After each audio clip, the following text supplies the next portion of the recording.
We got Ooh. ominous music. Concerning Nah. music.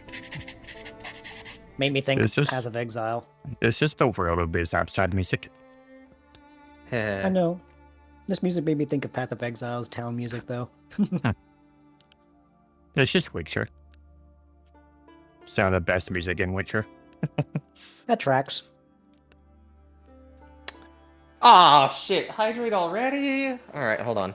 Come on, you knew that. cities. So basically, the entire Witcher OST. You knew that they were going to drop the hydrate immediately as the button became available. That's just a given at this point. I know. There are Considering the probably long cool. a couple tracks in Witcher 3 that I'm not that into, but Look, Sylver for Monsters is by far my favorite one. I like I think Steelboard for me- Humans actually. I think for me, it's the Skellige battle thing. The open world Skellige battle thing. I mean, like, there's some remixes for Sylver for Monsters that I just adore. What I'm hearing is that I really need to start playing this game. You really should. Yes. But at the Yeah. same time, Witcher is basically a medieval Mass Effect. The games all connect, and your save files transfer. Yeah, although I will say that Mass Effect gives you a lot more options for avoiding horrible outcomes, whereas Witcher is more like, You're in a dark hi. world. Everything's Hi. a horrible outcome. hi, your choices all suck. Which one do you like? Which one do you like the least? Damn, where have I seen this one before? GURPS? Damn. Anyways. I have to go and find it now. Well, you I go remember find what that. it was called. While you go and find that, I actually need to take a bathroom break before we get really started. Sorry about that. They're good. Get back. By all means.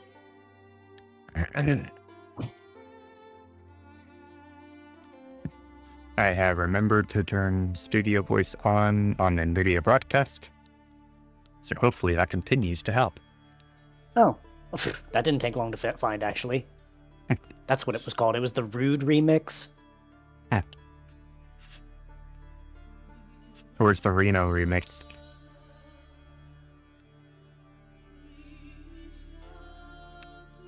There you go, Norv. You can just have a listen to that.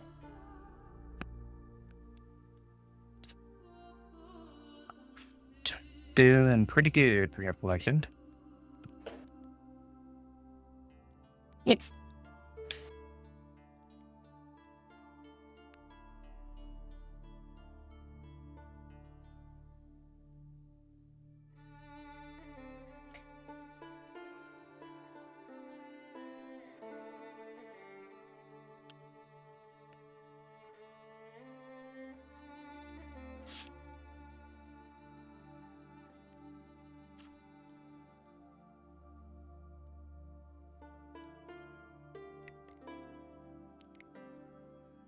Fine.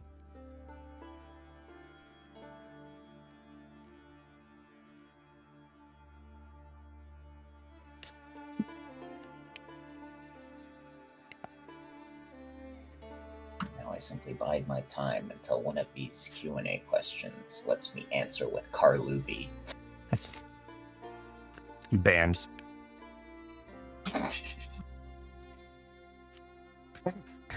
That name is bad. Which one?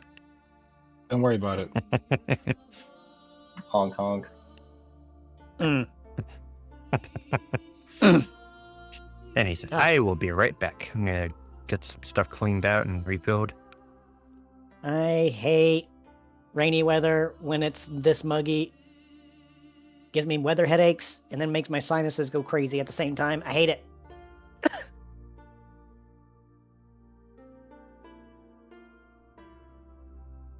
Only one solution to this.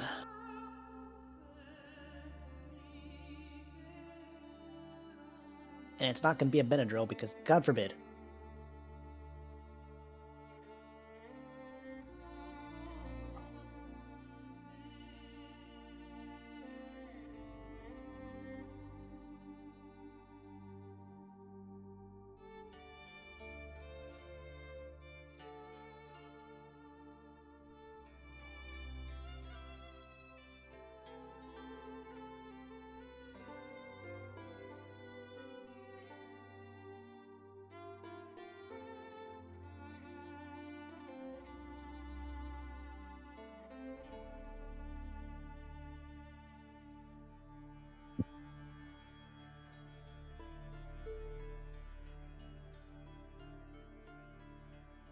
just realized Horse Ass Laugh and the song from and the female vocals from Sylver from Monsters. I mean, I'm just saying, guys. I'm just saying.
If y'all are waiting for me, I just sat down. Glacia went to go get something. Not a bad idea. Norv, I find that incredibly hilarious, actually. Apparently the female vocals of that remix reminded him of my gremlin laugh, apparently. Yeah, I just said that. But then I think everyone was AFK. I don't know. Yeah, it isn't just the remix, though. That's how she sounds in the original song. Yeah. Which means that I will now never, ever be able to listen to the music again and not be reminded of your gremlin laugh. Thank you very much for that. I have somehow ruined somebody's song, like music, without even trying, apparently. Guilty as charged, Ari. I mean, if we're gonna do Gremlin in the Walls, it'd be like, yeah. Okay, admittedly, she doesn't quite sound like that. No, of course not. Thanks. You have deprogrammed this from my brain. You're welcome for your I can free now life enjoy hack. that song again. Hi, Ari. It's okay. There's your free life hack.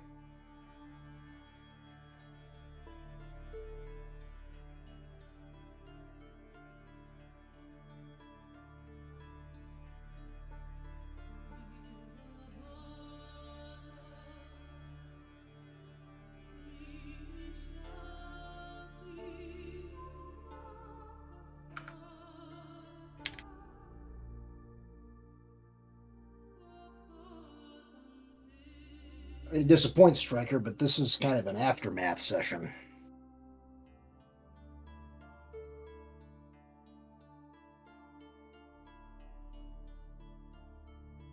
Well, the fighting took place last time. Yep. And boy, there was a lot of fighting.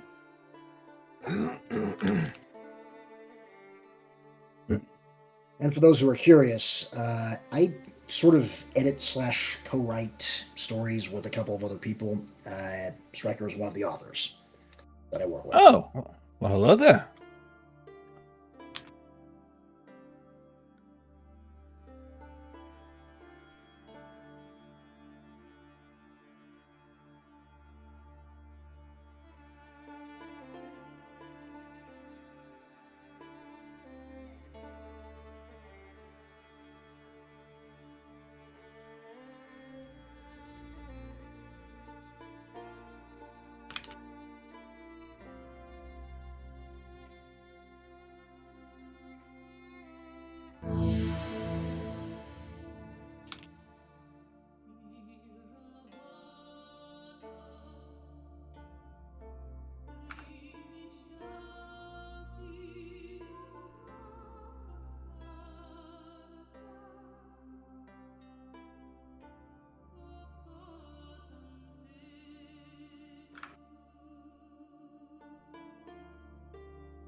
I have come back. Wahoo! Woohoo! I have Chumba Chai Tea. And a hype train. How about that? Let's see. That is. Oh shit. Senna, 23 months. Ari, 18 months. And Wait. Volti. I am not. Hold on, I am not 23 months. I said, wait. It says 23 months. They've It been says subscribed for 24. 24, but they resubscribed for 23 months. Interesting. Yeah, subscribe for 24 months. Currently on a 24-month streak. And Two Ari for 18 months resubscribed, but they've been subscribed for 33 months. Jesus Christ. Mhm. And Volti for 3 months. Hi, Voltivolt. Thank you for the subs.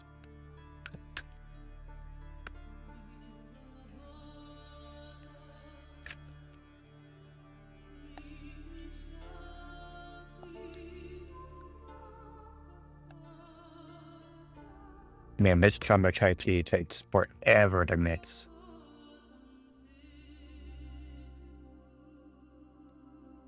And does not like mixing with cold water very well. Aww. I mean, to be fair, it says to mix it with hot water and then add cold water if you want it iced, but we all know I don't listen. Or read. What is reading?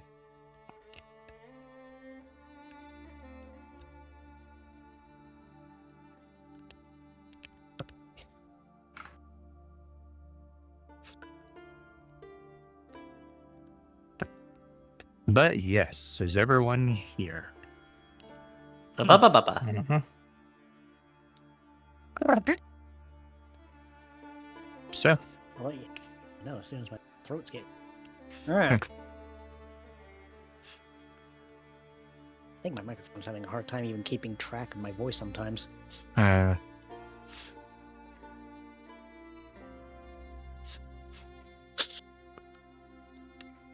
but yeah.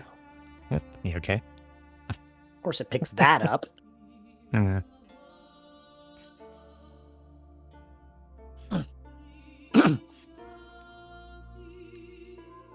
Why am I rating a beer? Who knows? But yes. So with that, I would say, welcome everyone to session 17.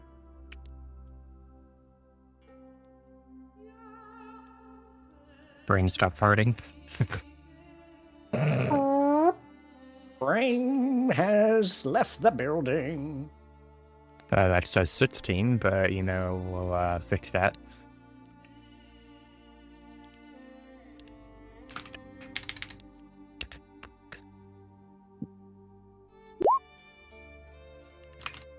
Anyways, so session 17, it is currently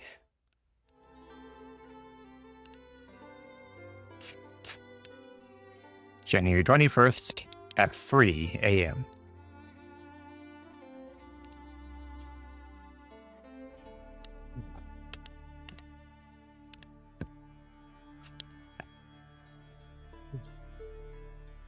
Late in the morning. Where... By the way, did you start up the stream together, Link? I did not. I'll get that in a moment. Sure. Oh wait, we're together? You This can was- move yourselves wherever. Yeah, this was unchanged from where we ended last. Mhm. Right. Okay. I'm trying to figure out where would Sigurd have been in this mapping? I'm not. I know exactly where Rose would be. Well, you go ahead over there. We will follow. Yep. Mhm. Did I actually pull myself? Oh god, the cloud! It's blocking my view. Ah! Dastardly, ain't it? I get whisked away, and I got whisked away in a giant cloud that was obscuring the screen so much I couldn't even see the tokens beneath it. Oh well. Does it taste like cotton candy? It tastes like strife. Oh, where'd you guys go? The strange kind West. of cotton candy. West Kanto. Okay, I see you. I'm. Because there's a tree over here. That's what I'm looking at. But that Hypno's a bit closer than I would have liked. Where's Where's the a Hypno? a more secluded spot? I mean, I can move the Hypno. I wouldn't Hypno be appreciate it. gone. I didn't want to ask that because you're NPCs. Then, Glacy, could you move the Hypno somewhere else, please? Thank you. I mean, if you're not going to ask. Normally he's manning the weapon, but a little time off. Oh Naturally. no. I found the substitute plush dolls. I'm trying to find Felis though. I don't think he's on the map, is he? Might not be. Let me just fix that. All right, so while you work on that, Makoto, what are you planning on doing? That's a good question, Mega Man. I don't know. I mean, going to bed is always an option. That sounds like a good option, actually. Honk shoe. It do be 3 a.m. She might already be asleep on the wagon still. For those of you who are not aware, there was actually some downtime conversation that had been going on in the Discord server for Echoed Waves.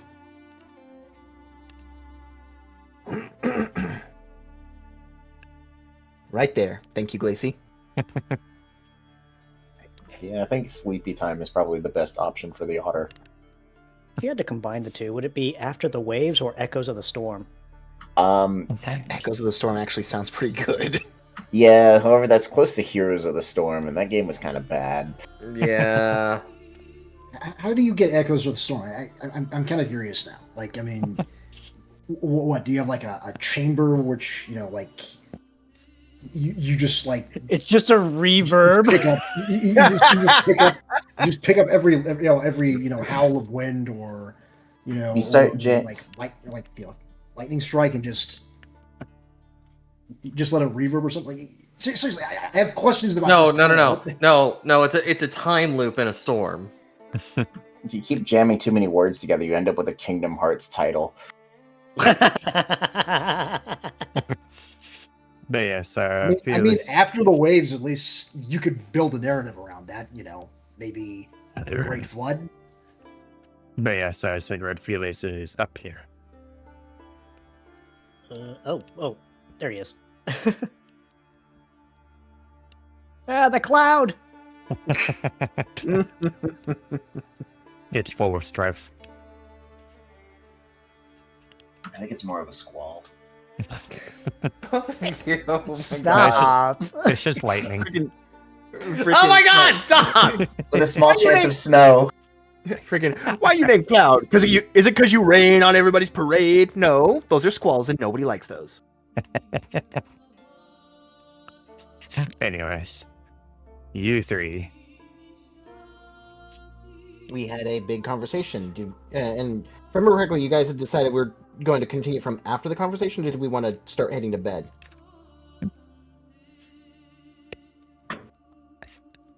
Weren't we going to recap what we were talking about? More or less. So, since Rose had the most to say during that, I think that maybe I should start. Rose was kind of not okay after the day. A lot of dealing with how the battle was treated, how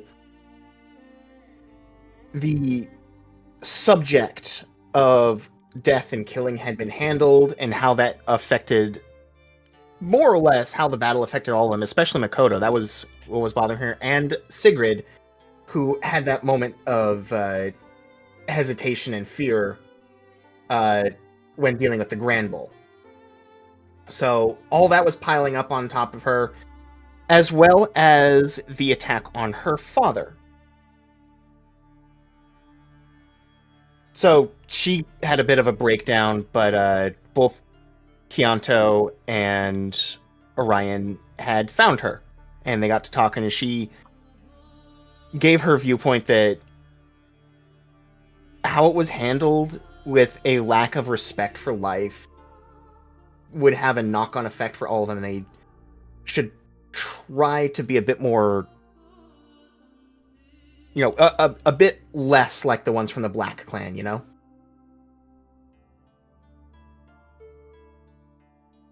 Anybody feel free to step in to add explanations here. Of course, not a problem. I do believe Orion was next. Insert trauma here.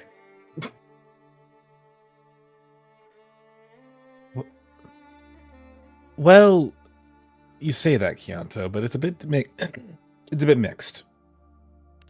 For Orion, it started with a discussion with Kianto.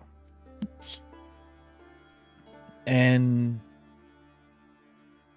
well, first and foremost, showing Kianto that he did understand a native language that Kianto held, but also he was curious about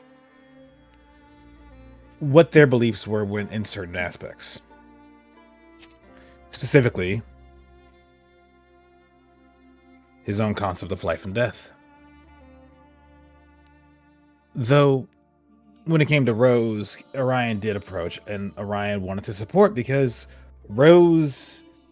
How do I put this? While Kianto's like a little brother to Rose, Rose is like a sister to Orion. And he cares quite a bit.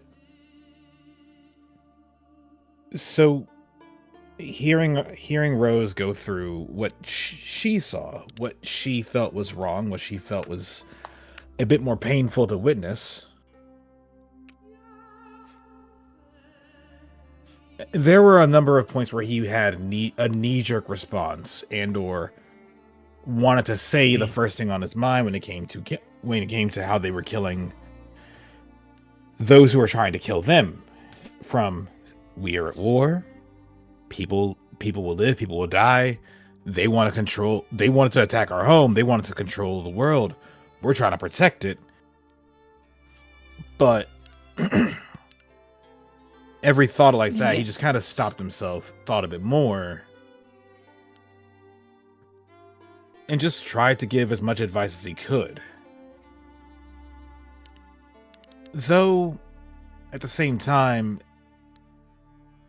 to deal with life and death is still very much so a difficult thing, especially with the Black Clan that can come back, to which there were some protests from Kianto as to how he approached it. So, Kianto's thoughts on the matter was he had gotten some information. His ability to see things that practically nobody else can, and the fact that Rose and Orion have told him, what is going on, he felt like what he did was justified. However, his approach to things is definitely not something that the Legion has seen out of anybody.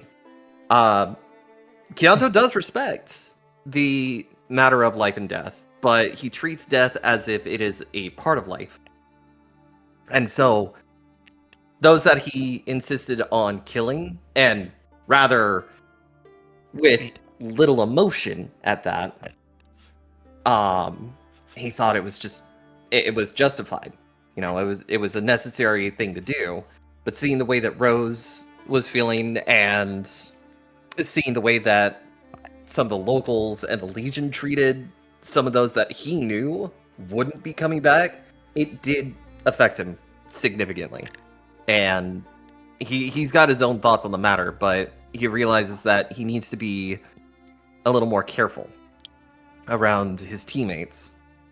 Because he did see how Sigurd reacted when he was just kind of nonchalant about one of the things that he did. And it reminded him of Makoto, and he's like, okay, maybe I need to actually rethink my thoughts. And of course, this puts him into a spiral. Excuse me. And Orion and Rose notice that Kyanto's suppressing his emotions again. Which is not what they want. Precisely. Yep. So, one of the things that Orion suggested would be a conversation that, let's be real, should have happened a long time ago. A candid and just genuine discussion about culture, where they're from. Because, let's be real with each other, we are literally from two different worlds. We shouldn't force our culture on one, and for Kyanto, they wouldn't force their culture on another. So so from Orion's perspective, he's voting for let's go for mutual understanding. Mm-hmm. And after Rose and Orion try to appeal to Kyanto, this is the last thing that Kyanto says. We're healers by nature, yes, but we've been taught that life is valuable and we should never take advantage of that knowledge. And not everyone can be saved. Still, I have to try to save everyone that I can, even if it means that I have to kill others to keep them from suffering.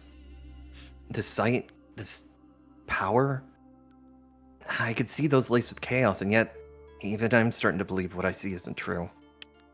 So, how can I trust myself now?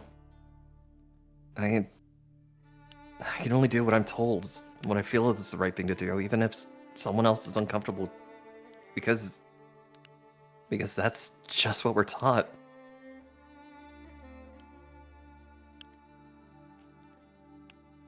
Rose shifts a little closer in the grass to put a hand onto his shoulder. We know that life is difficult. I'm not saying we shouldn't kill. That's impossible in this war. I'm not trying to say that you're wrong. I'm not trying to say that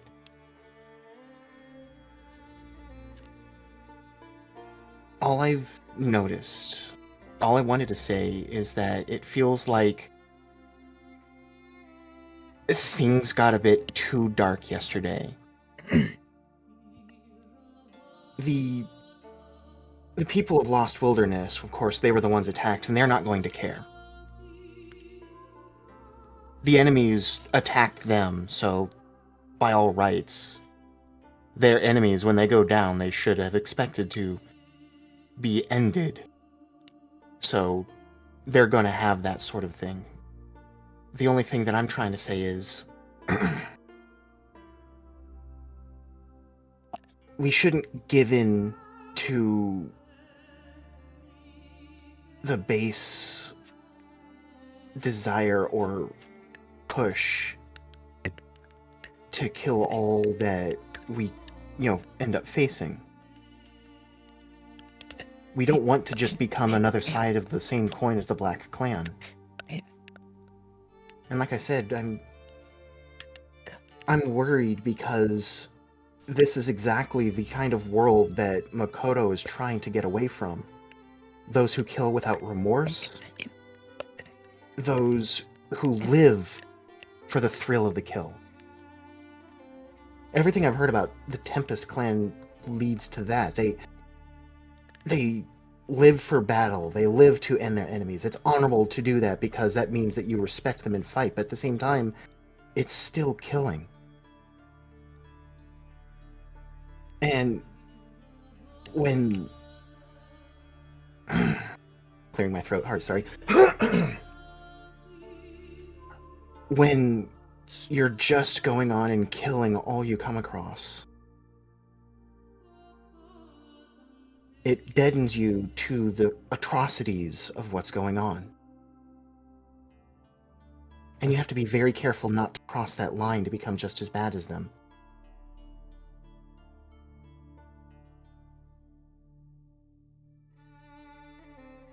If you remember the Tempest Badlands, they don't exactly have a good relationship with the Legion. It doesn't help that the Black Clan could give them more of what they wanted more easily because the Black Clan has that viciousness, has that lack of regard and respect and care.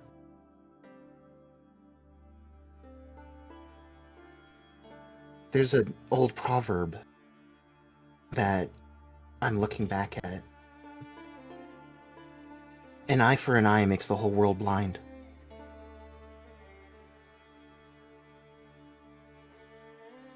We definitely need to stop the Black Clan. We need to stop their attacks. We need to protect this world, protect the people. But if we get just as vicious and unruly as them, what's the difference? What's so much better about the world, whether it's the Legion or the Black Clan, when there's just killing?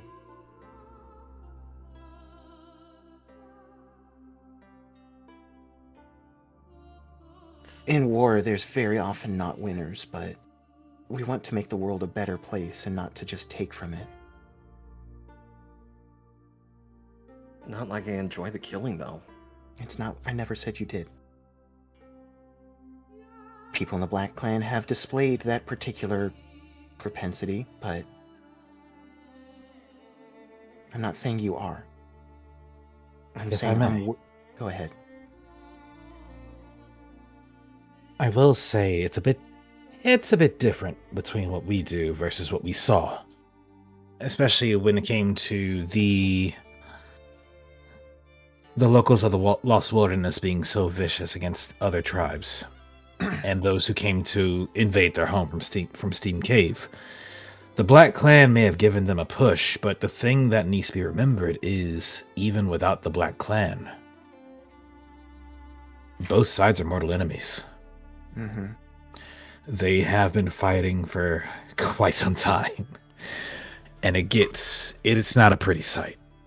It's not. So this was not a special case. This was a territory feud. Albeit, yes, the Black Clan was there.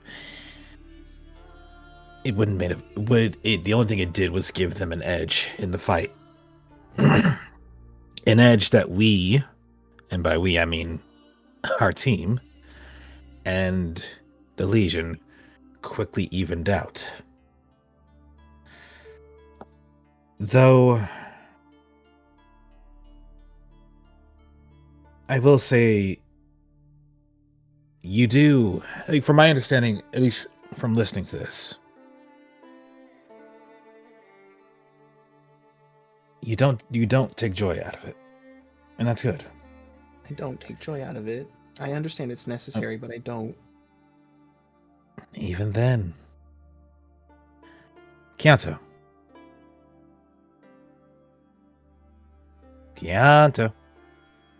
Mm. May I ask you a question? Sure.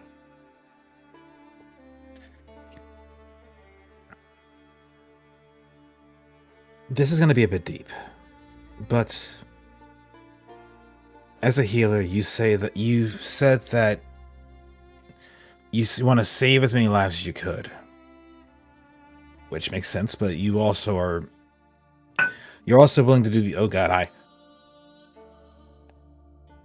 sorry, loud clink. Right. You're also willing to do the opposite if it means to ensure that the person suffers less. So, it's as you said.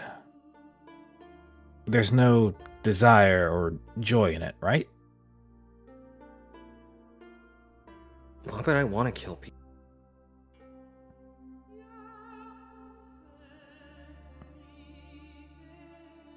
Well, you'd be surprised. It's not a good mindset. It's not a pleasant mindset, but the mindset does exist. But more importantly, you do your part to resist it. And I can appreciate that. Mm.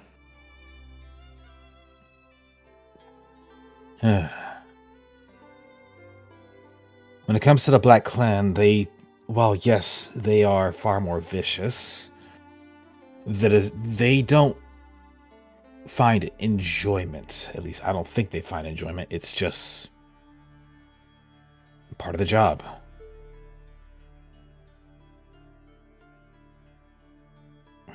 For me, what you saw in the field, the reason why I was hopping around, having fun, doing as I do is because it's a bit different. Taking lives, I don't like doing it. If I don't have to, I won't.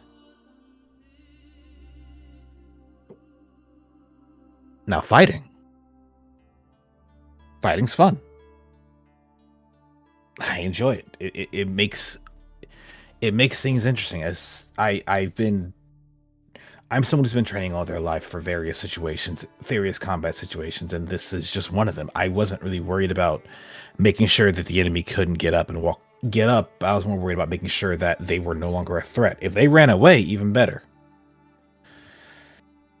But I know that when it comes to some members of the Black Clan, running away is not an option.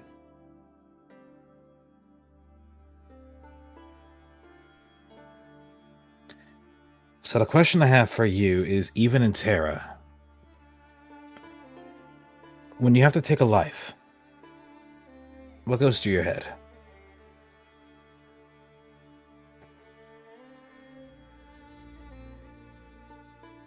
In Terra, huh? In Terra, and I imagine here too. But considering Orion would stand up and shift himself a little closer before crouching back down. Considering the nature of it, be it in Terra or in the Dusk Realm, it's just as heavy. A life is still a life. But I believe the question about it in the whole case is not what you're doing with your hands. He points to his own head, but what's going on up here? I believe that's the concern, Rose? That and how it affects others. Like I said, you saw what happened with both Sigrid and Makoto earlier today, right? Of course I I did. did. Makoto has been trying to escape being the killer that she has been raised to be for a while. She left them. She left everything she knew to get away from being the killer.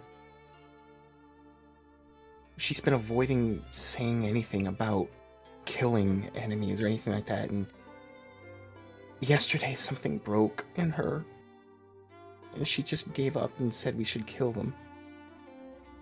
And it really hurt to Then- see that.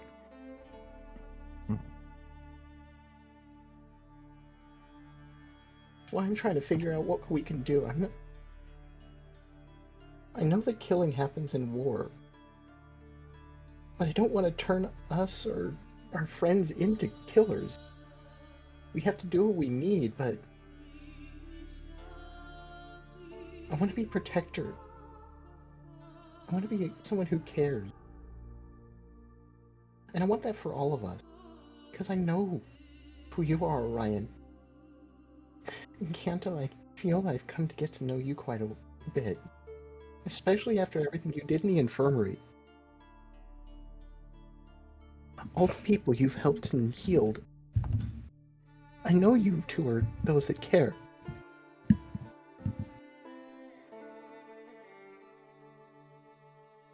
To me, everything that I've been through, I just think that killing is a solemn act, out of necessity. One should never be taken lightly, but it should be maybe something done with just quiet regard, instead of letting somebody sit there and suffer or asking other people to do it, you know?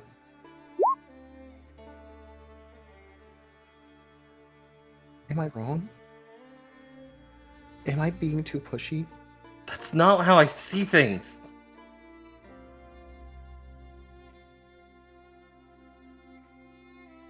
I don't think Rose was accusing you in this case, Kanto. Sorry, I should have kept my mouth shut.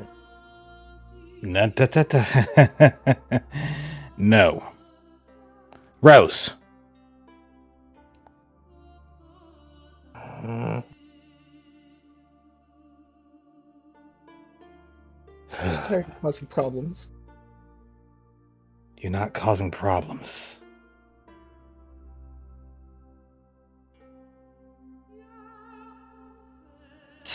You can...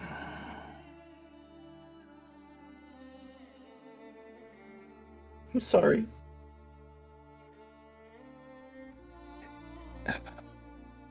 Come back, please.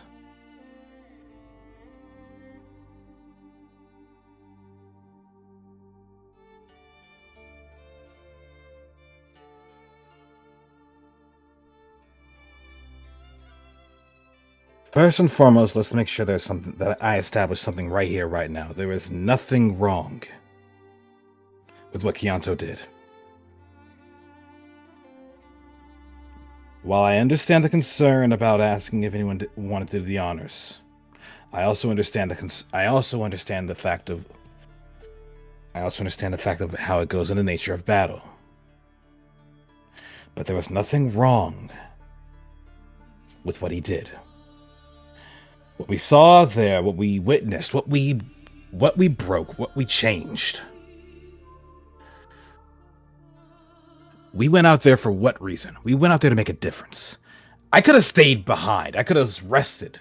Hell, I was under doctor's orders to stay put and rest. But I didn't. Every single one of us went out there with one reason and one reason only. People that are friendly with the people that are friendly with the Legion, people that are on our side, allies. They were under attack.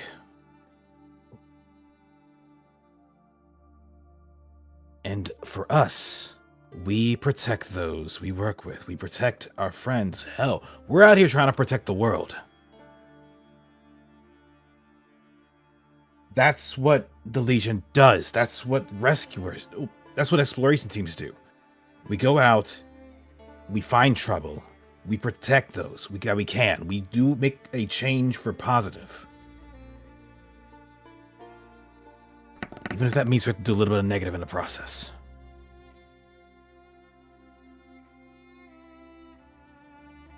But there's nothing wrong with what Chianto did. There's nothing wrong with what you did either.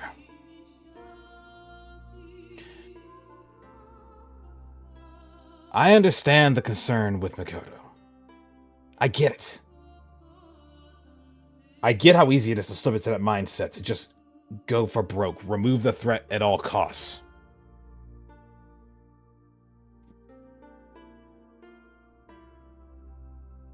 But at this point, the question isn't what we could have done better. The question is, what do we do now? Where I stand and how I look at it, we went out there and did exactly what we were supposed to do. And goals aligning, cultures aligning, we went out there to keep people safe. To protect people in their homes that it was when it was being invaded by those who wanted to do harm. Not only to the people in that area, but also to us. This ain't the first time that the Black Clan has made a move using locals to try and get closer to our home, to hurt our family. And it won't be the last. So what we do now makes a difference. What we did earlier was protect people in their homes and make a positive change. As concerning as it may have been for Makoto, let's not miss the forest for the trees here.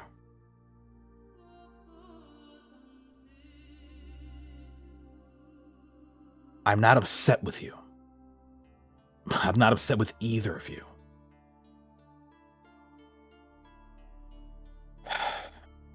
Rose is going to get a surface thought off of Chianto, though. I don't know if that's sent.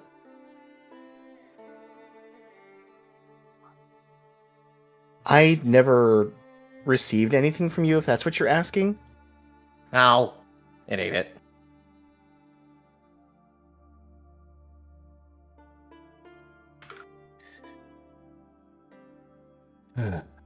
Just look.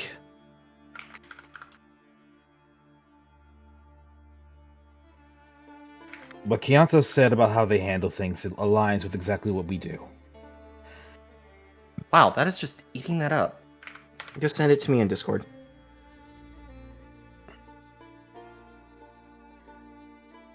Can I continue? Or Yes. Okay. So look, what Chianto said is exactly what we do. We're not here to take lives for no reason. If we have to do it, what is our goal? We do it out of necessity.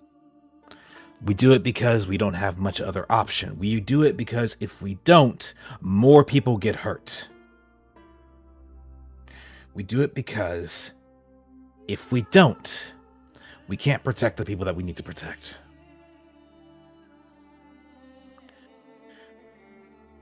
Be it chaos laced, be it our allies, be it anybody. If they are our friends, if they are denizens that live in this world, we need to do our part to make it a better place. And those who stand against us, we do our part to make sure they can no longer do so. And or they have reason to no longer do so.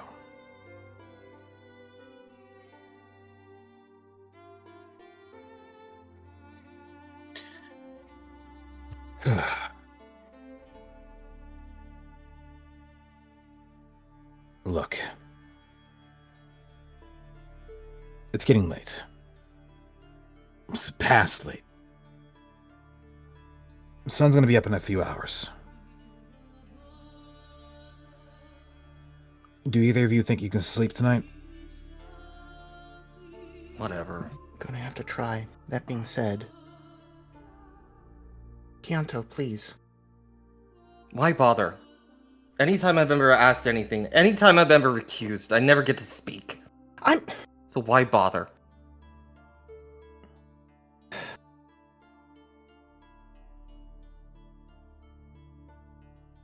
Because we're supposed to be a team together.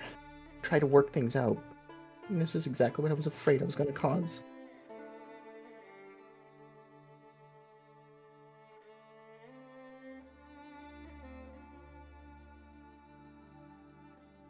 I'm not trying to accuse anybody of anything, and here I am, getting the wrong impression across.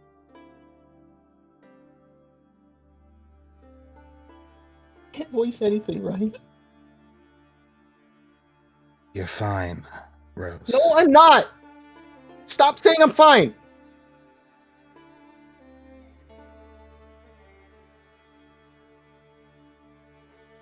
There's a rift. It's my fault.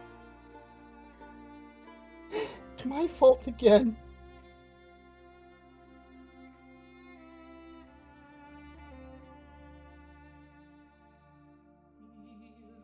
It's just like in the other side.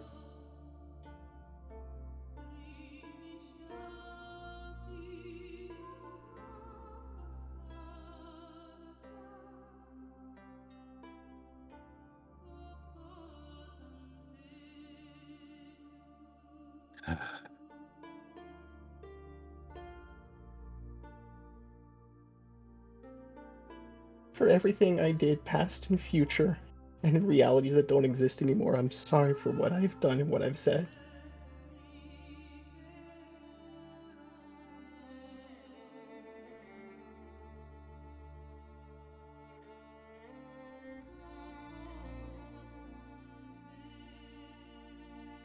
Then I apologize for overriding the conversation.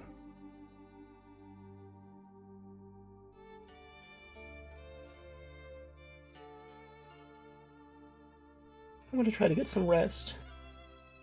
Maybe there's something I can salvage tomorrow before everything falls apart.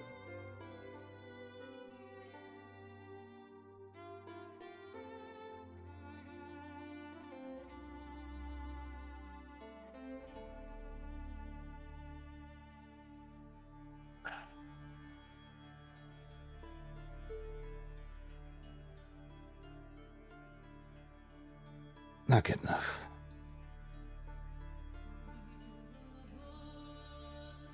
That's fine.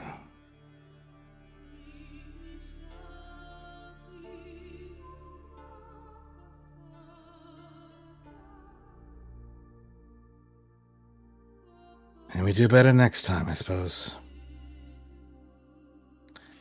After all, improvement's all I have.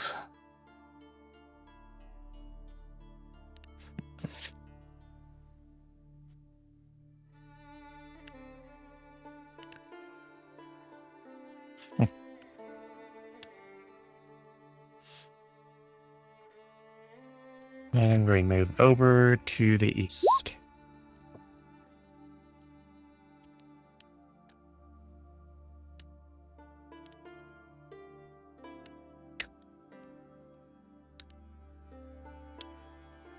The east. Felix is just sitting at the cliff overlooking things, kind of just looking in bot. Hey, is now a good time? Oh, what's up? Well, I know I said I wanted to speak with you when you had a moment, but I was kind of afraid you'd disappear again. I got a moment now. Well, how do I explain this? I need your help with something. Yeah. Could you tell me more about how, like, Zoroa do the thing? The thing. The thing you do. The thing? The copies. Oh, like this? Yes, exactly like that.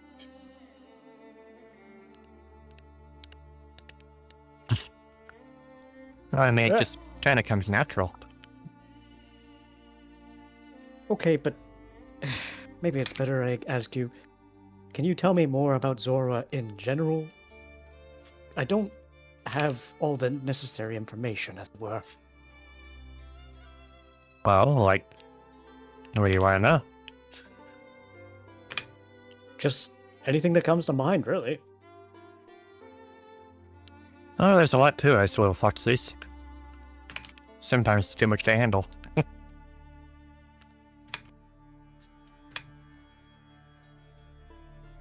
So as I've heard, but maybe it's better I stem this with the question of, what did you know about the other me? Hmm? The me from before. How much did you know about them? Well, I talked to him a few times, but... Well, you're always just kind of playful. You really liked taking your, little acts to heart. I still do. Just that much about it, yeah, it really hasn't really changed much. Shame I can't wear armor like this, though.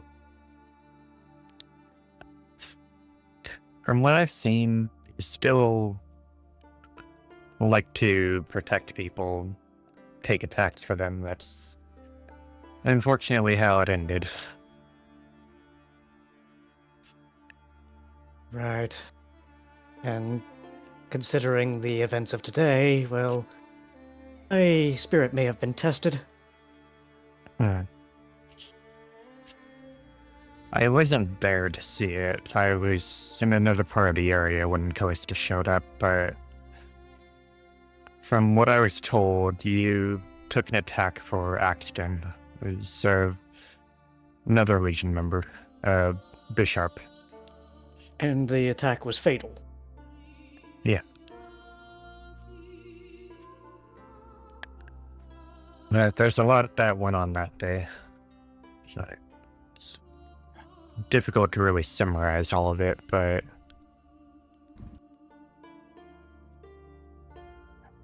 Well, I guess the better way to ask the question I had for you is I'd like to try and figure out if I still have some of that left in me. I'm just not entirely sure. Like, I feel like there's something there, but I don't know what. Huh. I wouldn't really know.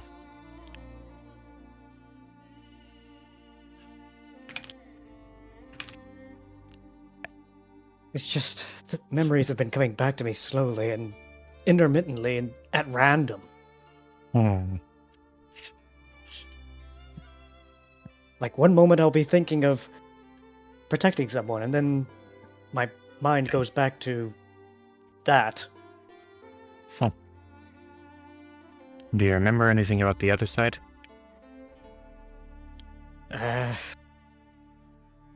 Nothing's really come to mind just yet. Hmm. Well, the other you, the one who is alive, got his memories back. You were present for the later fights.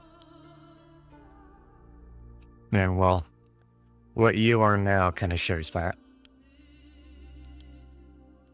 Keep being told that I was basically become my own weapon, effectively.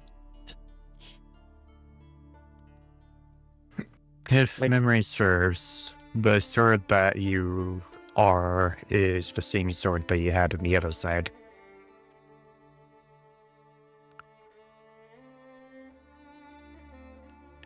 But if you don't remember how you got a hold of it, that might be a curious thought. Like I said, the things have been just coming back to me randomly. I don't really have any, I guess you could say, rhyme or reason. I need to warn you of something. Okay. If you remember anything at all about the City of Crystal, tell no one. He just kind of blinks and it's like, the name is familiar, but I don't remember anything of it. That's all I can tell you. I'll keep that in mind. But genuinely, if you have time tonight, would you be willing to possibly teach me some tricks? Zora tricks? Just anything that you think I could learn. I could Something try. that'll help us later. Like something that'll help us later. I could try. Might be fun.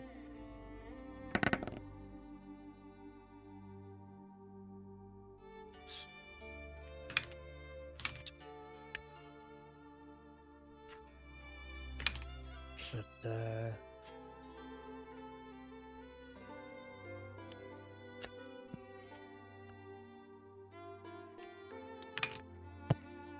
well, I guess the first thing I would want to know is, well, this is if, and a very big if. Is it possible I could learn how to do the illusions like you? Not exactly, obviously, but like something similar? Well, my illusions are partly chaos, but Well, from what I've been told, apparently I have something of that in me as well. you don't want to try and learn to use chaos when you don't have any memories. Yeah, I figured as much, but like I said, it wouldn't be. I'm not asking you to teach me any of that, just Just illusions. something I know that I could possibly do without being in mental danger, as it were. Well, a lot of I it just- just takes natural, like, self-teaching, if that makes any sense. just kind of comes to you.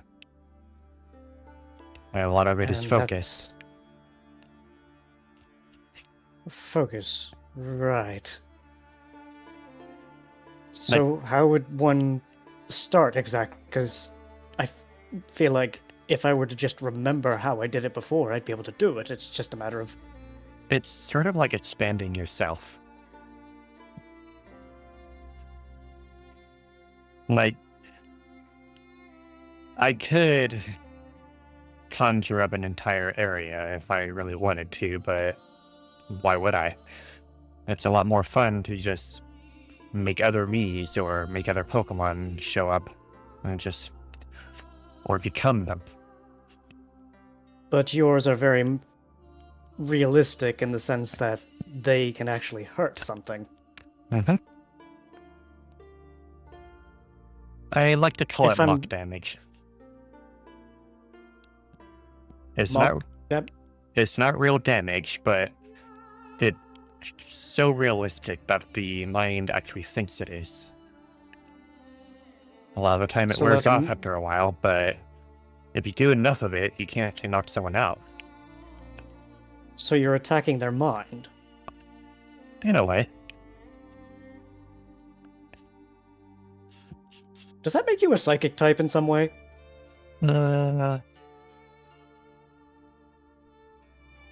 I guess. Not really, though. It's a little complicated. Clearly. So, like, just a little focus of just expanding yourself? I'm not entirely sure I understand.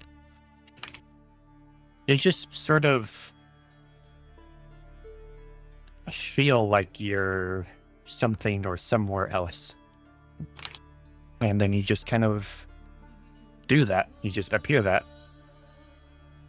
Thinking like you're somewhere else. I kind of feel that kind of similar. Like, I guess when bits and pieces of memory come back, it does feel like I'm somewhere else. like, I guess? to put it simply, I'm down there. Or, well, maybe I'm over there.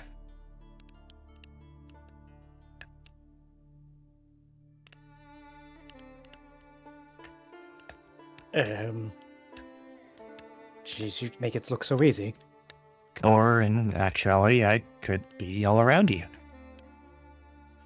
Yeah! How many of these can you make?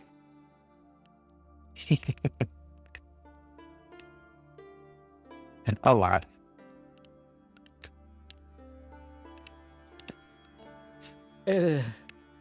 Okay, so 1-mon army, got it. Some people like to call it that. Wait. No, I remember this actually.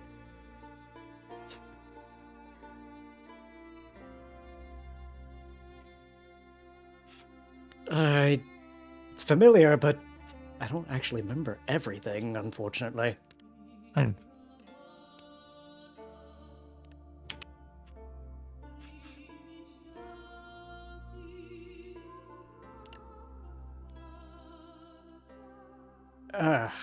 Well... Maybe if I tried to project myself just right in front of you, I guess? I don't exactly... How does this work? Am I thinking too hard? I'm probably thinking too hard. You might be thinking too hard. Just, like you said, like, feel like I'm somewhere else, right? Mm-hmm.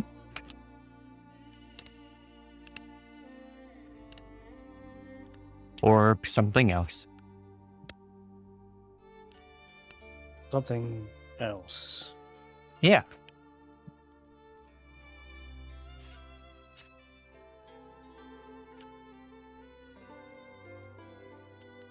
Well, I'll try.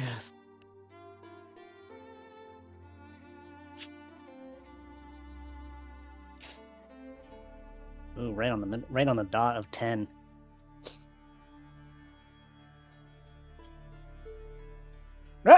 Wait a minute! Huh? Is that you doing that or is that me? Just snickers. Oh, come on, I'm trying my hardest here.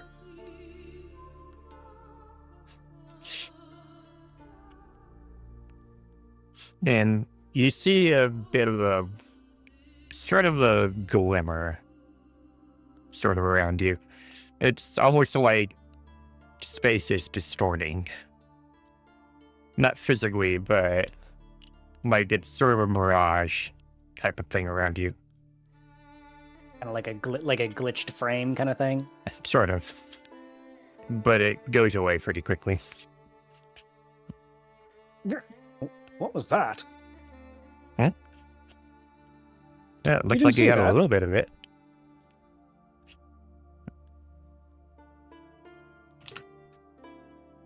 It was a little more ghostly than I expected, but maybe that's just because of what you are now.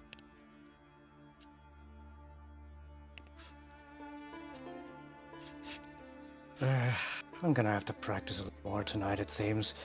Doesn't look like I'm getting any rest tonight. Not that I needed it. Because it's really a rest.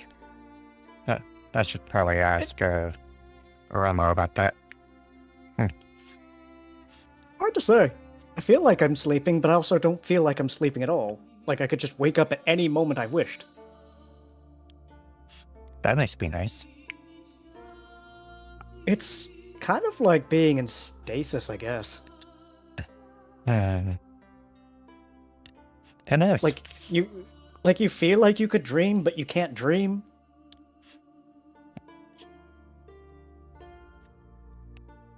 It's kind of like closing your eyes and just keeping them closed for a very long time, but you could still hear everything around you. Makes sense. And before you know it, time's already passed several hours. Or to me, several hundred years. It's just Snickers. Well, I guess when you put it that way, probably. Sorry, I like to make fun of the fact that I've been around so long.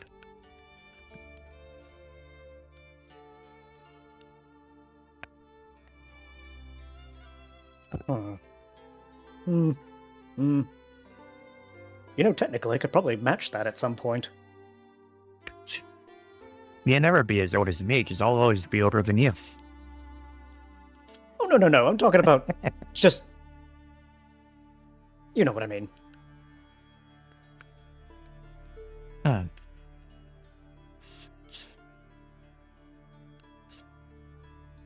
You know, imagine being alive for 310 years. That'd be fun.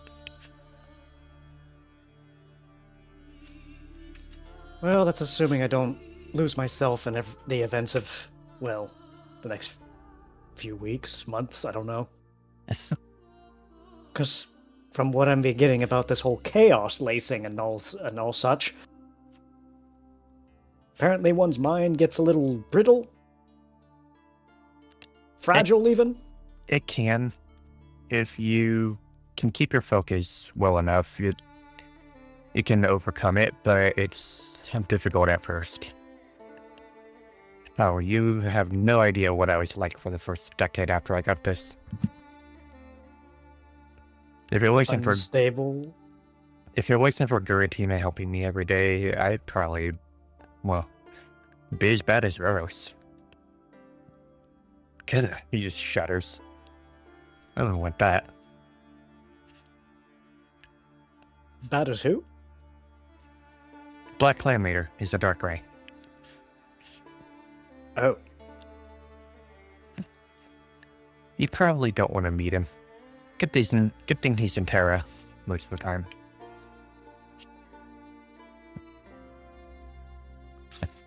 That's something I've been noticing a lot of, is people just hopping between places willy-nilly. Well, more me bringing people places, but the Black Clan can do it too, sometimes. I can do it because of Guratina, they can do it because of the Blackstone. But other people... Blackstone? He just smacks his face with a paw. There's so many things you have to remember. Blackstone is what the Black Clan uses to come back and control their chaos and everything else. So when they die and disappear and come back, that's what they've been using this entire time? Uh-huh. We've been trying to get that away from them, but, well, right now we can't really do it because, he's over there. Oh, he's playing the strategist man of Keep Away. It's okay, we've got people over there too. Mostly in the spiritual council. He just blinks again. The what now? Sorry, that was on purpose. They're helpers.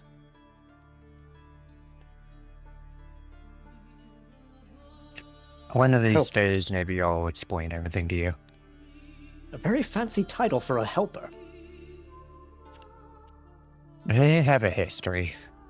Unfortunately, they are currently without their stone, but we're trying to get it back. Work in progress.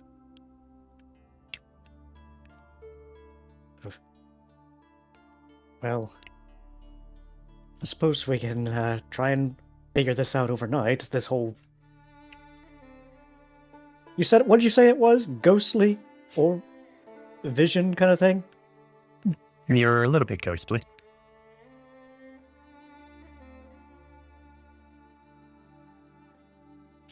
I don't know if I've ever seen any ghost Zora. Neither have I. But maybe if I tried... What if I moved around? He just kind of sways back and forth. Is there anything? No, looks a little bit more like they're just projections, I guess. Little bits of you that aren't moving, and then bits of you that are, and they're just kind of popping in and out. Oh, a mirage! Yeah. Or after image. At least that's what Kanto would have called it, right? Maybe.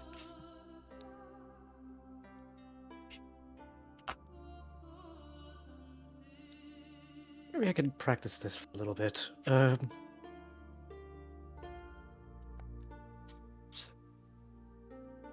And I guess we can just cut it right there, I guess, if you need to. Because I think he's going to be quite busy for the night. So what is Chianto currently doing? He is asleep. So, if anyone else would like to do anything for the night, we can. Otherwise, we can transition to the next morning. Well, noon.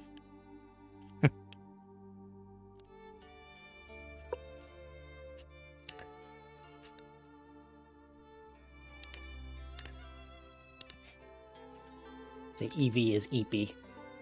Indeed.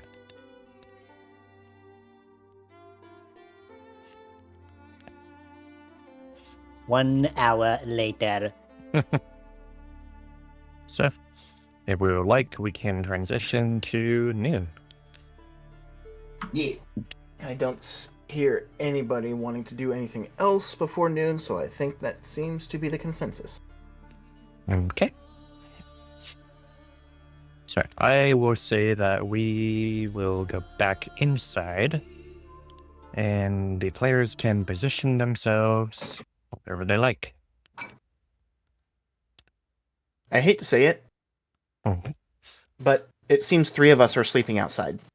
Yep. Literally honk shoe on the grass. Do we want to be outside and start there? You may as well No. just keep it. What about Makoto? Yeah, where is Where do they Makoto sleep? right now? They went back to the Barracks. yeah. So So, 3 I don't outside and so 3 stayed outside. Sigrid is staying awake pretty much the entire night, and Makoto's in the barracks. So I guess it's on me to go and wake everyone up outside. I can't imagine that Rose is actually going to have an issue waking up. It's the staying asleep part that's the issue. Oh. Yeah, So- nothing like having a few nightmares, right? So, You have no fucking idea. so, if you want, Makoto, we can start you coming outside unless you'd rather start in the barracks. I don't particularly have anything that we need there. So, yeah, that sounds good to me. All right. So, the next morning, or next Who morning, needs yeah. therapeutic dream eating? Starting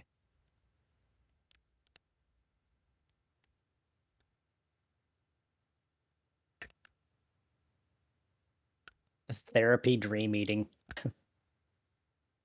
Imagine. That's why Darkrai's rich as fuck. You mean Corselia, right? No. Literally puts everyone to sleep via dark void. Hunts for nightmares. Eats them. Refuses to elaborate. That's what he does. Not this Darkrai, apparently. Sounds like a you problem.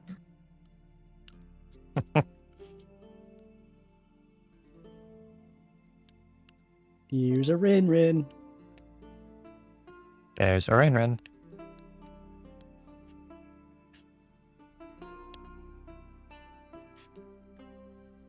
Living the Renia Luca. I'm sorry, it Everybody just jump came on to him and mind. give him jump on him and give him a ruffle. It just came to mind. You know, if they were a Lucario, that would actually make it even better. Because Nope, you said but they're- Rena Luca. Well, that's it's because that's their name. The Nicket's name is Renia Luca.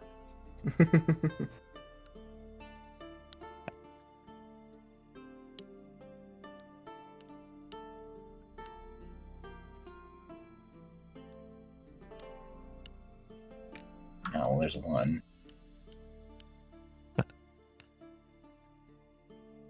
Give me a second. My cat is being really demanding. Meow. As they do. Those meow. The two kittens we have are just pretty quiet, but they get the pretty rowdy though.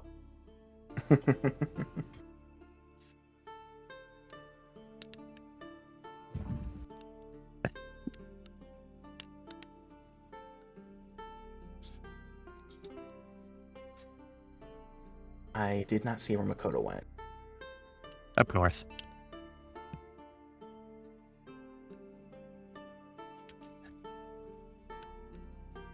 We'll retrieve the party leader first. Mm-hmm. Retrieve the dog. Oh god, Kyoto's like just almost hanging off the side of a cliff.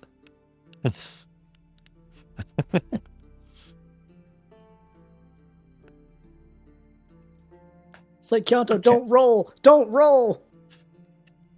Fun fact, when you are sleeping, your body, it's actually subconsciously does not move to a point that it can fall off a whatever it's on. Unless you toss and So- turn. So why did I fall off my bed when I was in camp when I was 12 years old? Tossing and Sometimes it turning? doesn't work. Ghosts. The answer is ghosts. Why Literally is it get- always ghosts, man? Literally get pushed off, Fucking and you wonder Sigrid. why you got pushed. Camp's haunted. Like- Anyways, how asleep is the Orion, anyways? Not. He is awake and doing exactly what he usually does. Striking a tree. Though at the very least he has hand wraps on. but it seems that his focus is not on Makoto at all. The goggles are down, but his mask is still down as well. And for the time being, he's just striking with force.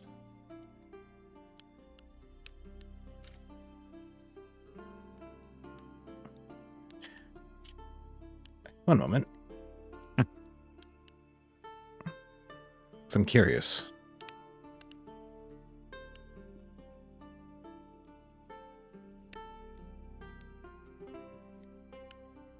That's a high number to be read. Yeah, I know. It's all because of the one. That's it. Just one. Like, Sorry, sir. You got a bad roll for it is red. give me a moment. I'm going to. So, Makoto can easily see it's a varied mixture of punches and kicks that Orion is using. Sending off energy and doing his best to just make an impact on the tree. Though, I'll do one more roll. Yeah, he's locked in. As in, he does not know you were there.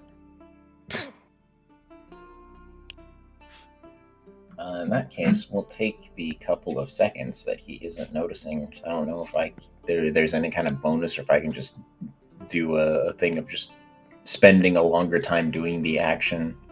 But we're gonna, I guess, observe to see if there's any deviations in how he's fighting from how his training was before.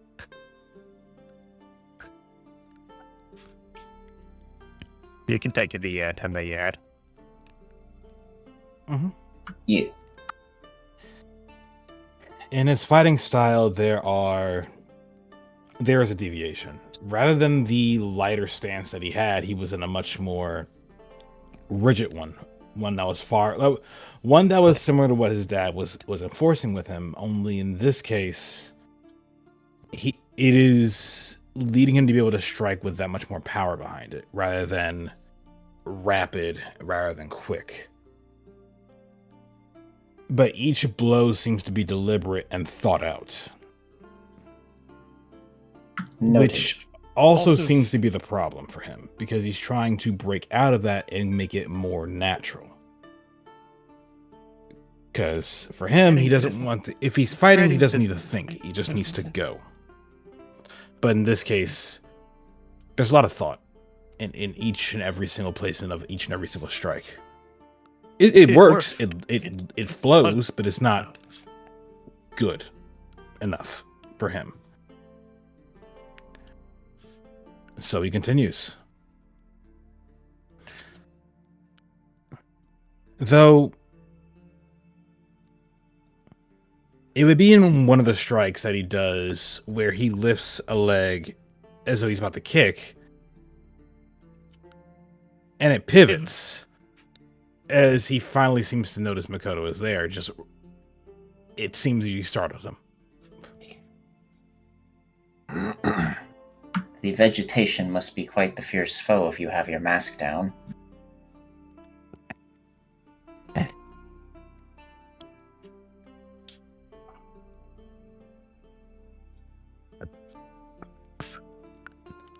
He doesn't respond at first before lowering his leg, resetting his stance to stand a bit normally, before moving both goggles and mask. And then he just gives a small smile. Not as dangerous as my thoughts. How are you doing? Rested enough? That's good. No one else seemed to have returned to the barracks last night. Therefore, I came to come and find you.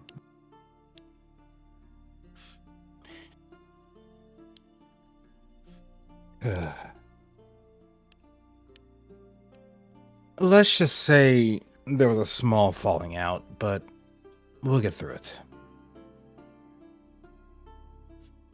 Not everyone is happy with what happened yesterday.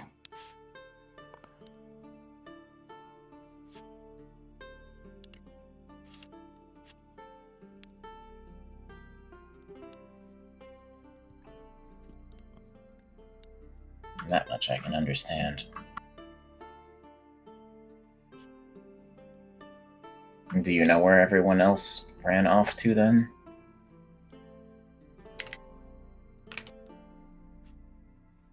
Not off the top of my head, I'm afraid. I've been here the whole time.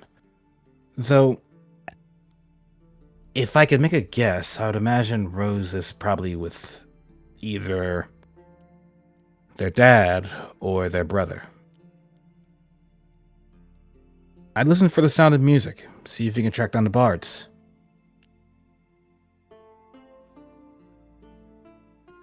Rose is worried about you anyway.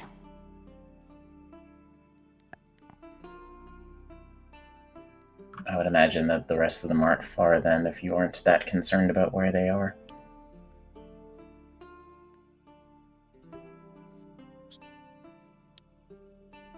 Well,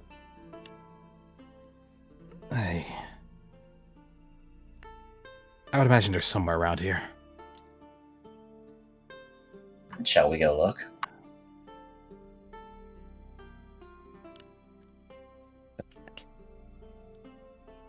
Pauses, ponders, like, yeah, I've been at this for the last 3 hours anyway.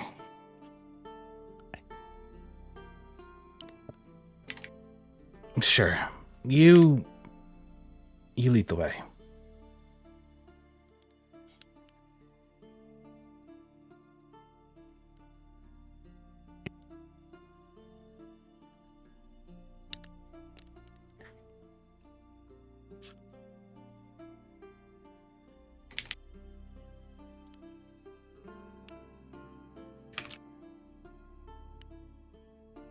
A question, if you don't mind me asking, Makoto. All right. Where was your head at when we were out there?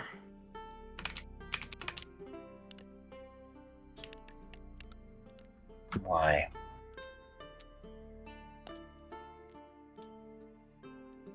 That was part of the concern that came up. I also wanted to know if you wanted to spar later on.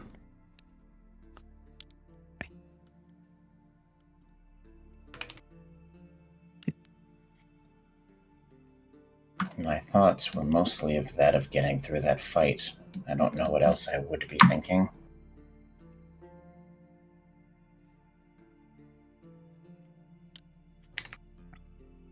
Understood.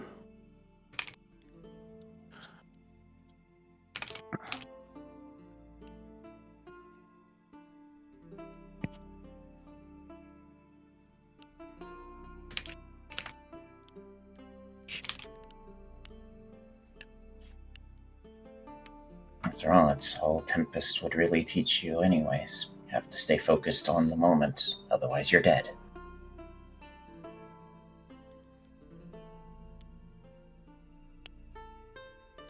Yeah, I guess. Similar mindset, but always aiming for how to make the situation better rather than just seeking ruin for others.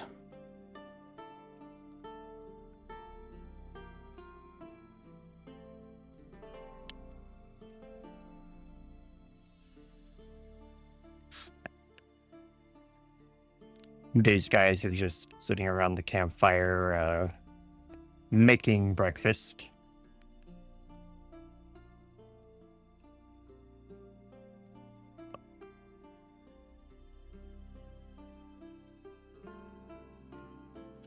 And the two cats spot the two coming down the slope and just kind of give them a little wave. Mow.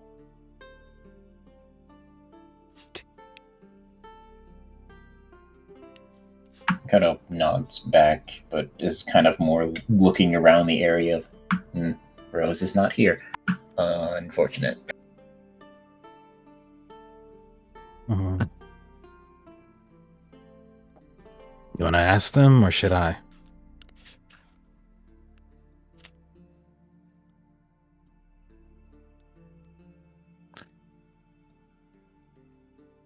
I suppose it doesn't matter which. Then why don't you do the honors? Was Rose here at any point? Oh, she came by recently, and we've made the suggestion that she could get some firewood for the fire, and also help out a little with breakfast. And if we wait here, she will eventually return. Need anything? Oh, need anything else? Not off the top of my head. Maybe just see how she's doing.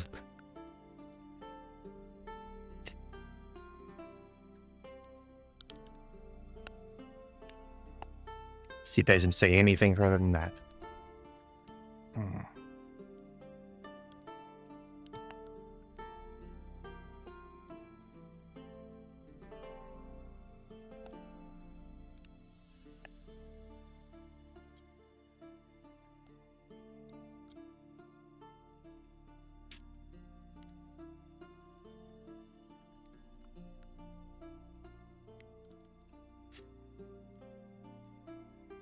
If I...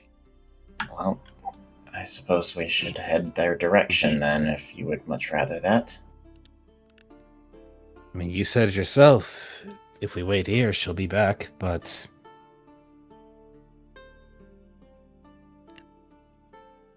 Do you know which way she went, Tristan? I think she's been kind of running back and forth a little bit. He just kind of closed his eyes a little bit. I started to sense her in the southwest. Be cautious, though.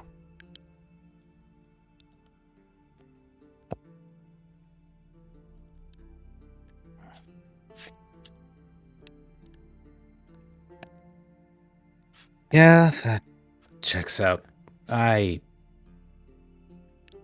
Yeah.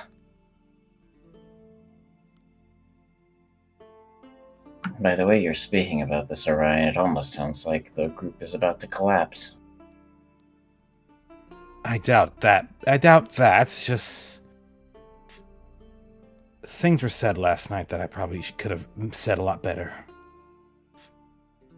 What we call a bump on the road. If we're already facing if the group is facing collapse of that magnitude, then clearly I wasn't ready for this yet.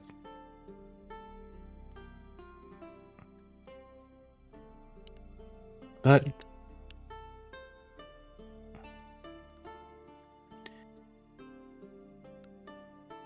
oh boy, how'd I word this?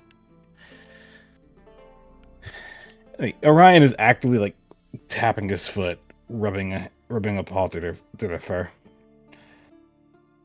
Last night, we had a pretty massive discussion based on the actions that occurred in the battle that happened yesterday. And frankly, there were a lot of high emotions about it because we went about it in different ways.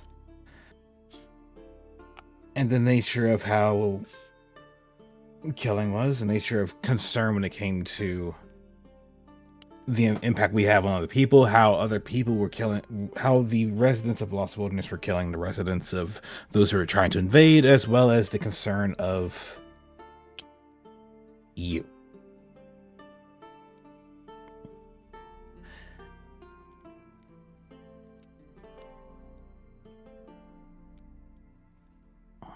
How would it be a concern for me?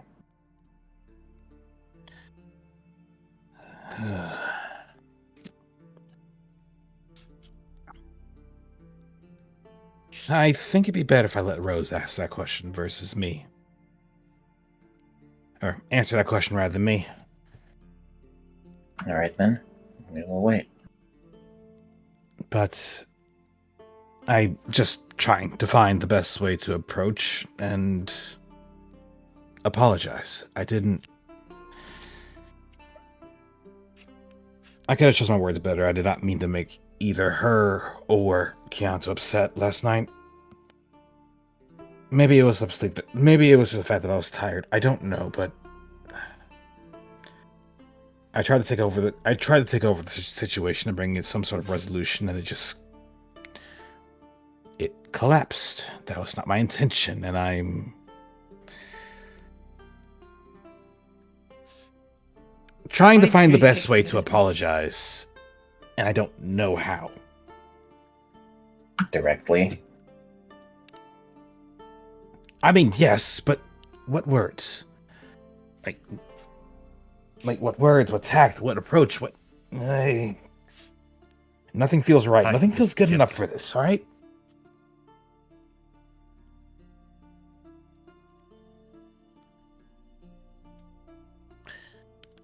But I'll figure it out. I need a moment to figure out how best to apologize.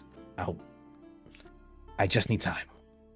Too bad he doesn't have time. Here comes Rose. Hey! Got him. Net. So Out of character, I was aware. Orion's not facing Rose's direction. Orion's facing Makoto. So Rose is walking up with, well, she's floating really slowly, kind of like somebody just staring at the ground, walking slowly. But she has some firewood bundled in her arms from over to the southwest. But she hears talking that aren't the bards. She looks up and over to the side, and she pauses a moment, blinks, and I mean, Orion's not facing her, but at the same time, let me see if I can proper one this.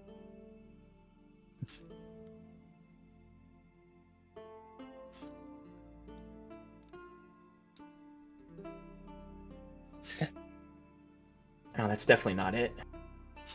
Trying to find the right color, dang it.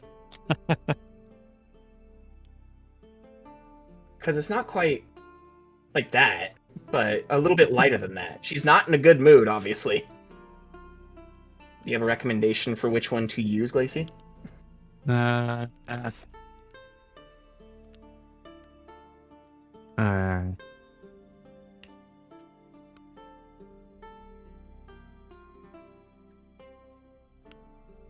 think first I need to figure out which of these it is.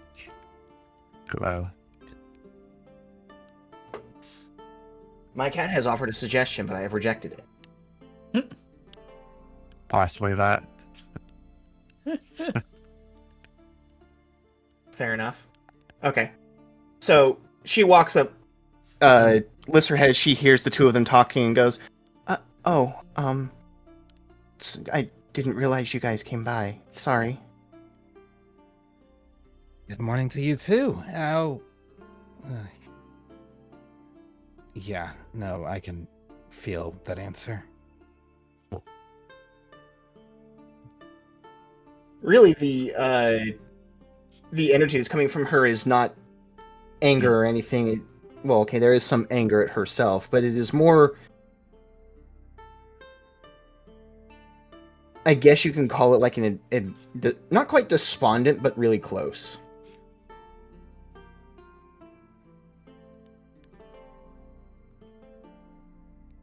She focuses first on walking over to the fire and putting the bundle of firewood next to it in the, store of firewood for the fire. Don't just toss it all into the fire all at once. That'd be dumb. Looks to the rest of the bars and apologizes for being so slow. Before she walks around to go to the two of them. Sorry. Tristan just gives her a hug as she passes by before he lets her walk around. She does lean into the hug a little bit, but she doesn't quite return it just yet. When Rose apologized, Orion's like, wait, no, stop, not that. Ay.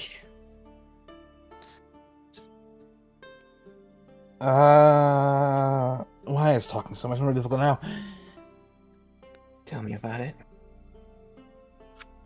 I'm sorry.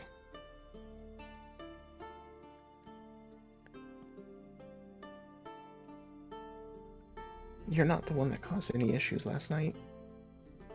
I didn't help, though. I instead basically tried to override the situation by speaking of what I believed was the case, instead of acknowledging the emotions of those around me. And instead of respecting the fact of you and Kianto's own state and perspective on the matter.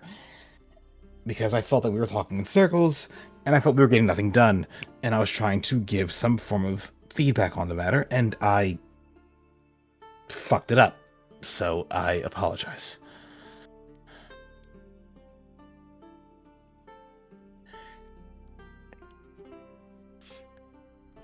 She's looking, down to the side a little bit for the time being. She's listening to Orion. She absolutely is. But she isn't really quite sure what to say as of yet.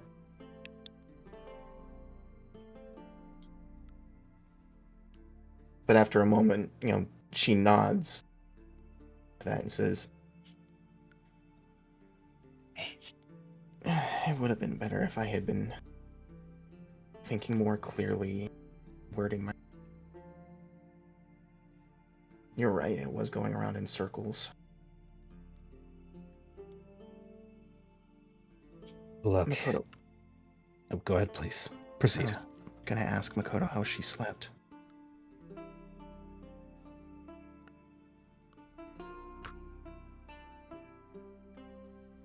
She waits for an answer.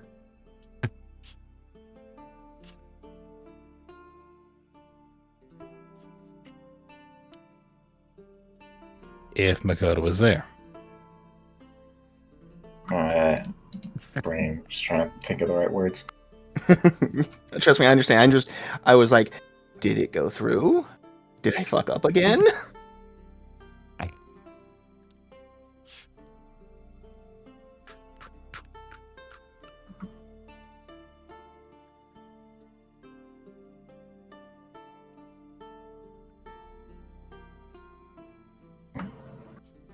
I suppose. All right. I don't know. I slept fine. Well, that's good at least, thank you.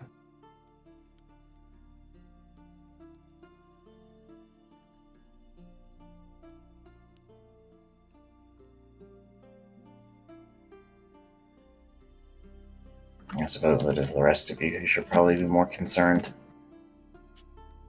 To be perfectly honest, we probably should get the whole team together.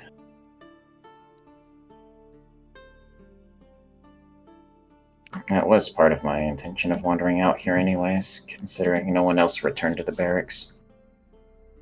I didn't feel it would be right for me to.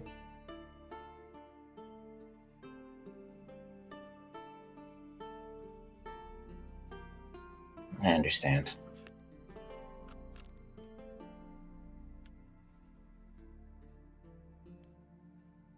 She does at least nod over towards the east.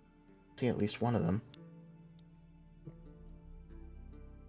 Unless Sigrid actually is invisible or disguised or something. No, he's kind of like focused on trying to do something. Like he's just kind of faced away. He's kind of doing something. But like you could easily just go up and talk to him at any time.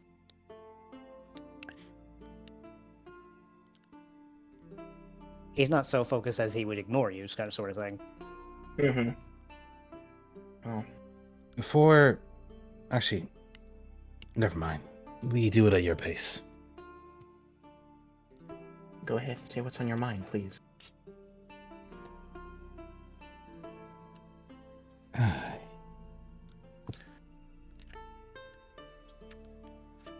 You were worried about Makoto's health, yes? Yes. Rather than us speculating, why not ask? Kind of the reason why I wanted to get the whole team together. Right. Let's do that then. Thank you for bringing that up. Of course.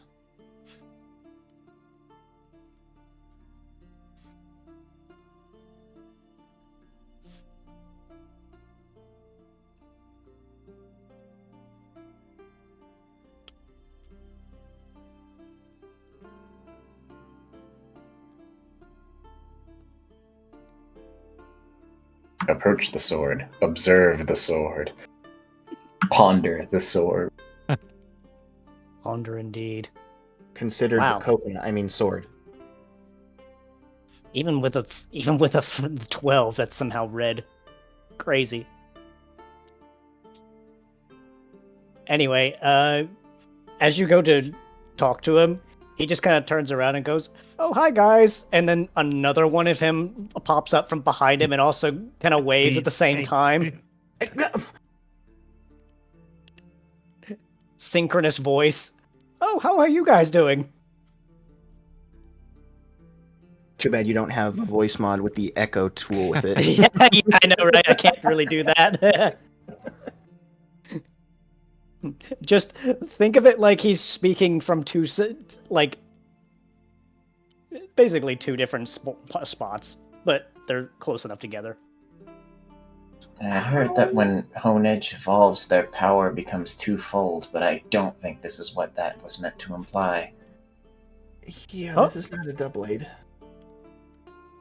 Oh, you mean this? Oh, no, that's nothing. He just kind of, waves it away. It's like, see? Nothing there. I'm seeing that I don't see.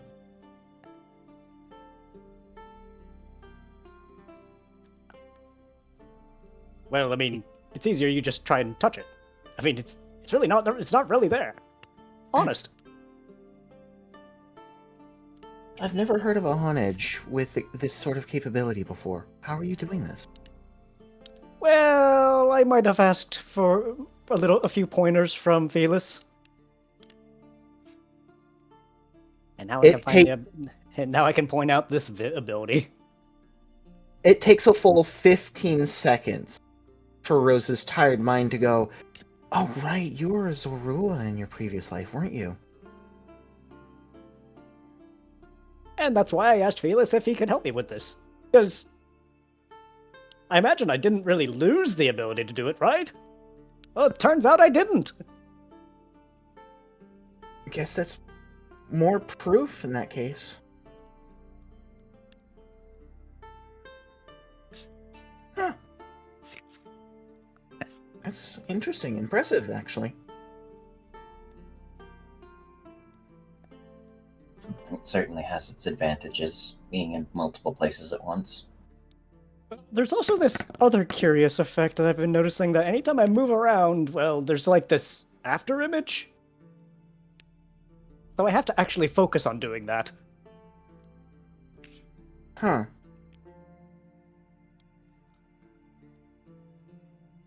Not entirely sure what that's about.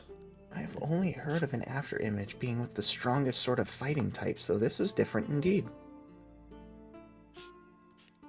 I don't know if it actually does anything.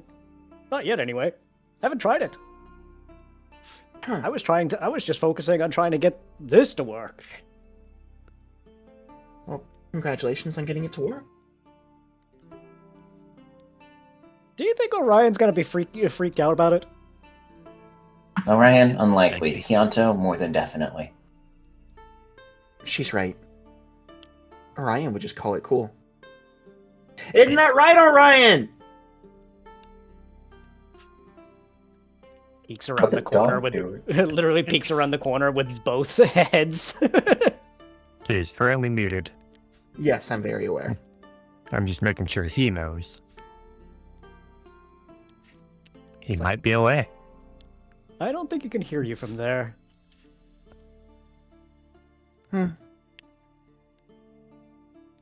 Such that it be. He'll catch up. You can have a reveal for him soon enough, I'm sure. Reveal? There's already been a reveal. Well, if you can call this. I don't know, it's pretty revealing. I guess you could say he is the sort of revealing light. Ha! No, you need 3 of him for that. Oh, So, Aegislash, got it. you need 3 of them. 3 of them, they say. Here, have another third. Another 12. Another 12. Here you go. There's your sort of revealing light. Hi! See, Fearless Well, I said that guess he now we could do can't it. attack for the next 3 turns. Did you know the Swords of Revealing Light is based on Ghostly Prison from Magic? Anyways. No, I did not actually. That's interesting information. But no, Sigrid goes, apparently Fearless is able to do, like, many more than this, but I don't think I can go much further than this many. Still impressive. Before I completely forget and get distracted, do you know where Chianto is? Last I saw them, they were probably further down south. Makoto, you didn't see him inside, so he's probably close to the entrance, but not quite inside.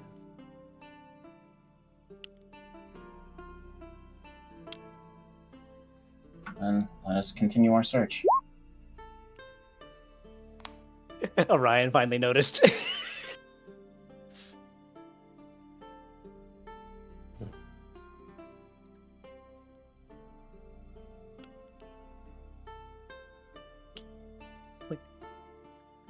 Oh, hi, Orion, don't mind us.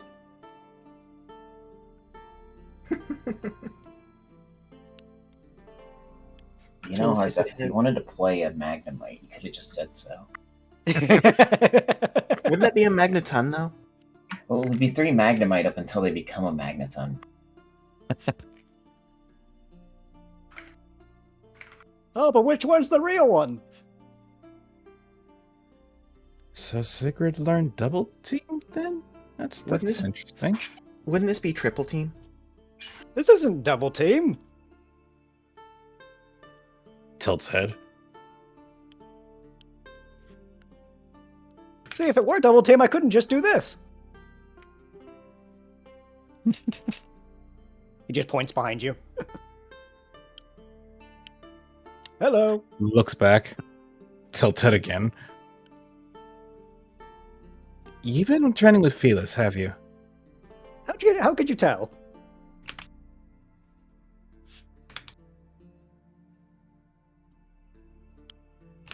I'm just gonna do this. Ah, right. I don't have that move on this character. I need to talk to Daisy about that.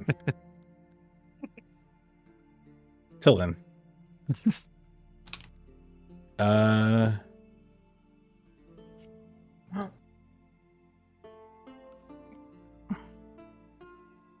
This should reveal which one is the correct one to Orion.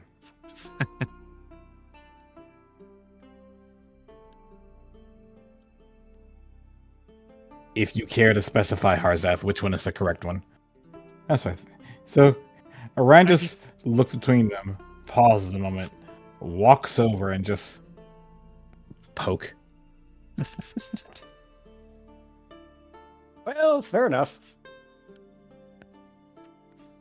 I didn't think I was going to be able to fool you with that one.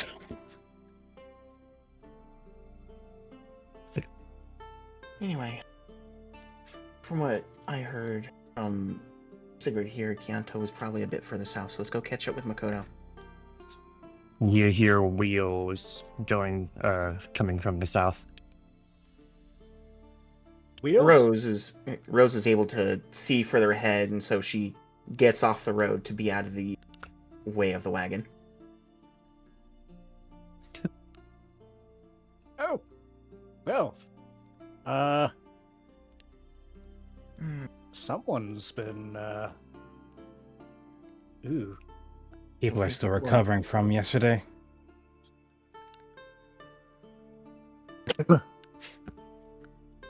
And the Bouffalante is completely quiet as she's just carting off a couple Pokemon who have not made it from their recovery.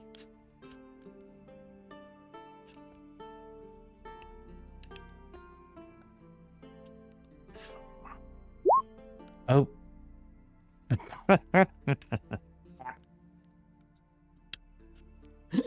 Gets pecked, gets slapped in the face with tail. Pah!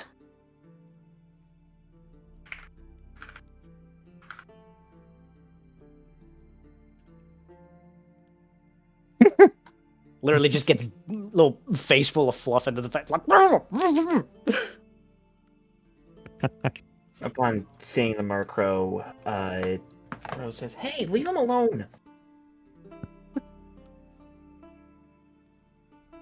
God damn, there was some power in that tail. Damn.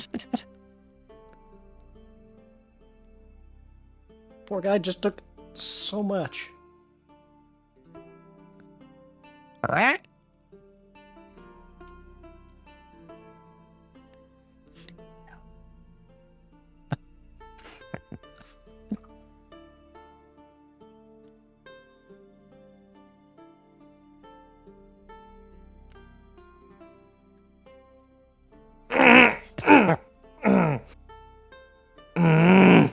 What the hell? Ooh. That's What are you doing disgusting. that for? What are you doing that to Keonto for? What do you want?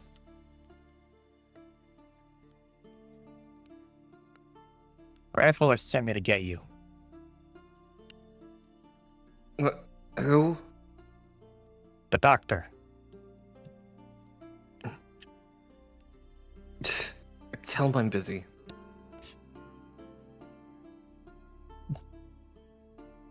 He's not gonna like that, you know. I don't care. If I may interject, if a medic is asking for your help, isn't that something that you'd be thrilled to do? I don't understand. Keonta looks over to the others. There is quite a glare coming from him. Great. Rose is shrinking back from that. Just the three who hate me. What? Wait, I don't understand. What happened last night?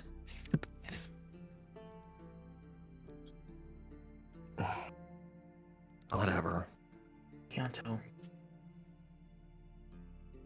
please talk with you.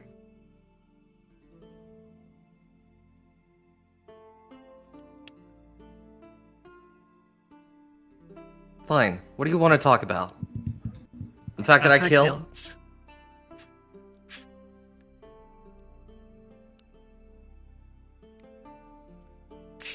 I wanted to apologize.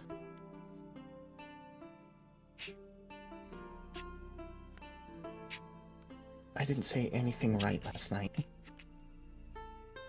And I've made you think that I have a problem with you as a person, which I don't. You're not the only one who thinks that, you know. I could tell from the other two.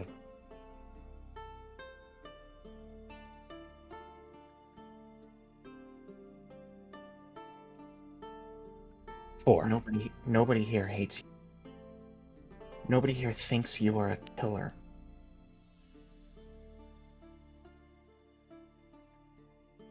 Rose then comes a little closer.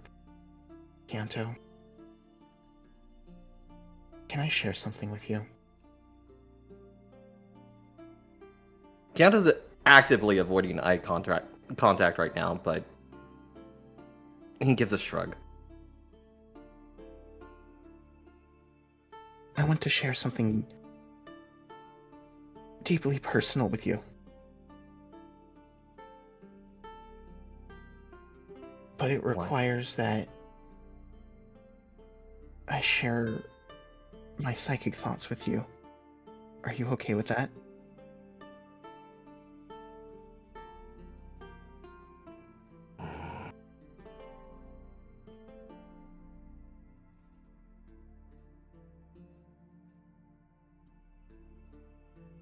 Tell Rifle I'll be right there.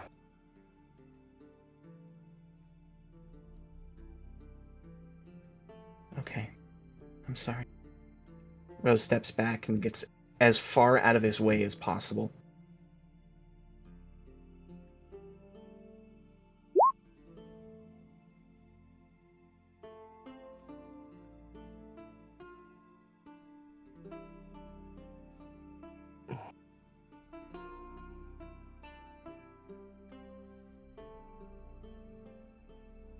Yeah, I understand.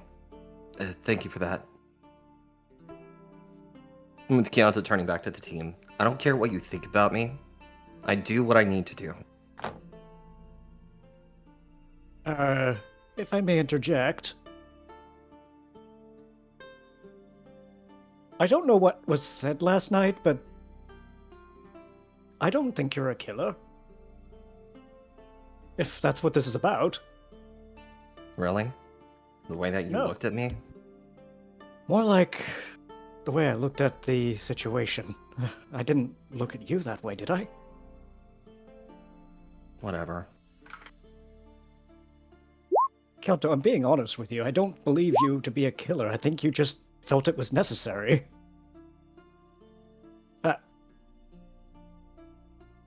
Seems like Keonta is actively trying to avoid everyone right now. Oh dear. Oh, we can't have this. We just can't. Leave him be. We can talk when he's done. If that's your professional opinion, I'll leave it be, but... It's not. I'm not a professional about this at all. Just... If we try talking to him now, I don't think he's going to listen. I understand. If there's anything you need me to do that could help...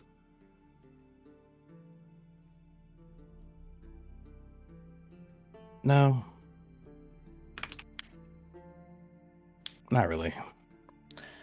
I'm gonna go ahead and head down to the engineering area, build a couple of things. Now, how do I get rid of these clones? Well, there's the simple way, and then there's the way of however Felix taught you, and then there's my way. Ooh, do tell. I don't know if Felix taught you. Well, quite simply, they just told me to visualize myself being elsewhere. Then I would imagine it'd be the opposite. Otherwise, I guess I could try, but no chance. Oh, well. Just no be there, right? I think so. Just Oh, there they go.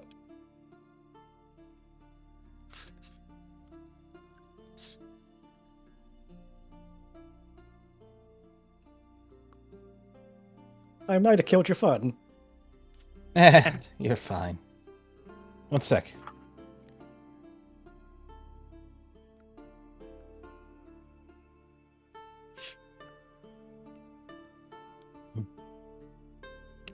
She's curled up and unresponsive.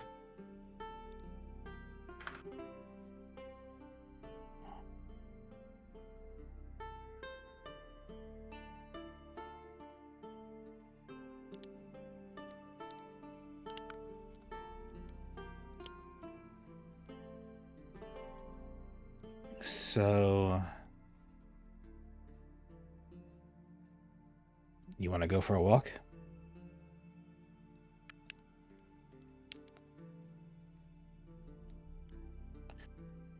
Not sure. Considering what I just saw, he took what happened last night pretty hard. We can deal with it when he's actually in the mood to listen.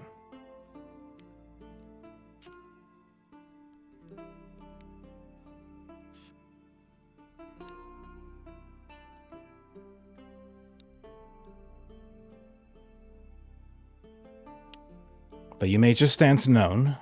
I personally think you spoke it just fine. I also know what you were going to show him.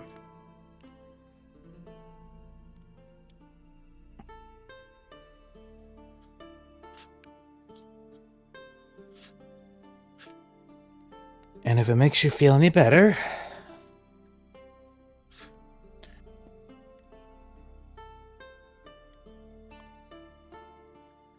I don't hate you. Far from it.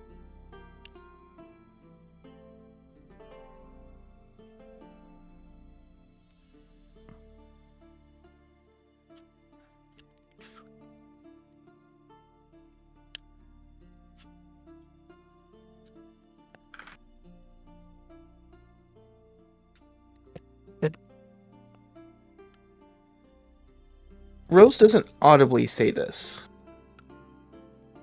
but there's a tiny, quiet psychic thank you that the three of them can hear.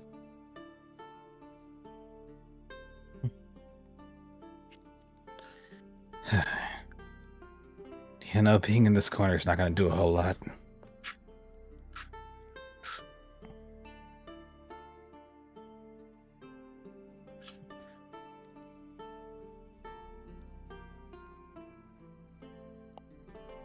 Why don't we head back to your brother?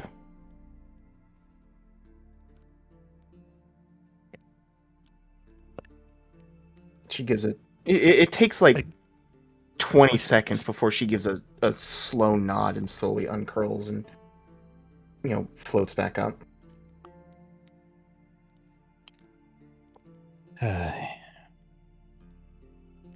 Well, I don't have an answer for I don't have an answer for what to do. I acknowledge I don't have an answer for what to do. We'll figure something out, though.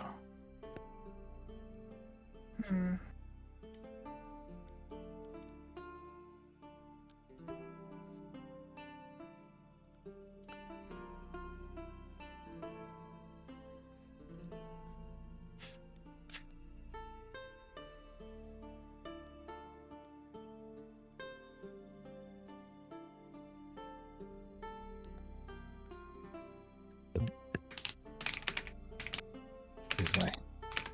For me, I'm gonna be taking time to do a bit of crafting. Make something new, get my mind off things, you know?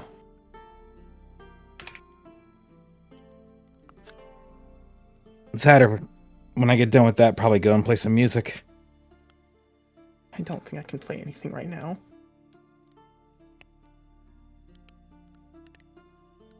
Fair. When she gets out of the corner, she's a little worried that she doesn't see Makoto, but at this point, she's just kind of half accepting that more and more are going to be wanting to be apart from her. And while she's not saying it actively, Orion can pretty much get a read of her aura with that. Makoto went after Kianto. Considering Makoto has little to do with medical knowledge, I imagine they're going to be sharing their thoughts in a different way.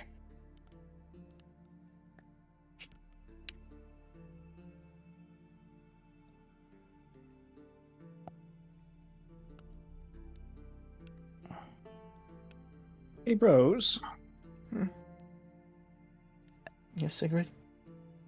If it's any consolation, I don't exactly... well, know exactly what happened, but if it's about what happened yesterday... Have you heard the phrase, time heals all wounds?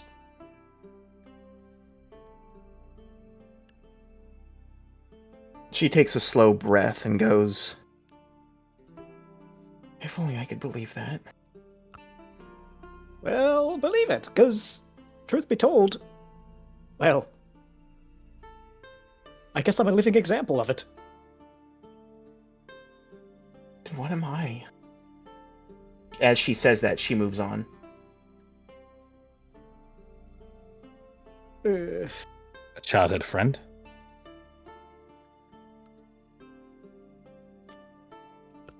And one I intend to keep.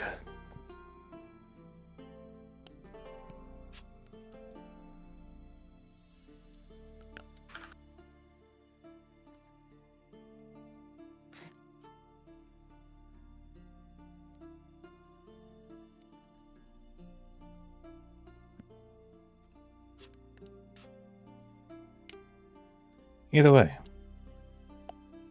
Orion's gonna follow behind, make sure to get from point A to point B.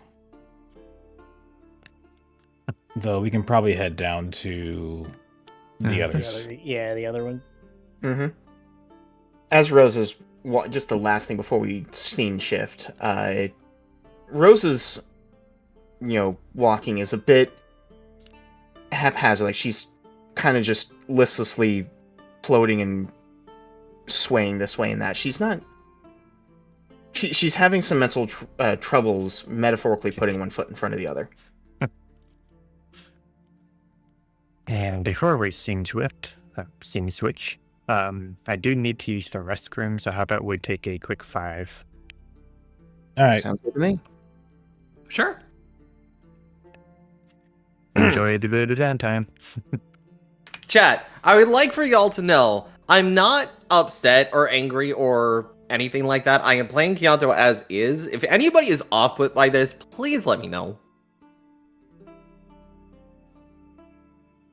I mean, there's some character bleed. I'm not gonna lie to you, but we understand. I do. See, I hope completely you're understand. ready. Oh, I hope you're ready over there, Eevee boy. Things are gonna get real interesting. Yeah. Yeah, I'm pretty aware that it's basically the character being played, so it's not a big deal for me. I do know it's the character, and I'm not worried about my relationship and friendship with you guys. Right. But my mind is still having that shrieking voice inside, desperate to fix things. There's a lot of character bleed right now, so I mean, it's kind of like what Sigur's trying to do. He's trying to, help by giving things that he heard once before, but doesn't exactly know how to reciprocate the idea of what they're feeling to a positive degree. Yeah. I will go ahead and say this. Back in middle school and high school, I actually took some acting classes.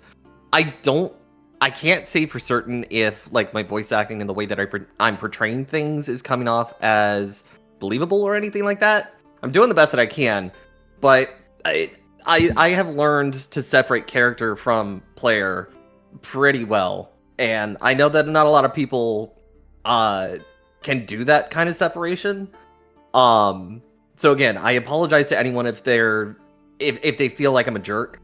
I'm just playing a character right now. You're fine. I mean, I don't think that you're being a jerk as a person, Kyanto. I'm perfectly fine separating characters. I mean, it took 100% of my power when they were mentioning them all sitting around the campfire to not start making a SpongeBob reference. Oh my god. The funny God. thing is, you're talking about it around the bards. I guarantee Yeah, it's like you, I was expecting the next line for they're sitting around the campfire singing the CAMPFIRE. Oh my god. I was literally going to say that. I was like, I guarantee you one of them has sung that song at some point or another. Especially because all of them have stringed instruments. Yes, the piano is a stringed instrument. Fight me. It's just like, and yes, pianos are a stringed it's stringed actually- instrument because you're basically pressing a key to thrum. Yeah. I do want to say, we did have a little bit of discussion before session chat, how the world of Terra is pretty advanced compared to our world as we live in right now. And so we had a little bit of a discussion where someone had asked a question in our Q&A. We will get an answer to that. But the fact of the matter is that the things that exist in this world have something of a translation in Terra, not quite 1-to-1, but I could imagine that a song similar to that probably at some point has traveled to the Dusk Realm. Yes? No? Maybe? I don't really know about that one, Chief.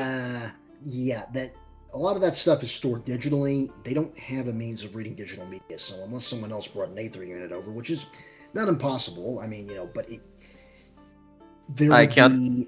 Kyoto with the Aether unit that has video games on it. You got games on your brings phone? over an entire it's just printed out PowerPoint sheets of just entire episodes of SpongeBob.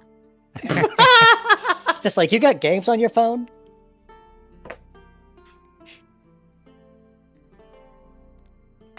There would be. I mean, they do copy, books. They might have a screen or two somewhere which has maybe medical texts or engineering, stuff like that. Just engineering manuals. Things of practical value would have been prioritized by our intrepid little Zorua over the years. But Which one? Video games, not so much. Intrepid Zorua, which one? Which one do you The think one I'm who can talking actually about? go to Terra. Yeah, I know. Also, I posted something in Players Only in response to what Sigrid said. Time heals all wounds, but on the other side, wounds are eternal. Yeah, Meanwhile, but the other side it's isn't real. Yeah, and then he's over here like, yeah, I mean, look at me. I'm a living example of time heals all wounds. I came back from the dead. But did you really? Not really, but technically.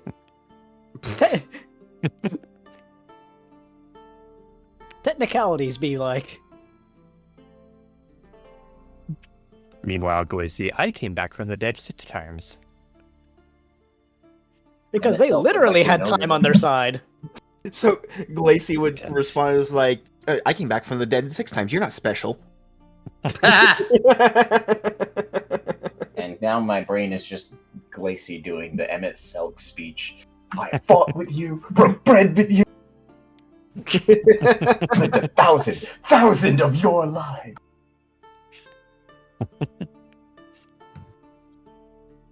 Anyways, Let's proceed. Indeed. Back to the game. So are we going to transition downstairs? Yeah, Sounds like it. We can... put these 3 are gonna go back to the bards and just basically help tend to the fire and breakfast. Yeah, Or lunch, I guess, at this point. I'll just drop these 3 up there real quick. Mm-hmm. And go downstairs.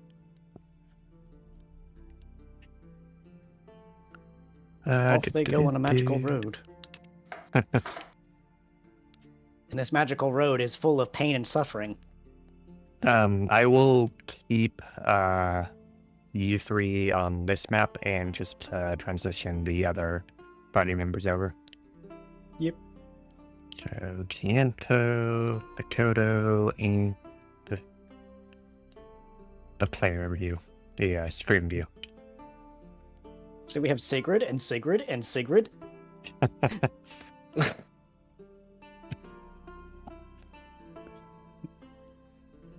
See, if there's a Sigrid 2 Electric Boogaloo, what would Sigrid 3 be? The Sigrid bee's 3. knees. Sigrid 3, the mediocre trilogy ender. Ah, It had an amazing build-up, but the end left something to be paid off. And it was just 3 colors, green, blue, and red. RGB.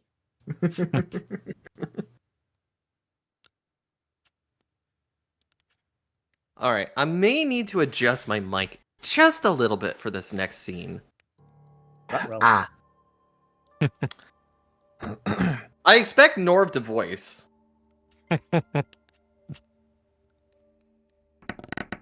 There's a lot going on that is a little hard for him not to at this point. Yeah. I imagine Kyoto is ahead of Makoto at this point, so their plan is to wait until after they're done doing the hospital stuff, I'm still loading in if someone would be kind enough to drag me over to the medical ward. Mhm.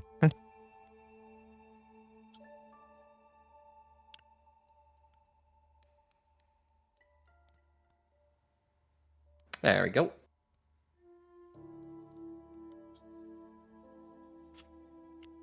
So I will move the scene over there.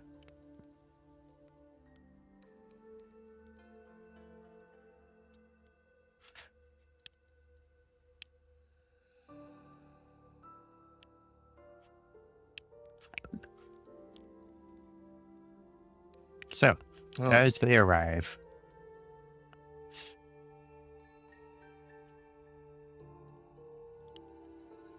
Mm-hmm.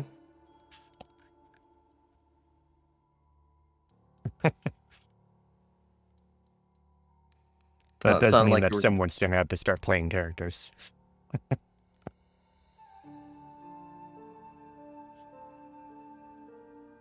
Yeah, thanks.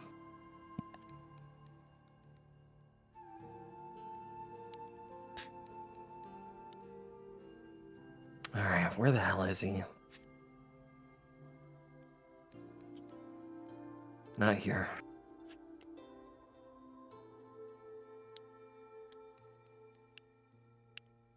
Sorry.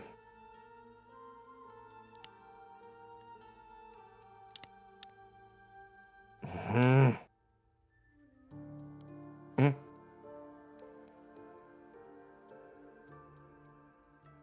Uh,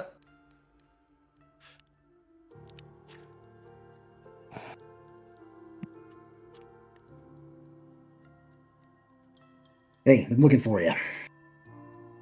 yeah. Yeah, it's been well, no way around. This has been a hell of a mess. I haven't gotten any sleep. You still got any of that? I don't know, voodoo magic, whatever you got. We need it now. We're losing patience here.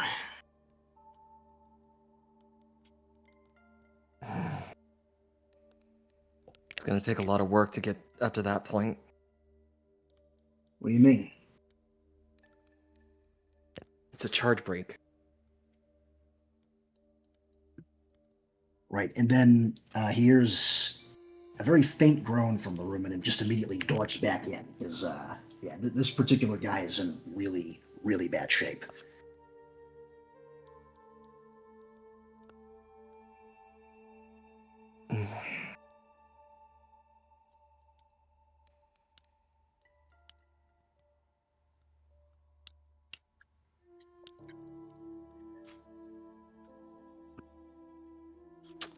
Uh, Can you let's see see. him? Can you see him from the doorway? Yeah, I can see him from the doorway. Let's do this.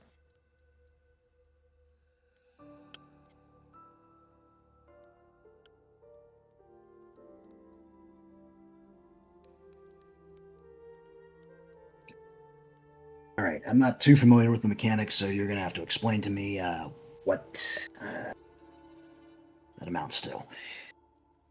Basically, how much life force is there left, and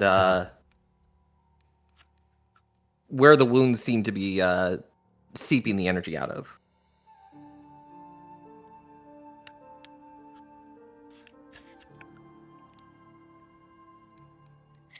Well, short version is this is one of the Lost Wilderness residents.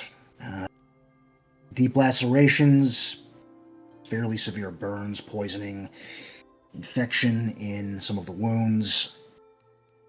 Right arm, really bad shape, might not be salvageable. There's two people in this particular treatment room because this guy is the worst on the table right now. They don't think he's going to make it.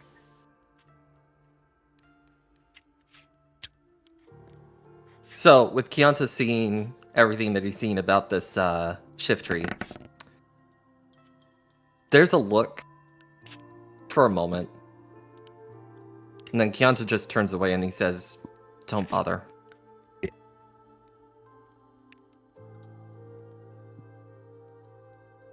What?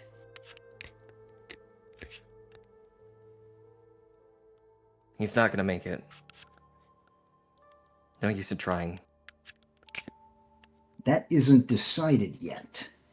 I'm not going to abandon the guy. We've already triaged the other patients. The ones who couldn't make it, they're dead. This one still has a fighting chance. It isn't a good chance, but it's still high enough that it's worth sticking to the task, sticking to the case.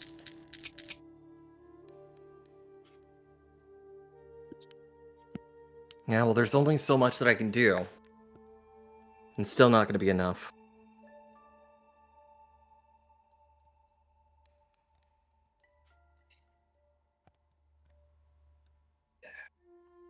Comparatively, Rifle seeing Kyanto before, this is a new side that the Doctor has never seen.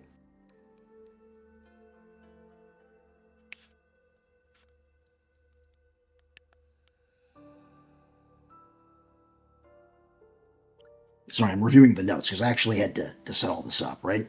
Mhm. Consulted with a nursing student. All right, listen. Check to see if his symptoms are abating or not. Check his digits for function. If you can still feel them, that's a good sign. If not, find me something sharp.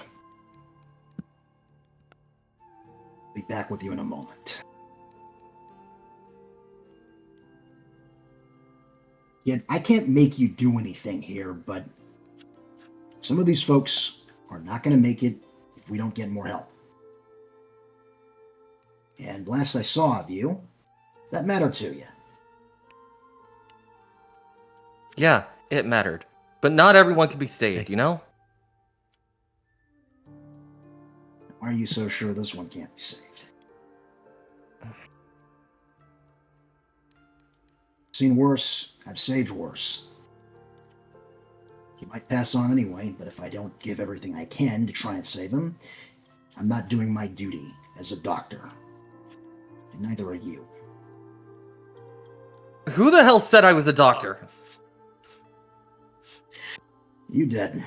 Maybe you didn't use those exact words, but you rolled up in here, made it your business to come and help out. Helped a bunch of people, might even have saved a couple of them. Certainly made their recoveries a lot easier. Yeah, What? they could be saved. What happened yesterday...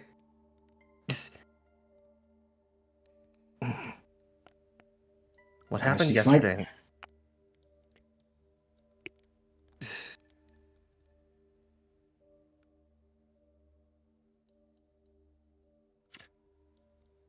This poor bastard doesn't know anything about whatever it is you experienced out there. I've been in the field of myself a few times. We all have. We're all Legion. I don't think it matters to him what you personally saw or felt. Nothing else is going to matter to him soon because he might pass on. Don't you think he deserves a chance? You know, to think, to know about what he wants to do next, to know what happened to his family and friends, if there's anything left of him back in the wilderness?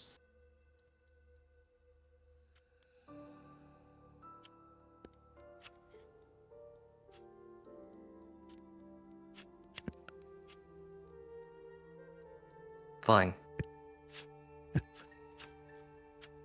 Waste resources on him if you want. Move.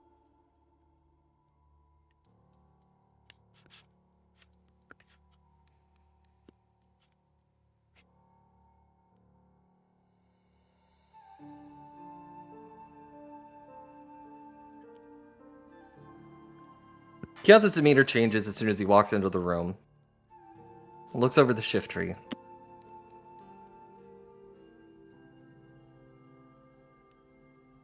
Can you hold him down for a moment? Do it. And then, well, the Infernape does that.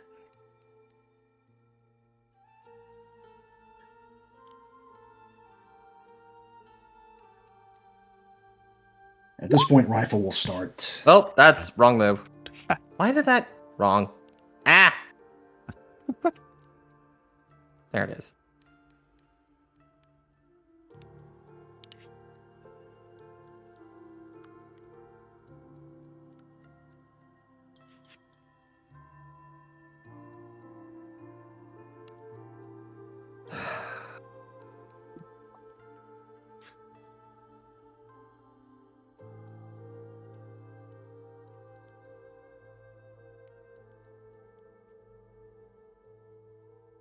Keonta starts rifling through his first aid pack, pulls out whatever he needs in order to perform some sort of triage, and starts working. Roll medical education. That was an 11. All right, he got it in the roll. All right, so work on the shift tree. It takes a bit of time, quite a bit. Rifle is also listing off symptoms or known symptoms and injuries, because he got hit pretty much all over by various attacks and weapons as well. And the short answer is deep lacerations, infection in some of the injuries, particularly nasty laceration on the right arm, both burns and poisoning. And add a character. I know that Kento can fix at least the poison, so this is actually a case he might be able to move the needle on. Funny you say that. All permanent and volatile statuses. This is something Rifle hasn't seen yet. Yeah, if Alden was here, he'd be able to tell him, but he's not. He's still over at Immenser's watch. So the shift tree it takes a bit, but the shift tree does look a little bit better. The burns aren't severe anymore. And the poison, as you can see with your sight, starts to just trickle away.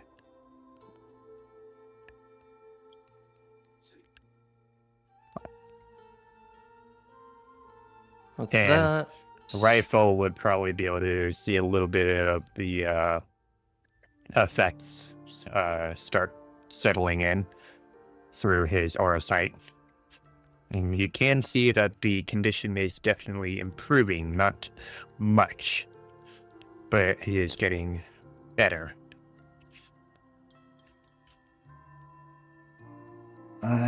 He's not as hot anymore. And Rifle's like, I don't see as much swelling.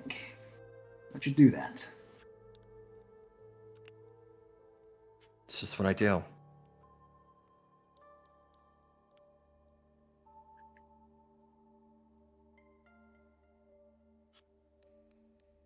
The rest is up to cleaning the infections and suturing the wounds.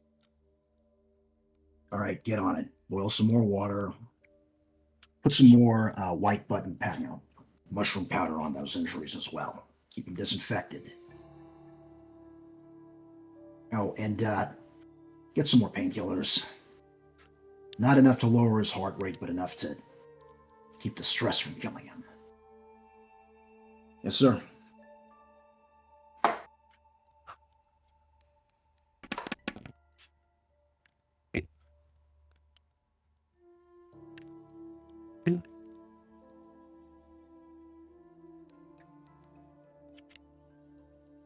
He had a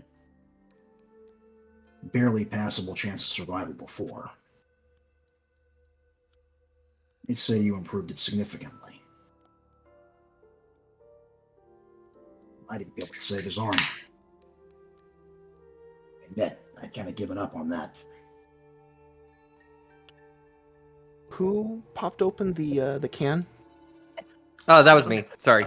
Because the timing was beyond perfect. I could see the doctor popping open some drink, maybe beer, maybe soda, while he's saying this. Right? Not that there's any of that there. It's just perfect timing for the conversation. Yeah, no, he's still got a lot of shit left to deal with because all these treatment rooms, Yeah, they all have injured people in them. He's going to go over Oh, I'm to aware.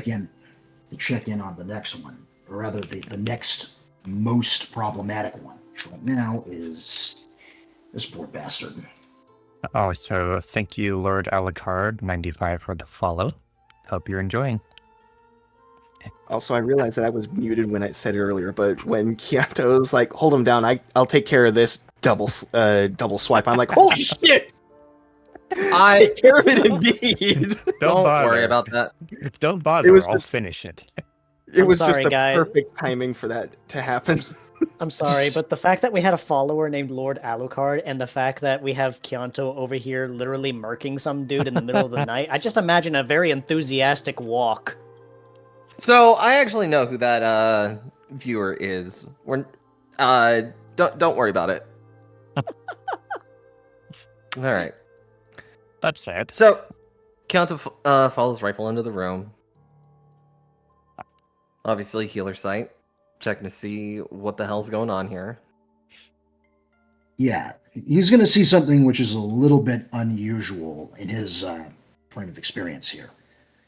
The Scaparaja doesn't have too many injuries, but basically someone stabbed him repeatedly with a poisoned spear. And despite the fact that he's a steel type, because it wasn't elemental, Pokemon type poison, it was just, literally just regular poison that they, toxins, venoms, whatever they can get a hold of, it's actually still making him sick. You can see a bit of corrosion on its armor plating. How's he holding up? And she's just like, not good. Not good. I'm trying to keep him cool, but not much is working. This isn't a status effect. Hey, kid, can you do that thing that you did with the other guy? No, it doesn't work on this. That's a bit of a problem, isn't it? Is there anything else you can do? I don't know about.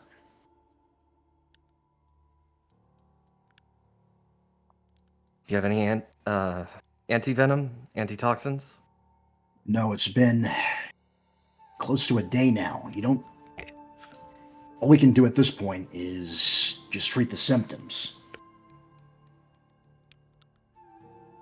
We've been keeping this one fed and hydrated. Well, what he doesn't hurl back up. And if you don't have anything to treat the corrosion, I don't know.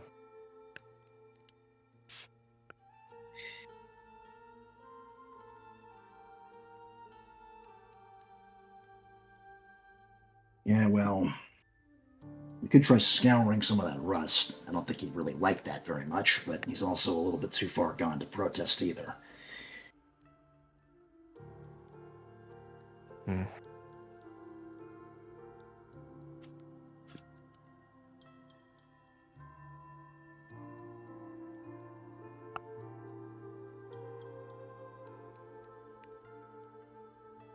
No. The only thing I'd be able to do in this case...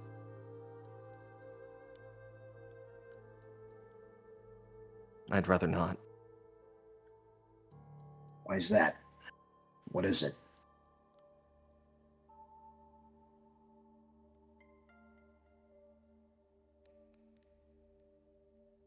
Ending their suffering. He ain't dead yet. And I can't do much on this one. Look, I ain't gonna lie. The people who are in this ward right now are the ones we thought had a chance of being saved. That Shiftry was the worst off. The others, well, they didn't make it. In fact, they just sent another couple of them out there, I saw. along with that Murkrow.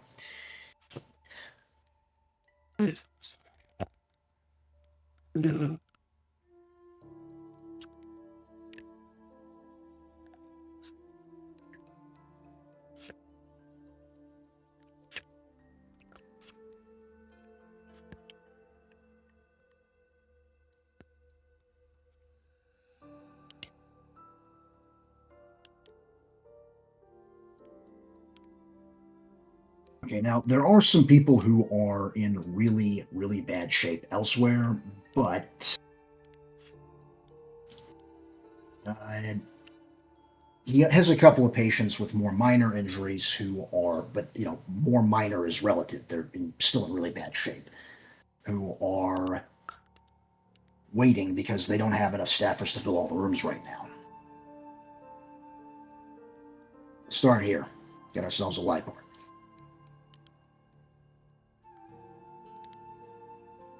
At this point, the doctor is reading off of the sheet that he was given earlier, which sort of reports what happens to this particular person.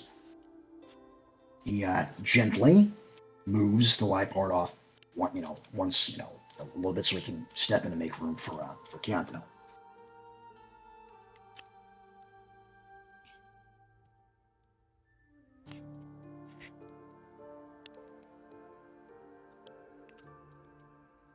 Now, in this case, the injuries are less extensive. They look survivable, just very unpleasant.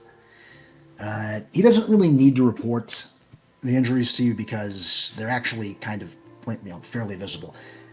This one, he reads out. Okay, this one was from the concealed ruins. Badly sprained legs. Yeah, she's favoring them. Lacerations over the belly.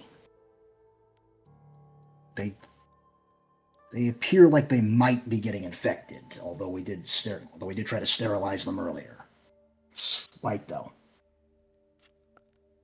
All right, listen. I know you're in pain right now, but just can you roll over on your side for us? And, she seems like a tough cookie because she grunts a little bit and does exactly that. So they have a better look and get a better look at her injury now. She has to do it with her forelegs because, her hinds are all fucked up, so, yeah. Rifle's first thought is, and the first thing he says is, we need splints for this. Need to immobilize those legs for a while. Leave them in a comfortable position. We also need to disinfect those injuries. Chianto, in the medicine cabinet up to the north, the storage room. I need you to get some white button powder and some disinfecting alcohol. Stuff which is mixed in with, fermented pecha berry juice. Okay. Some yarrow paste wouldn't hurt either. Could use a coagulant. She's still bleeding. Slowly, but she's still bleeding. All right, one moment. And while he's over there, he actually holds onto the injury, tries to press, because apparently moving caused one of her wounds to open back up. That sucks, but he did need a better angle on both the legs and the belly.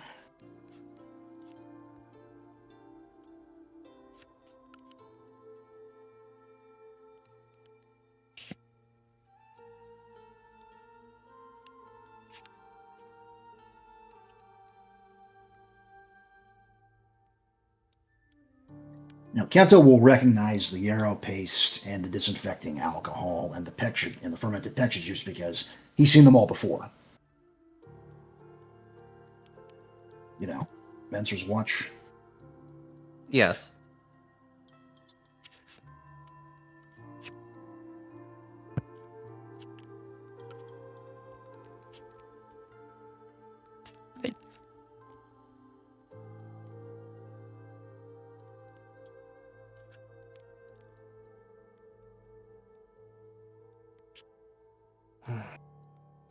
White button powder, white button powder.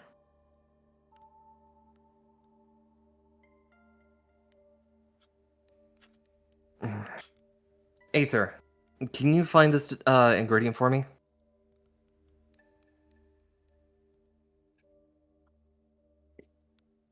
White button powder, by the way, is just ground up mushroom, basically. So, if he knows what it is already, it should be easy for him to find. If he doesn't, then yeah, he's going to need help.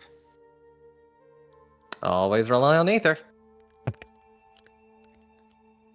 It's a safe assumption that Aether knows what it looks like, just because it's technically an AI. Yeah, we got the ping for it. All right. Keonta comes back with the ingredients. Yeah, and at this point, he's splintered one of her legs. He's just he's working on the other. All right, here we are. All right. Dress the lacerations. Disinfect them. She's not going to like this. Sorry about this in advance, miss. This is going to hurt a bit. And,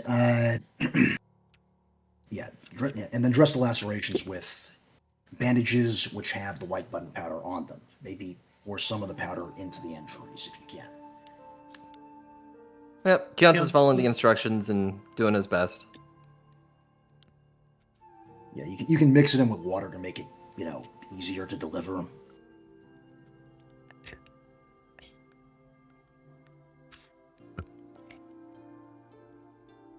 There we go. And yeah, despite the fact that she's trying to be a toughie, I mean, like I said, she's from the Concealed Ruins, so she's a legionnaire. She still ends up yowling once or twice, and he has to grab a hold of, well, her lower back so that she doesn't injure her legs thrashing about. Yeah, not exactly fun.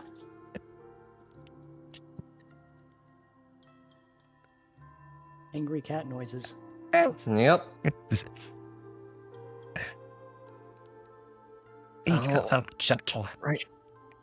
I'm trying. She's a little sarcastic at one point, kind of just, bites off through her clenched teeth. Hey, you must be new at this. Because she's apparently experienced this before. What a life, right?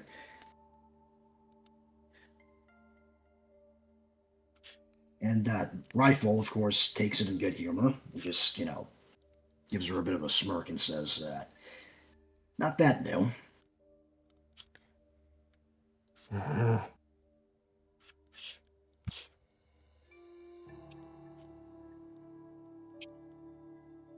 right, there we go. Can you walk? And she just kind of looks at Rifle like he's an idiot, and then gestures to her splinted up legs. Yeah, all right. What the hell do you? And he says, "I'm gonna have to get someone to pick you up and take you downstairs to the recovery room, recovery ward."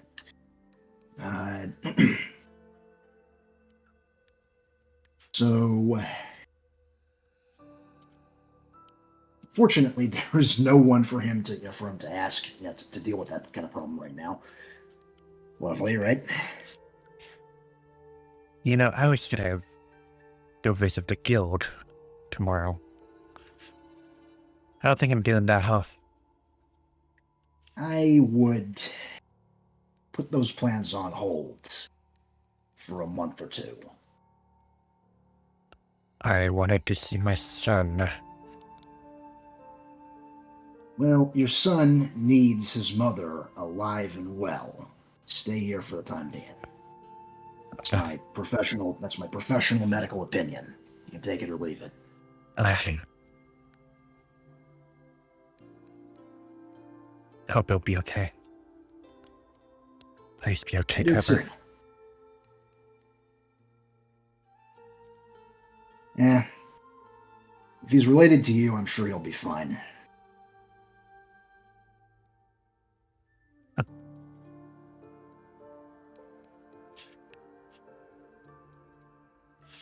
Is that it, or or does she have something else to say? She just lays her head down. All right.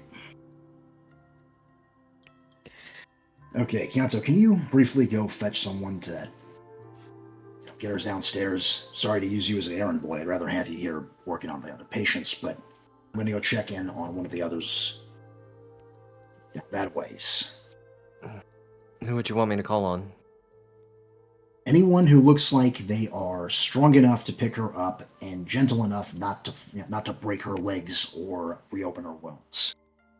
I don't care who. Just go to the mess hall. Be someone there for sure. All right.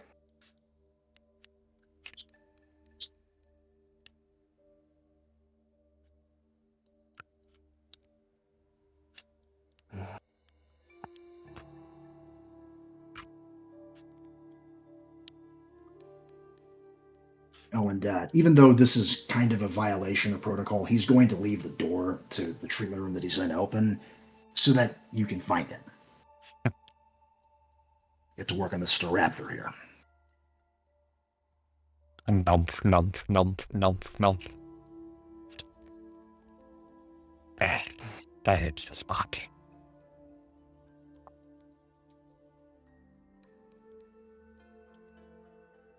Excuse me. Huh? Yo. Hey, we need medical transport down to the ward below. Already? Alright. Just takes one nice drink and then claps the cup on the plate and just... Alright, where are they? This way.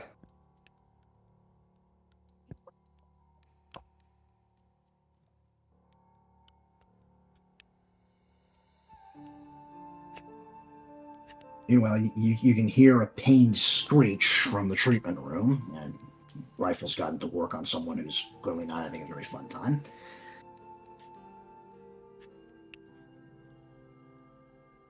And, he's being himself. Nice lungs you've got there. That doesn't sound good. It never is, he says. He overheard that little snipe. It's right next door. Purloin in here. She splinted up on the back. Alright, little lady. She just glares at him.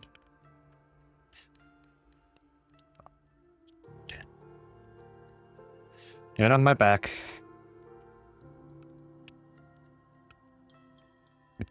He just kind of guides her with his tail onto his back, and occasionally she hisses when her legs drag a little bit. But she manages to get her on him, and she just growls and clenches her claws into him, and he just grunts. Good thing I'm a rock type. Alright, here we go. Thank you. Yeah, no problem.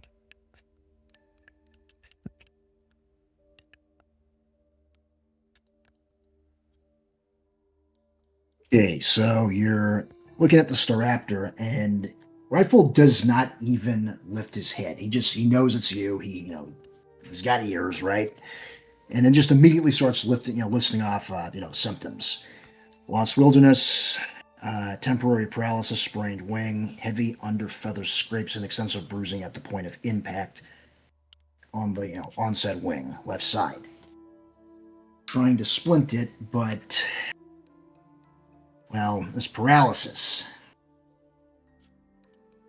It's making him a little stiff. I'm trying to move the wing into position, and then there's another screech as he tries to move the wing again, and he kind of just winces for a moment, and he's like, yeah, it's making this process difficult.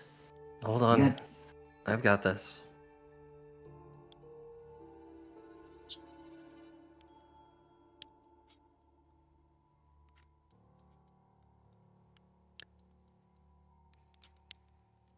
And you can feel the paralysis just start to loosen slightly.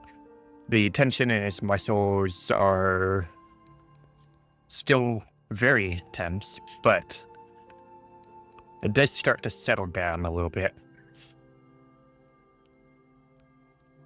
And Rifle is just like, I was going to ask you to go get a cherry berry, but I'll take that. Doesn't cost us any medical supplies. And and then he briefly moves his head out of the way, it's almost casual, like he's done this many times before. When the Staraptor snaps at him with his beak real quick. Because I mean, that it still fucking hurts, right? Like, nice aim you got there. I assume the Staraptor just makes angry bird noises at him. I don't know. He's fixing him. Angry So- squawking sounds. Yeah, so he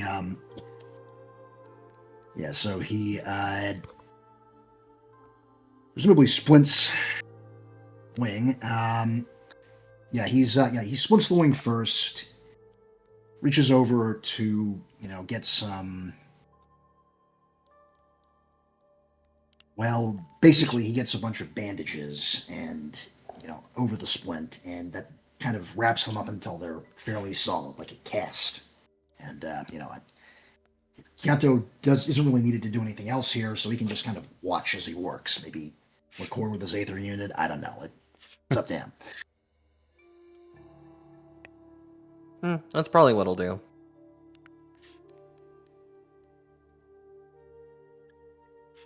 Also, he drips some water into the Staraptor's eyes because they're a little dry as well, and that gets him another another test of his reflexes, basically, but it does work, and this guy, he seems all right. He seems more pissed off than seriously hurt, which always a good sign, right?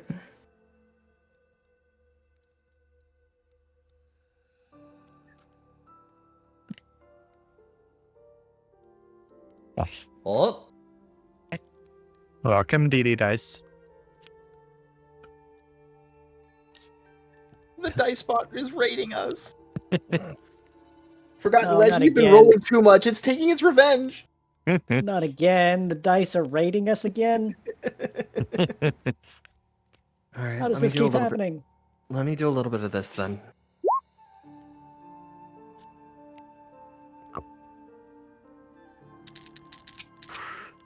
Easy now.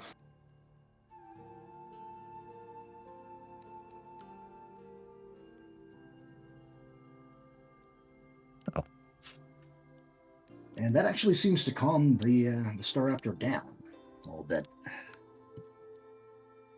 Mostly because he's never seen anything like it before, and it does make him wonder what the hell's just happened. He just suddenly feels better.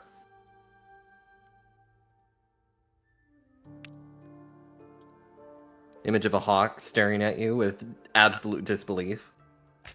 Yeah, pretty much. Maybe he's kind of like, tilting his head a little bit. Like a dog.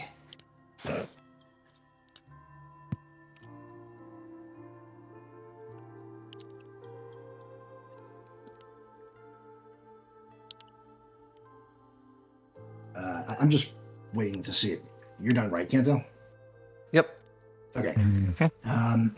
At this point, Rifle is just going to, to immediately step in and say, "All right, you can walk, right?" The bird looks like he wants to flip him the bird, but nods. Okay, listen. If you can walk on your own, go downstairs to the recovery ward. But no buts. You are gonna go down there for the next day or two.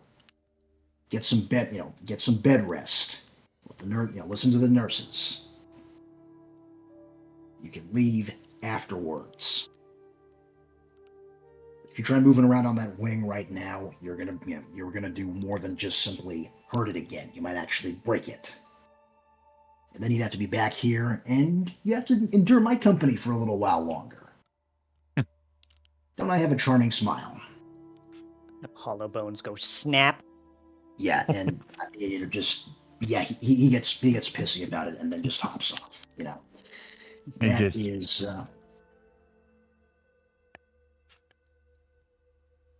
Yeah, it's just that. That's that, pretty much.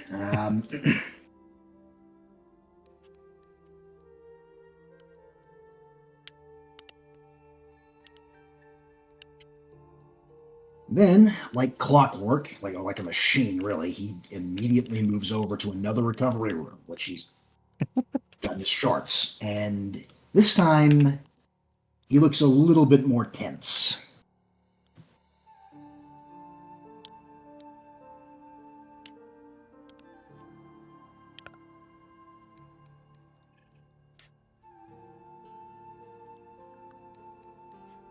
Good morning, sir. The duck, the Zimstrika actually lashes out at him this time, and he has to duck, the kick.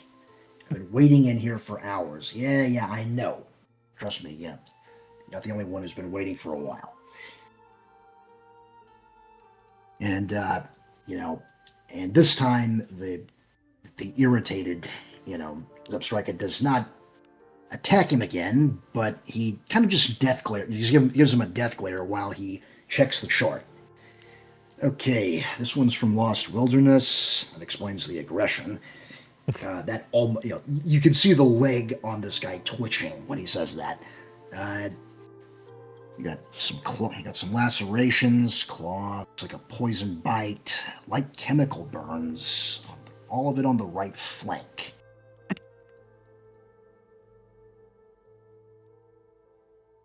All right, guess I'll do this again. Who'd you piss off? Yeah. At this point, I think Rifle is just so fed up with everything that he doesn't even care if he pisses off the Substrike enough for him to attack him again. But maybe it's the sight of the little V next to him, but he kind of just, he just snorts once and then, exposes the flank so that they can look it over more closely. All right, I need you to take a deep breath for me, okay? I don't know if the Zubstrika does or not. He's feeling kind of stubborn and ornery. Grumble, Well, either way. slow inhale.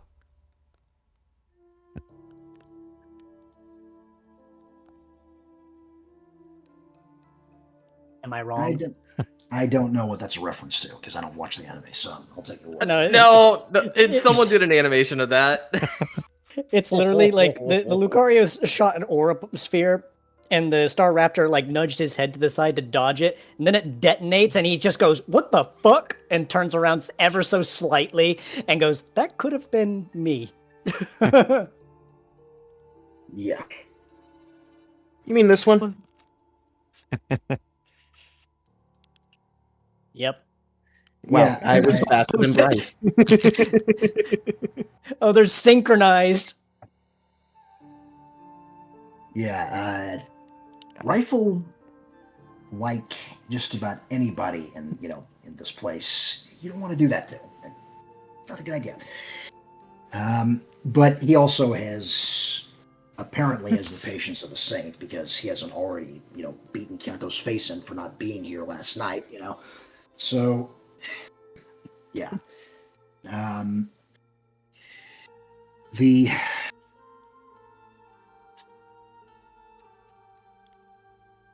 The correct treatment for the Zubstrika is, and he's gonna be relaying these instructions to Kanto. Like, he's gonna be applying some of the treatments himself, mostly white button powder on the lacerations.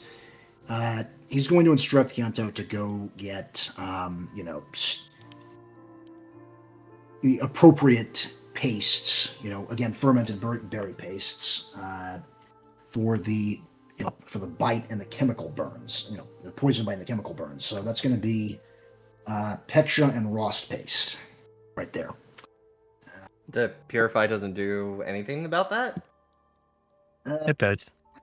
It does, but he's got quite a few of them.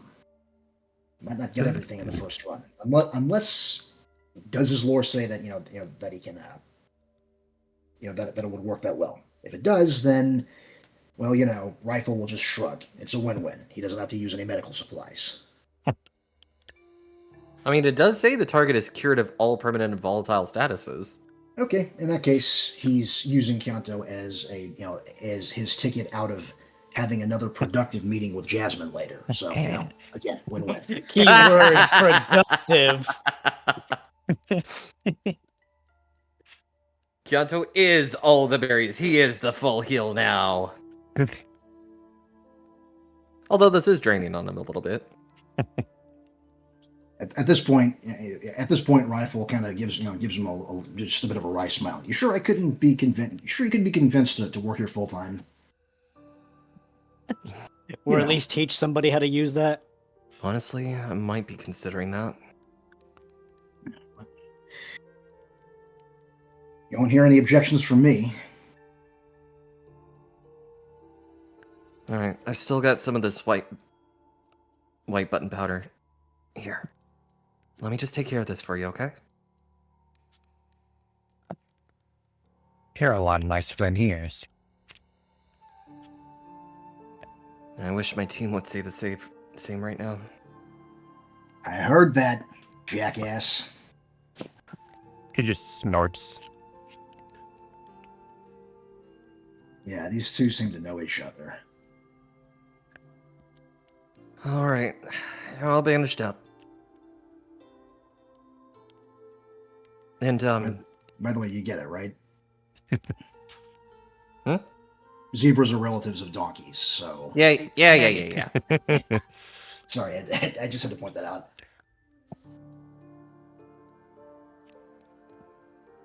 Afterwards, he just looks over at Kanto. Take care. Don't mind the door. Mm. He closed it, I might kick it off its hinges. Yep. He just What snorts. what are you doing? He's ambulatory. Tell him to go downstairs. Oh. You know, he actually ruffles the V's hair a little bit to show that he's not being serious about it. You know, it's a gentle reminder.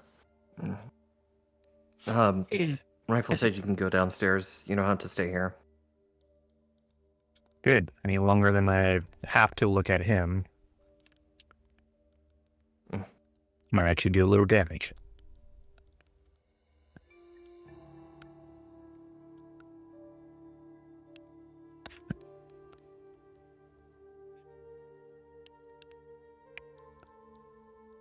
Rifle doesn't say anything, but there's a subtle smirk on his lips, like he's heard this before.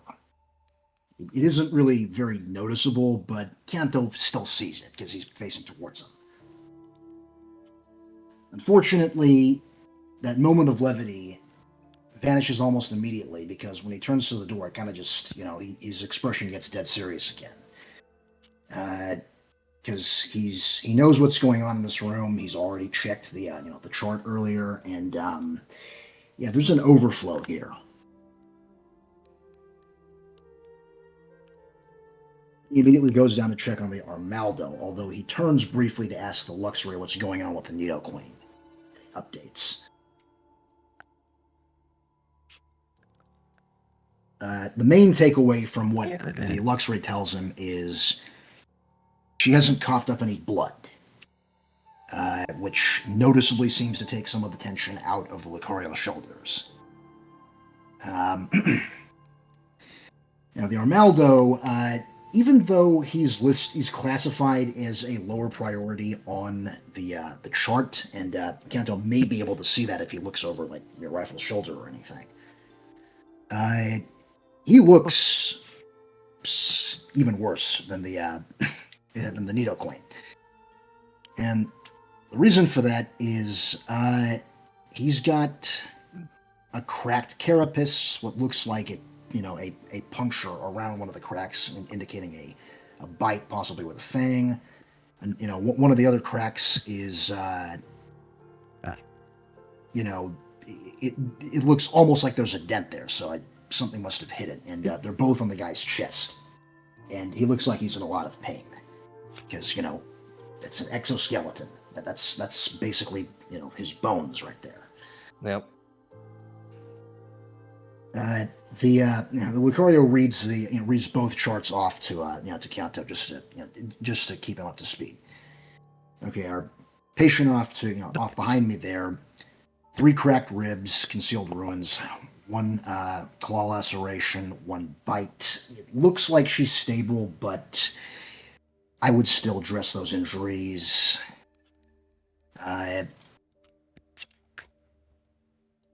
Probably also,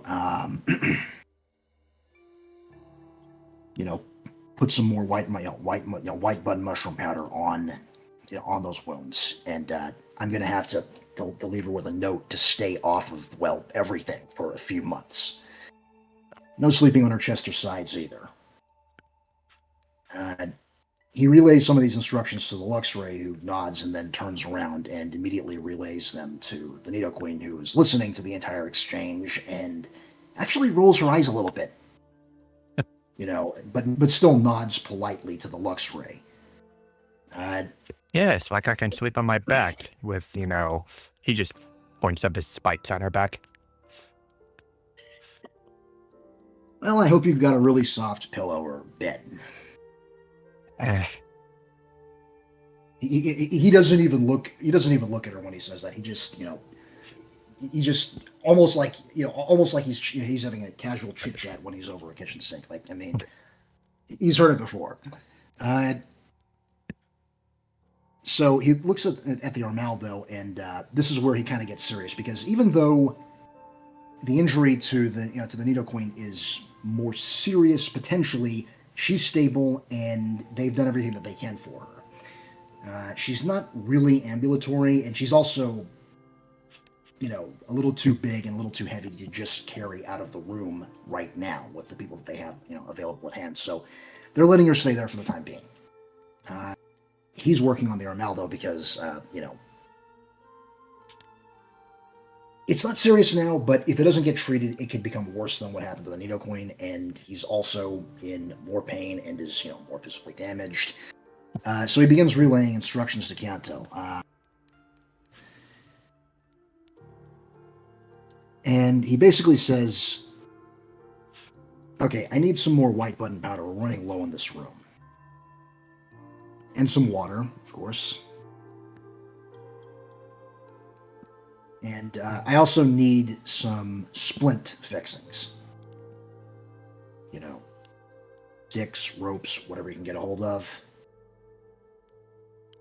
Treatment is simple, but it's going to be a little labor intensive, and it's going to be a little resource intensive. Yep. Well, let me do this first.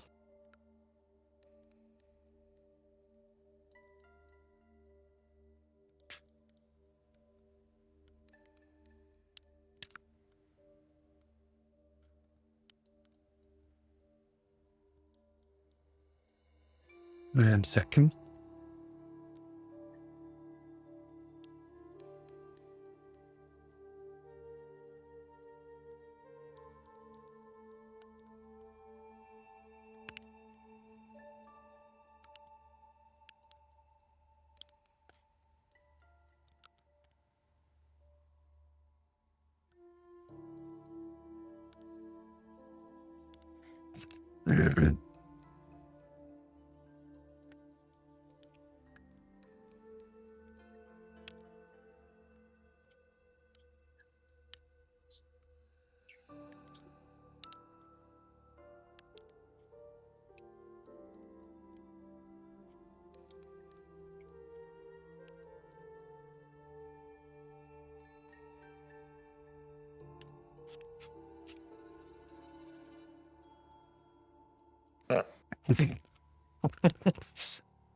Okay, by the way, I've been waiting for Chianto to do that. I'm just going to go ahead and say it now. We're going to assume, just for the sake of, simplifying everything here, that they're close enough to the patients downstairs that it also affects the ones in the recovery ward. In other words, healing wave as in it waves through the entire room. Whoosh. I mean, they're right beneath them, so, it makes sense for that to be the case.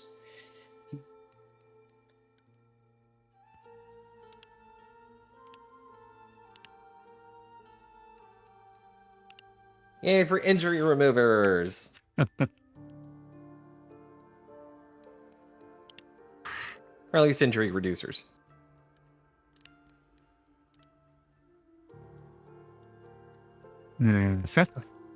Alright, I'll go get the supplies. I'll be right back.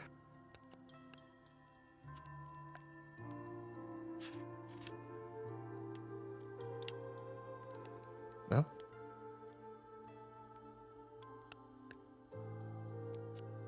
Everything okay? Yeah, I'm just stocking up more water. Could you help me? I need to get more water for this room too. Sure thing. Thank you.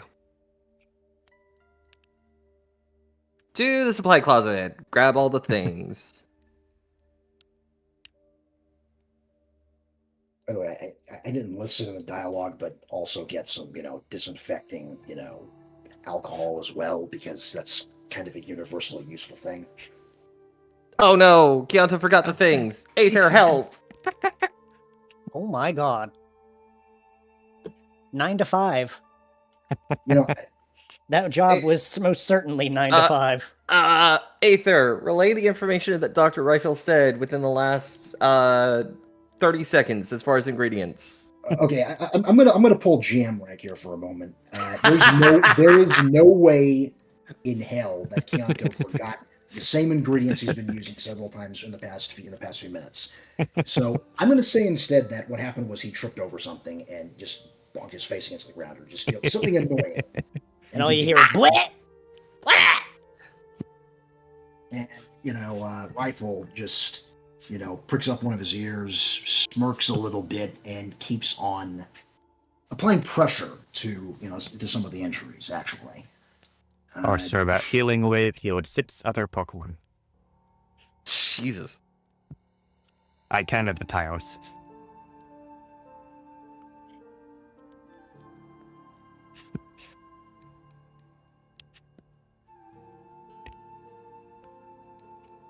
Doing alright there.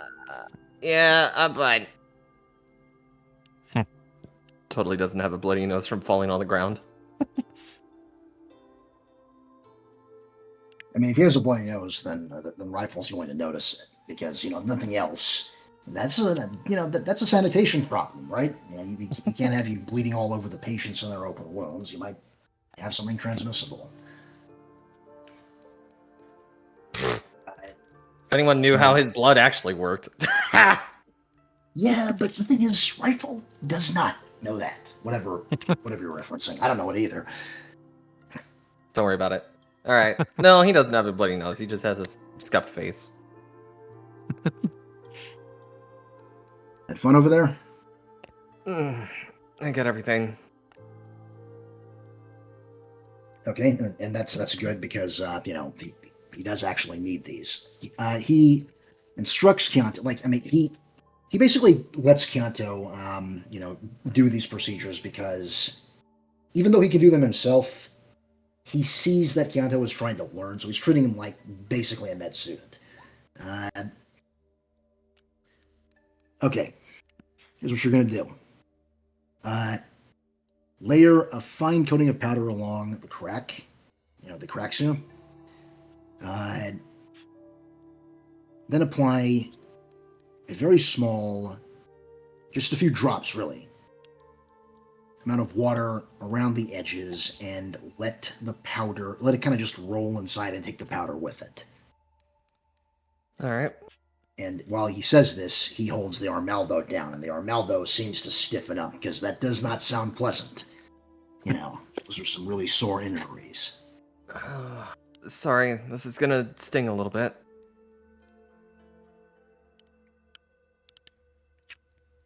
And Yeah. it thankfully does not hurt as much as the Armaldo's expecting. But the way that he stiffened up does hurt him, which is, this is why having the equivalent of equivalent injury to a broken bone for for an insectoid or arthropod really sucks. Does anyone know the testing for Mjolnir from Halo by any chance? A little bit of lore background for that particular game series. Nobody? Well, the gist of it is those suits amplify your body's movement so much that it actually normal humans can't use them because the slightest twitch becomes a bone-breaking, fast movement. So the first guy that they put in one of those suits, yeah, he moved his finger, it bent all the way backwards, and then he started screaming and spasming, and every move that he did from the injury, Okay. He died. Yeah, he died very quickly. But yeah. Very painfully. Yeah, that's kind of what it's like to have your exoskeleton broken when you're an arthropod. So let's, show a little empathy for this guy. Yeah. I'm pretty sure that gave a very clear mental image to the other players, and I don't think they like that. All it takes is Traumatize one- the empathy into the bwe. All you hear is crunch. Mm. Yeah, so at this point, he says, all right, so here's what you're going to do next. You and the Infernape over here are going to hold this guy down. And then he also holds the Arnaldo down before he can move. So, let's all get into position. Or we can dogpile on top of each other. That works too. Yeah. Okay, and at this point, what he does is he applies the splints and the ropes, and then he ties a knot very slowly. Oh no! Oh, And I know what's then- gonna happen. Oh. And then, tug. He just immediately locks them together, and the cracks almost disappear. They click back together, and, well, every person in the room has to pin their ears down because of the screaming that results. But it does seem to stabilize the injury. Ah! And then he tells the Infernape, okay, this guy is not exactly clear to move safely. I need you to go get someone who can do some heavy lifting and get him down to the ward because he can't stay here. He needs to rest somewhere.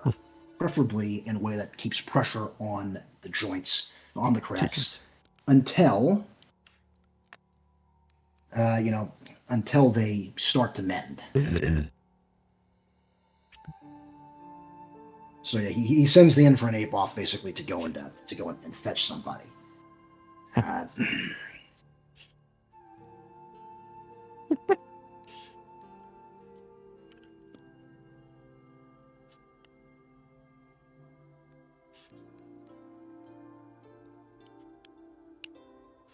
And I'll just, I'll send the Infernape off screen more or less, just to, or not. Glacy, what's happening here? I'll read. All right. I was doing things. Yeah, all right.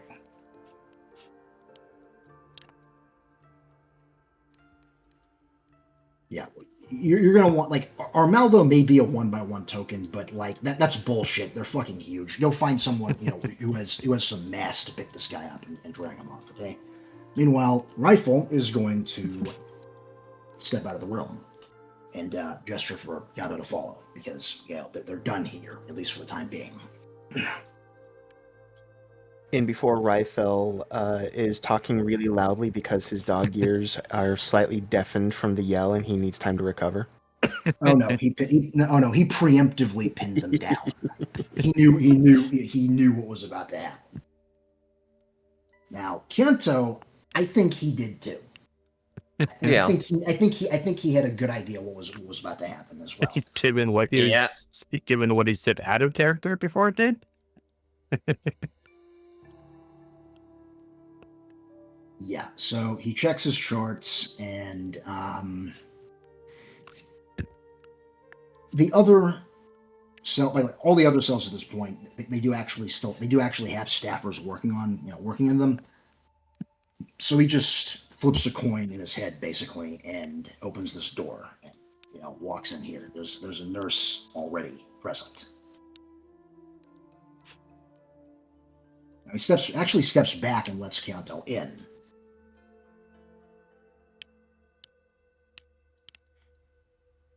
Okay, now this one isn't looking too hot. He's not the worst that they've seen, but he's definitely not exactly in good shape. Like, I mean, visibly speaking, like his injuries are not really good. But just in case that wasn't obvious to Keonto, even though it clearly is, he reads them out anyway. Okay, this one's from the Concealed Ruins. Multiple lacerations, both sides, burns all over ribs. You know what that means? Yep. He steps back and lets Keonto go, go fetch basically burn cream made out of, raspberry paste. Wait, no. He can use his ability, but like not all of these burns are caused by fire type attacks. Some of them are caused by just fire. To my knowledge, what you told me, Kanto can't treat that the same way, can he? No, yeah, I mean, yeah, that's fair. Yeah. So I'm just, Right. Well, if they're not done by moves, then yeah. Put it this way: he can go ahead and use his ability to try and heal the Mighty Enna, and he'll get rid of the attack burns, but then he'll realize some of them are still there. So we can, if you want to, you can do that and charge up other abilities. Well, I mean, Kyanto sees it, so Yeah, all right. Needless to say, this guy, he's being stoic about it, but you can clearly see that. I mean, he's got burns all over his body. It fucking hurts, You can see that the Delcatty is being overly cautious about touching him, and Rifle doesn't say anything, but he doesn't seem to be happy with that. She's got to do something, right? Like, better to save the patient than make the patient comfortable. Both is good, but one takes precedence over the other. Oh, wow. Okay. maybe she's a little too clingy. Clingy? No. She's trying to avoid touching him. And evidently, him seeing all the burns, he might be too.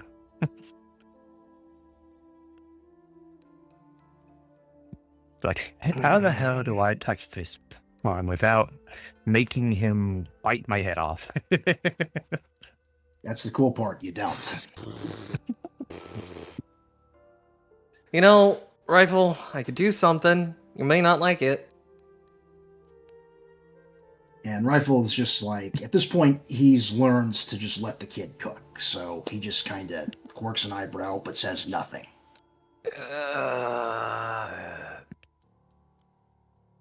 You might also want to leave Delcatty. And that does not... She does not have a very encouraged expression on her face when you say that, but... okay, she's waiting patiently for you to step out of the way. You're blocking the door. Okay, yeah. Yeah, she steps back and kind of just watches him enter the room, and... Yeah, this particular nurse seems new. Like, I mean, she's... Chat, I'm sorry for what I'm about to do. This is non-lethal.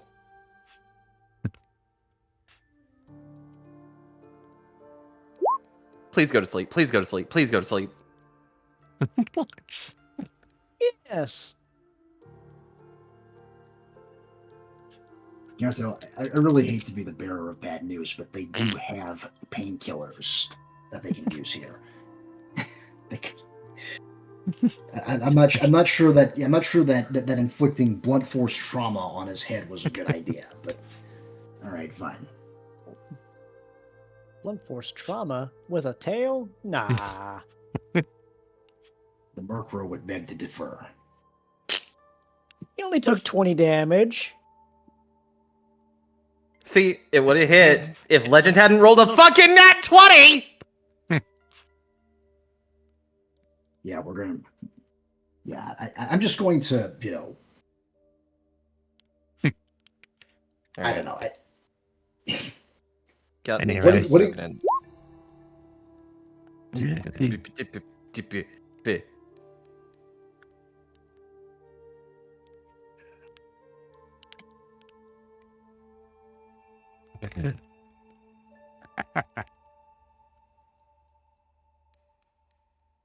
All right, easy there, boy.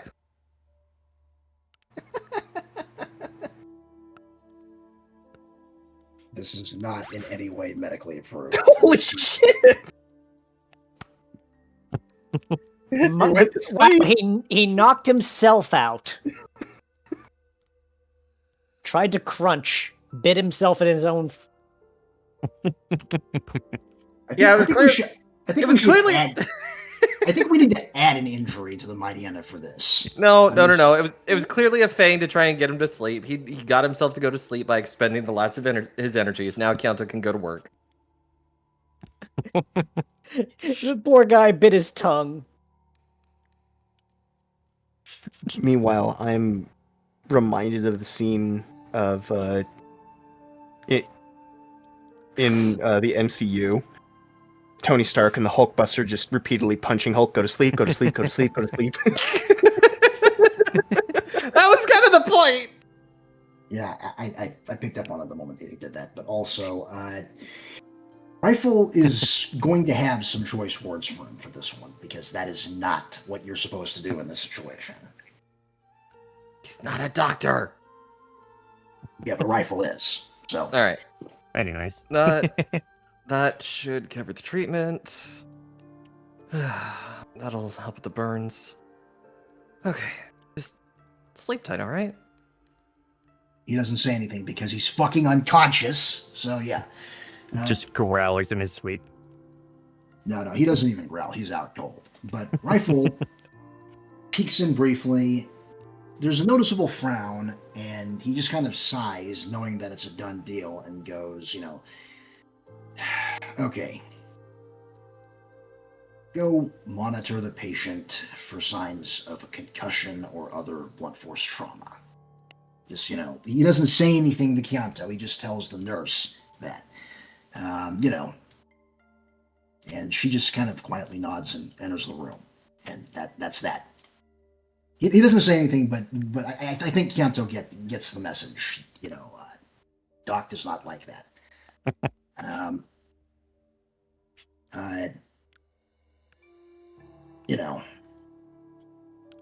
If it happens again, that they're going to have an unpleasant conversation. At this point, we're getting down to the last few rooms.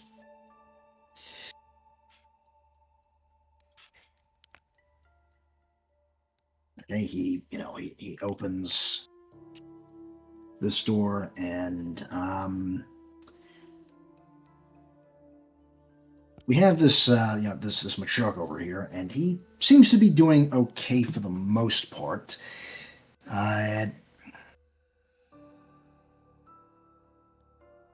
But he also seems to be having a few issues with the patient being a little recalcitrant. And the reason for that is plainly obvious, because his leg is bent at a very unnatural looking angle, and the Machoke is trying to avoid getting kicked while getting a hold of it. I don't think I need to explain this one to you guys. I think it's pretty obvious.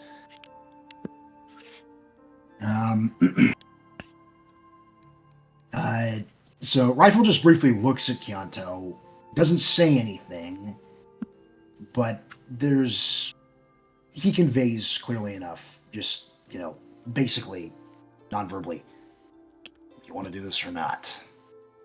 The Machoke doesn't need help with this, it's just, I mean, it might make his job a little easier if they can hold the patient down. And Kyanto, I'm sure, remembers what happened at, Amencer's watch, so no one's going to blame him, Oh, God. We have witnesses now. This is not good.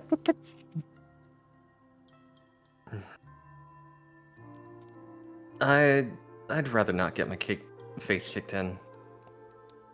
So he just kind of nods, nudges the Machoke aside, turns, goes in, closes the door behind him, and then about 3 seconds later, whack.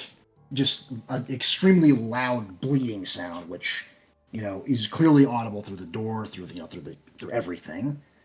And then about 30 seconds later, doorway opens, and our friend here steps out. And he just seems to be nonchalantly dusting off his hands, although there's a bruise on one of his forearms. Just a bruise. 'tis a mere flesh wound. Hmm. I don't know how Makoto reacts to that, but yeah, the situation's been resolved. She doesn't seem too concerned. Yeah. Makoto. Mm.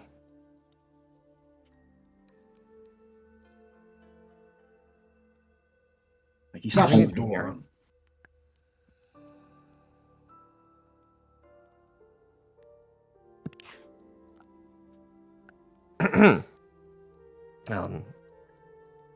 What are you doing here, Makoto?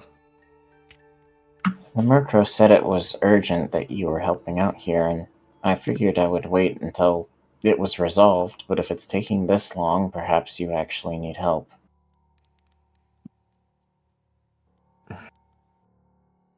I'm fine. And when he says that, Rifle chimes in. You might be fine, but we can use all the hands we can get here. Who knows, man, might need another patient to be, held down, for instance. It's not over yet. Sure. So he opens the door, and in here you see. Yeah, he gets serious again. There's actually 2 medical staffers in this room, and yeah, it looks pretty bad. There's a fair bit of blood in this room. Although it does seem relatively simple, there are a bunch of stab wounds in this guy's side. That's the only thing that's wrong with him. And Rifle doesn't read off the chart this time. He just says, "Do I really need to explain?" Just rhetorically. He looks over his shoulder at Kanto for a moment. No. Okay. So, next thing he does is he says, "More powder. More bandages, too. Also, get some urine. We need a coagulant." Makoto, could I ask you to head up to the storage room and grab those? Now, at this point, he turns around and gives Kanto, a rather stern look. Now, I know you know what to look for. Is your friend trained for this? I can give her the images. He pauses for a moment, looking puzzled. What do you mean? Kyanto will fiddle with his fur collar and show the images of the ingredients that they need. And Rifle does briefly, his eyebrows raise, but also he doesn't really have the time or energy left to give a fuck. He just shrugs, nods, and then just stands there waiting for them to do the thing. Could you grab these for me, Makoto? Mm-hmm. Thank you. It's this one here, right? Or is that Yep. not the storage room? Yeah, that's the storage room.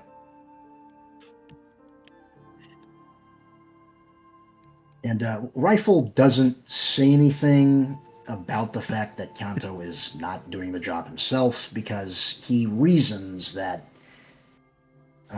he must be sharing the experience with his teammate, so that they can, so that they can get some experience with first aid. He's done that before with other people. Imagine it's not difficult for them to grab the supplies here. It isn't. It really isn't. And we will Kyanto's retrieve gonna- them and report back. Fire off one of these. Try to ease the burden a little bit for the other guys.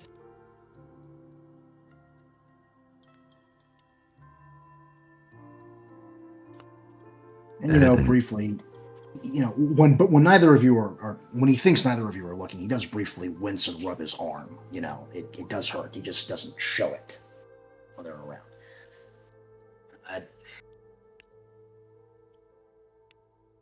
Alright. You guys might notice, you might not. It's up to you Chianto's, guys. Chianto's actively not trying to pay attention.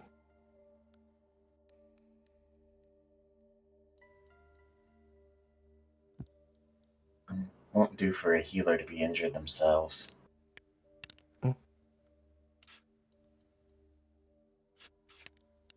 Yeah, and Rifle actually looks at Chianto for a moment, puzzled and slightly concerned, because Chianto did get himself hurt earlier.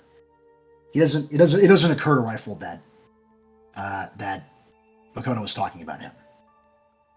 It's a bit of a blind spot for him. Nobody ever really asks him how he does, Just I'll be fine. Here, let me take this. She'll hand over the supplies to Chianto.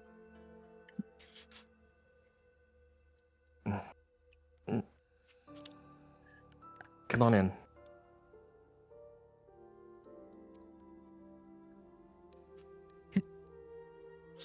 And Rifle steps into the door and observes what they're doing. But he does not directly interfere yet because this is a training opportunity. Not exactly responsible, but he knows that investing in Kanto is a good idea. He'll take a little risk with that. So he just says, essentially, okay, we need you to get the powder into the wounds. We need to get powder onto the bandages, and they need to be tight over the wounds. Okay, and I mean tight. Makoto, Be sure to get some of the yarrow paste into the injuries, especially if they're visibly bleeding. They're coagulants. Makoto, can I bother you to tighten the restraints here real quick? And the Ndidi steps out of the way, taking a cue from Rifle nods at her briefly. She gives him a weird look, but she also, he's the boss. She doesn't question him.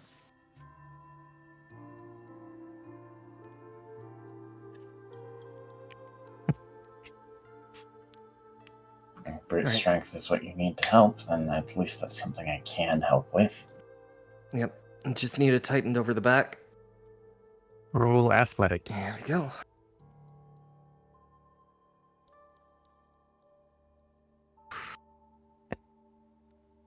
Whoa! 3 6s, 2 5s.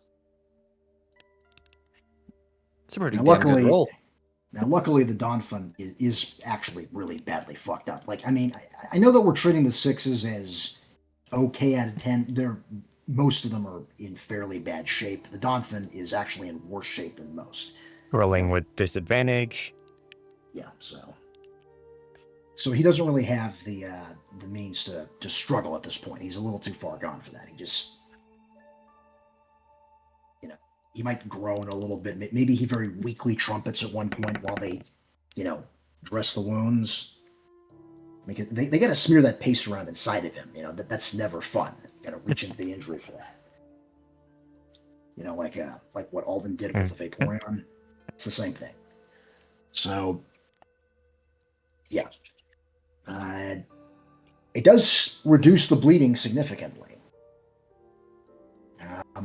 Now, the nurse, she looks a little apprehensive, but after, a little bit of watching them, she kind of relaxes a little bit. So does the Magmar. Like, they don't trust Kyanto or Makoto at this point, right? I mean, they know Kyanto's a miracle worker, but they also don't really know that he's very experienced yet. But he seems to be doing a good job. A good enough job to they don't feel the need to step in and jerk him away from the patient.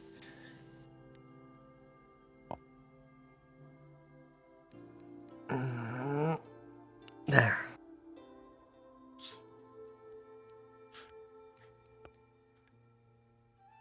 Alright. His dressings will need to be changed after a while, but that should do.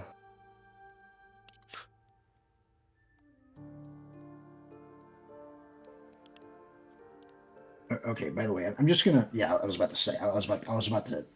Again, to pull GM authority here. If he's still bleeding, you're not done. So, yeah. I got it. Yeah. If that situation has been resolved. Rifle gives Kyanto, an approving nod. And And although before steps they back. have finished, that's how much he lost before they finished. Yeah. No, I mean, he did heal 24, lost 28. He only lost 4 throughout that. He'll be fine. He'll be okay. He says as the Donphin is down to 8 out of 96 HP on the GM vision. He'll live, but He's fucked up. cut He's it gonna pretty need close. he's gonna need time to recover.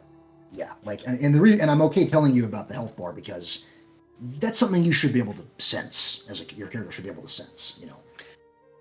I should just have access to health bars for everyone, but I know we can't do that. Yeah, it's a little more situational than that, unfortunately. But in this case, it's bad enough that Kyanto knows they were cutting it close, and that might actually unnerve him a little bit. Like, if they'd taken too long, he might have passed out or worse. He's barely conscious as it is. All right. Dressings will need to be changed every, we'll say, a couple of hours, but he'll be fine. No more bleeding, at least.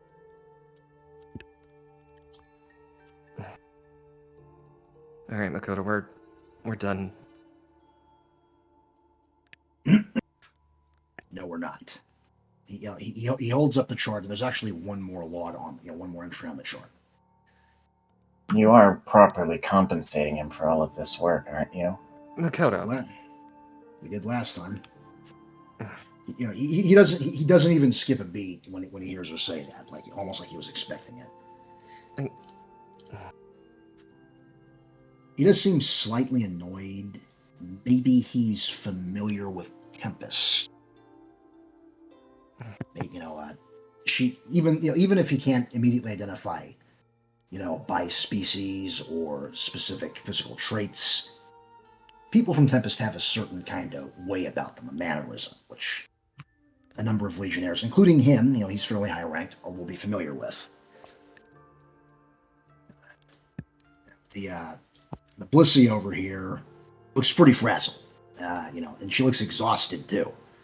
And Rifle doesn't need to say anything. He just nods, gestures to both of the people with him, and then steps back and lets her out. Yeah. She just kind of watches, and as he lets them in. Before they get all the way in, though, he does briefly stop. Well, Makoto, and says, "All right, this one you need to be extra careful with. Not in good shape. Nothing Kanto can't handle."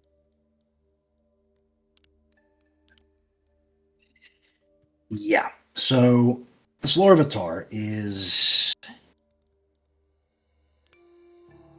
Yeah, this is another conceal. He immediately starts, listing off the casualty. The casualty report: concealed ruins, shrapnel wounds from a blast attack, left leg, and it's only one injury, but you can see that there's been a fair bit of blood loss, and that it's really hard to repair a damaged rock type's leg. The Blissey has tried to pack the wounds and and seal them off. There's some Euro in there, and the Larvitar himself also looks exhausted. He's, like I said, they packed the wounds. That's very painful. And well, Rifle steps in, steps in closer, and he just, he relays to them, "Okay, I need both of you for this."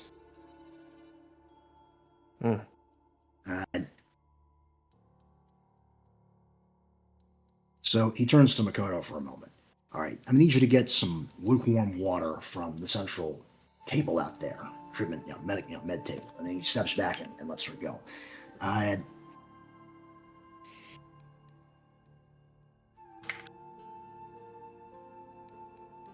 Creates a bubble of water between her paws. Will this not suffice? It needs to be sterilized. You know I can do that too, right? If you insist.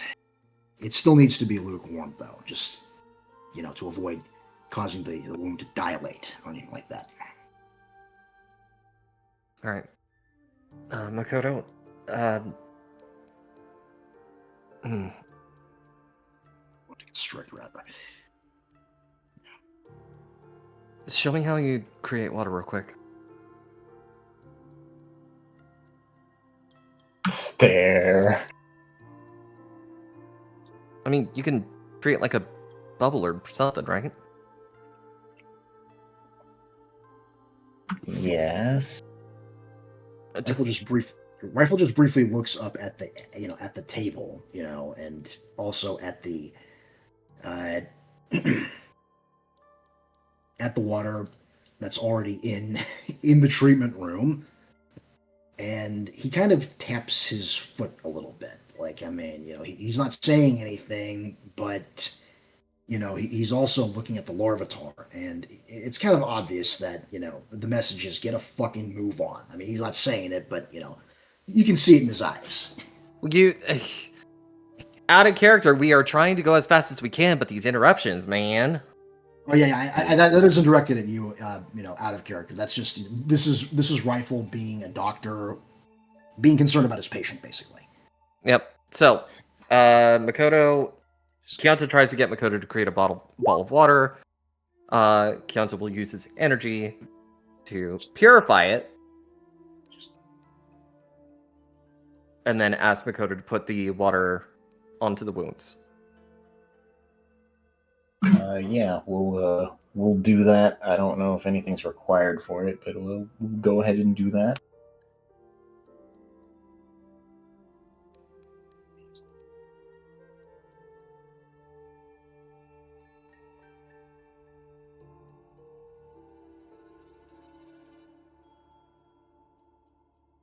And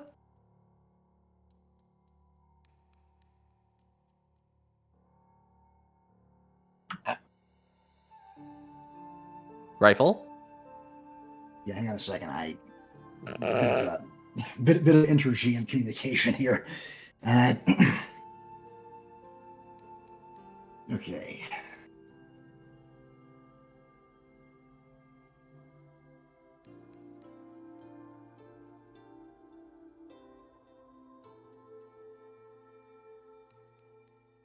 Are we looking for time? I have no idea.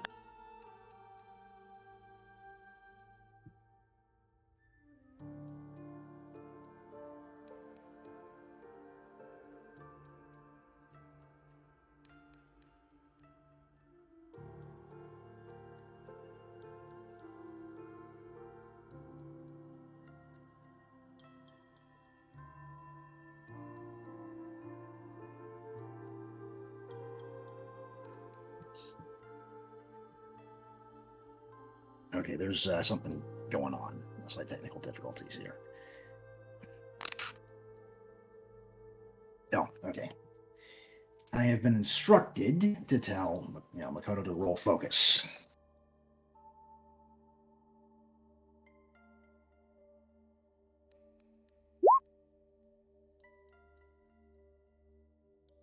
Okay.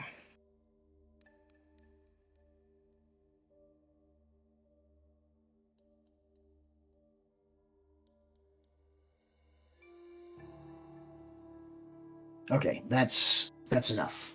She got a decent enough roll to make that work. Now, meanwhile,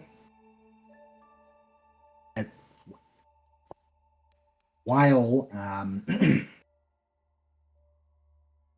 while they're getting the water ready, Rifle is instructing Kyanto to open the wound slightly and locate all the visible shrapnel that he can find and just remove them.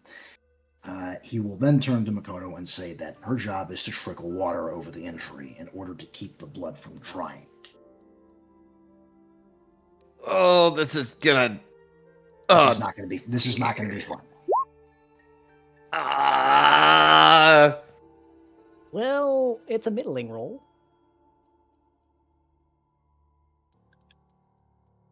I don't think that Larvitar is going to be walking normally again for a while, but, you know, and he's also, I mean, he's sort of conscious.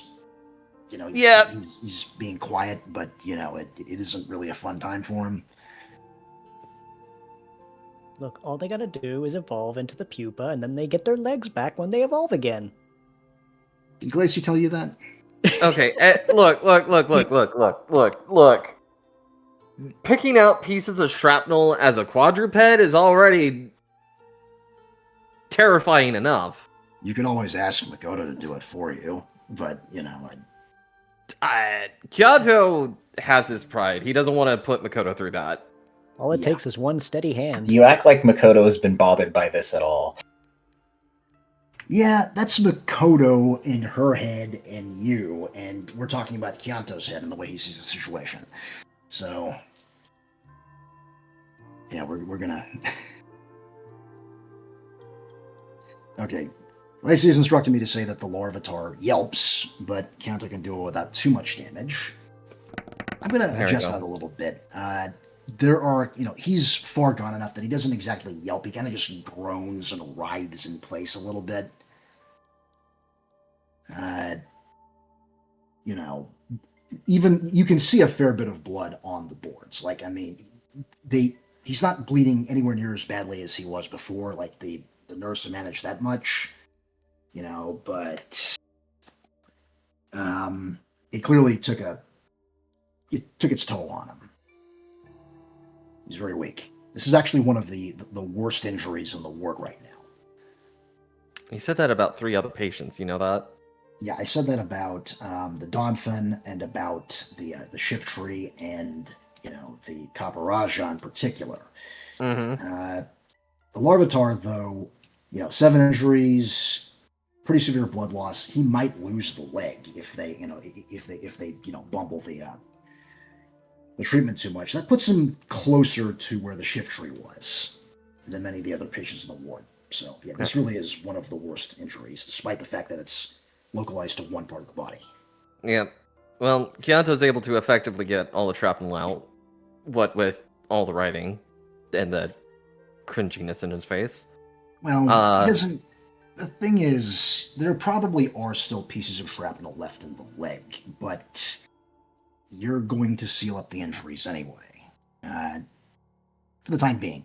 The rest will eventually come out in pus, according to my nursing student friend. But you got rid of all the visible shrapnel. You know, you've disinfected the wound. And now at this point, you're putting powder, you know, coagulants, alcohol, you know, and the alcohol in particular is not very fun. It's gruesome, but you are doing a lot of good. You know, you're helping this guy out. You know, he might actually be able to walk away from here eventually. Yep. Because of this work. Get it all handled. Despite all the writing. Oh boy, oh boy. Okay. Alright, that should do it. Now to just wrap things up. Here we go.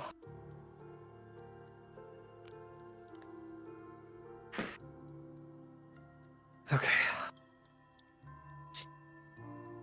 Alright. That should do it. Here you go, little buddy.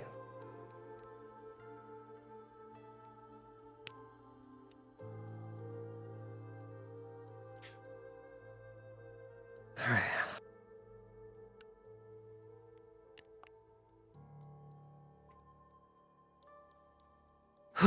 Okay. Alright. I really hate to be that guy, but are you sure you want to bring someone who is already in a lot of pain back up to a higher state of consciousness? He's unconscious, but he's breathing. Okay, we'll go with that. I'm not that relentlessly mean. Well, actually, I am. But you know, I mean, by that logic, no amount of healing would actually ever work in any system. Yeah, but I can tell there's a lynch mob gathering outside my door, so I'm going to go ahead and just with that one. Okay. we've agreed not to lynch the co-GM yet. Wait for another session. The torches and pitchforks slowly lower outside the window. How many All of them right. are yours? Okay. Let's get back on track. With everything handled as best as Keonto can manage, he'll look over to Makoto and gesture for her to step outside. Yeah.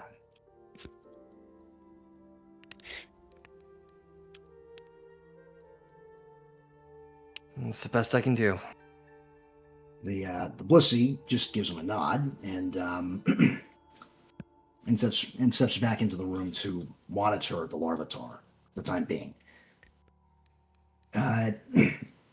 Rifle, briefly, just communicates to her, right, and says, "All right, check up on him, make sure he's stable, then get him downstairs." She just kind of, she says, "Yes, sir," and then they get, door closes. All right, that's everyone in the wards for the time being. And now, this is something that I honestly would have wanted to do earlier, but frankly, if I had, it would have taken us ages to get past this.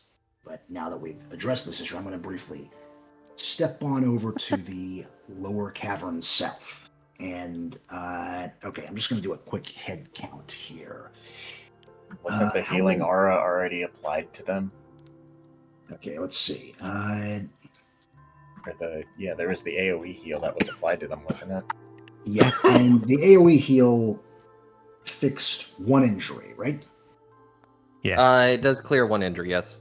Okay. It fixed one injury and healed 6 of the Pokemon down there. Actually, ping to Norbin's which ones when I load the map down there.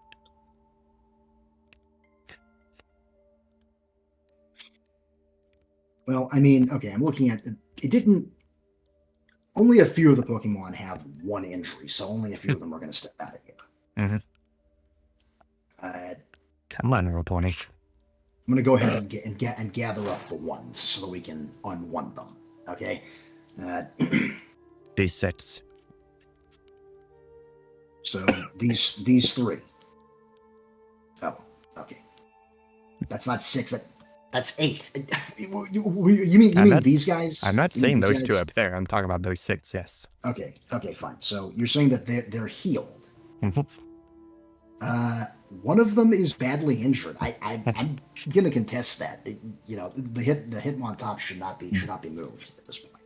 I'm not saying they're fully healed. I'm saying they were affected by the heal or healing wave. Oh, I kind of had it so that the this entire recovery ward was affected by the wave. It's a relatively minor effect. It only fully healed 3 of the Pokemon down here.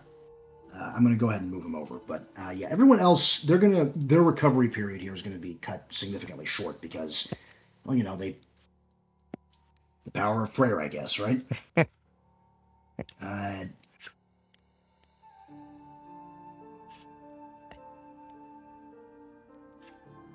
Yeah, so I'm going to go ahead and move these guys upstairs after I ditch the injuries.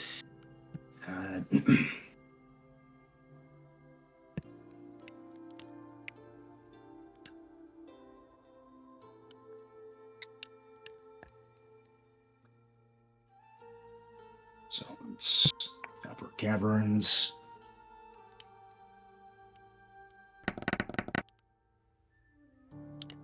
Okay, and you see these 3 folks just kind of emerge from the stairwell. I don't know if Kanto can see them from where he is. Makoto can. Kanto can? Fine. And they kind of they venture off to do their own thing. And Rifle doesn't know about this yet. I mean, he's a little busy with, the critically wounded. But,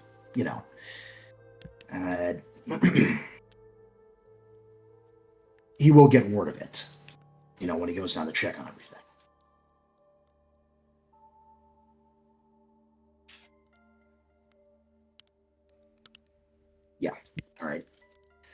Now, Rifle does still direct Kyanto to go downstairs if he wants to continue helping and just check on the patients, the ones who are already stabilized. And, If that's all the ones that are critically injured, there was some stuff I wanted to ask you, Kyanto. And, Rifle kind of just pauses, looks them over, and then just, shrugs and then gives them a nod and then walks off.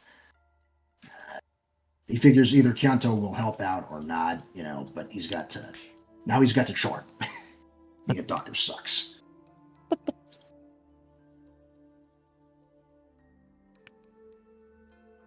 And what is it? I mean, we could. They kind of direct towards the mess hall area. All right.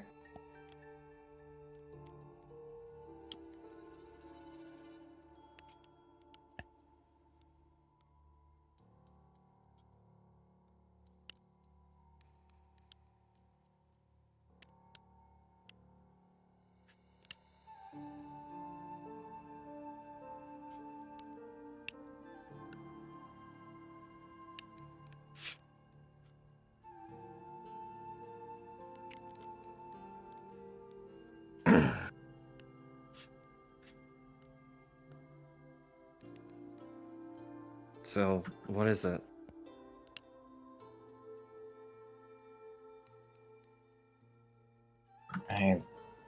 Considering what everyone else was talking about before and how you reacted, I'm curious. Do you think worse of me because I come from Tempest? Why would I ever think that?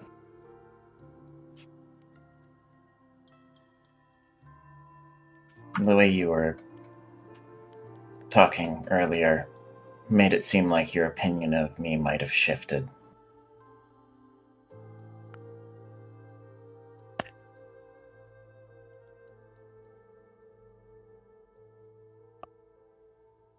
Rose, Orion, and I had a discussion last night. And we were talking about what happened and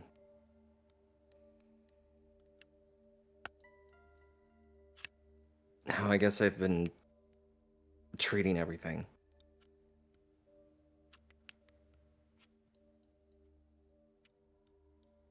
Like how? It reminded me of the Black Clan. The ones that I killed. Back in that cave. Just the way you looked at me.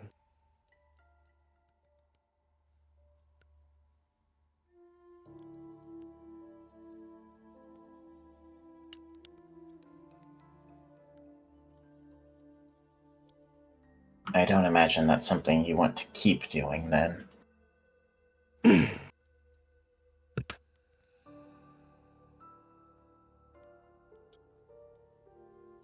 Actually, it's something I have to do. I see. Where I came from,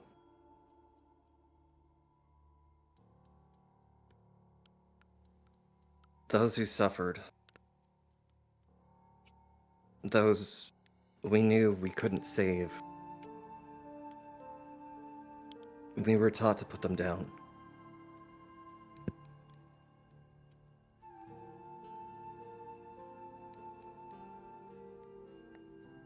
So, just... Keonta takes a moment. Ears are drawn, shaking his head. Like I told Rose, I can see those who are laced with chaos.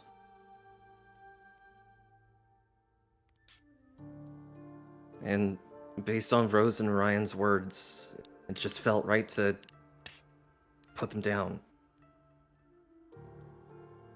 But seeing the way that you and Sigurd looked at it, The way that Rose reacted? I'm starting to question a lot.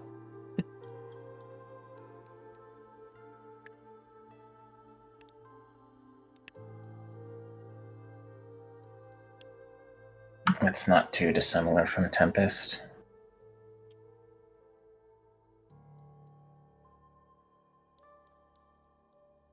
Do what you must to defeat your enemies, Black Clan or otherwise. It's not what I must do. But it's what you have to do.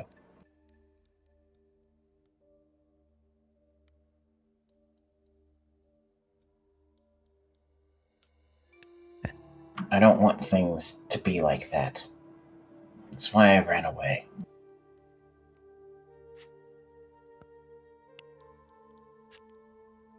That's why I was seeking out Treasure Town. Of all the things I'd heard from other members of Tempest, they consider that place weak because they could not do what needed to be done. They had other ways of doing things that weren't correct to the rest of Tempest.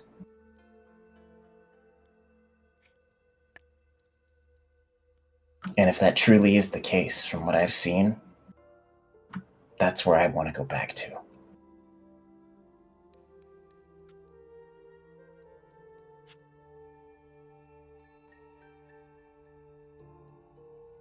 I don't want this to be something that I have to do again.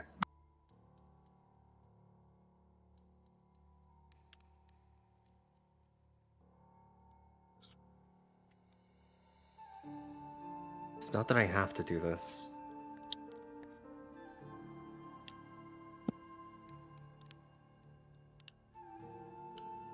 It's that it's what it feels right to me.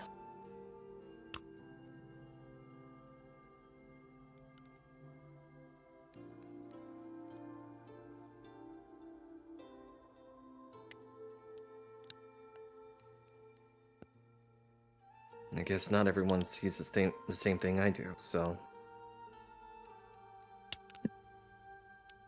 I don't know.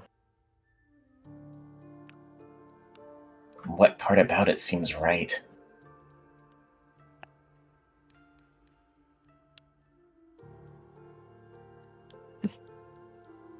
Keonta takes a breath.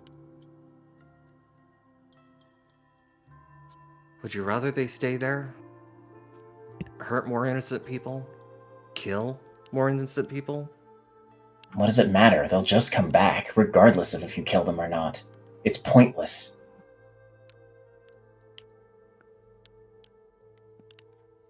There has to be something else. There is something else. I can't explain. If they keep coming back, then it's just a losing fight.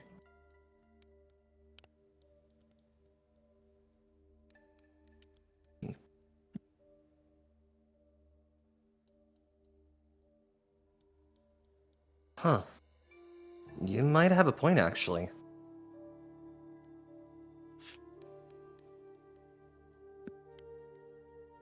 I wonder, does Felis know anything?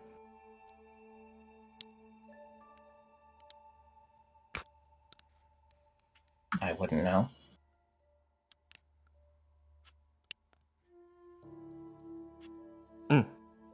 All Let's I go- know is I don't want to be continuing any sort of work here.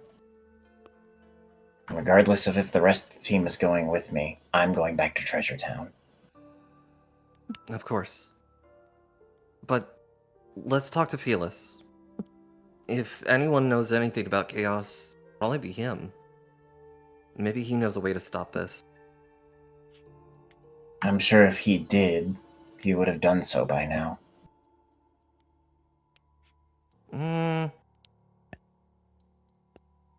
I feel like he's got more tricks up his sleeve than what we might know. If he was capable of doing it, there wouldn't be this long conflict. Tempest wouldn't be necessary. But what if he can't?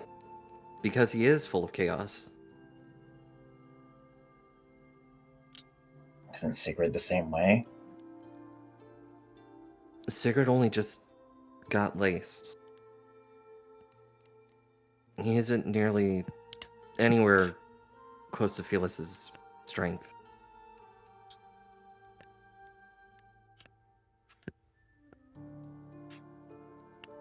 That's why I've got to ask Felis.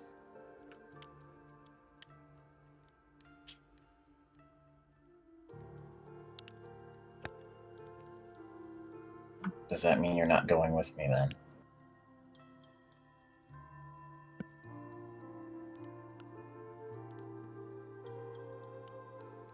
I suppose it depends on what Felis says. I've got a job here to do in this world. If I can't do that, I can't go back home.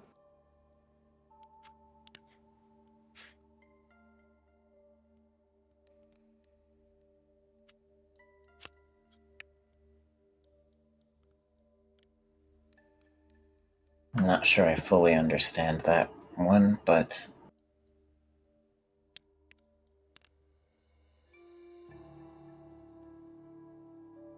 I'm not asking you to trust me. I'm just asking for you to wait for me, okay?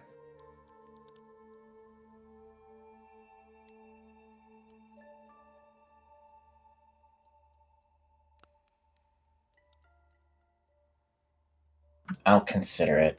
But considering the current state of how everybody is at each other's throats, at least within the team, I may just go my own way.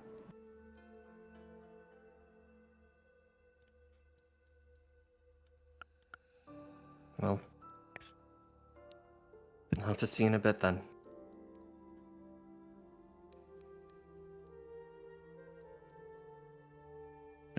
I'm not sure I fully understand it, all things considered.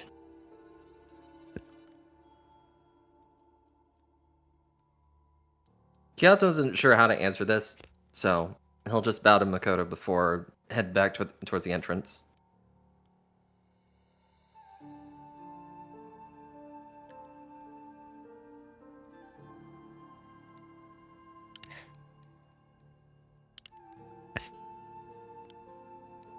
What has Orion been doing this whole time? Oh, hi. Crafting. Anything in particular?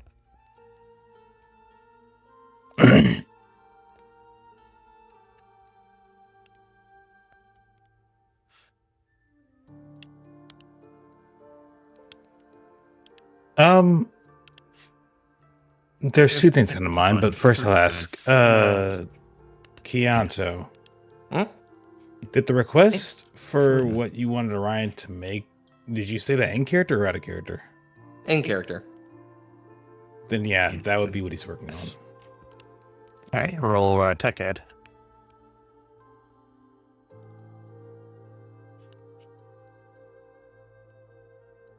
Oh. Alright, roll focus.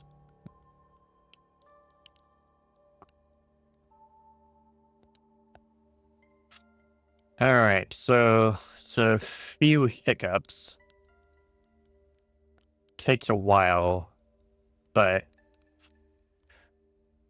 around the time that Kianto has finished in the infirmary, you managed to finish what you were working on.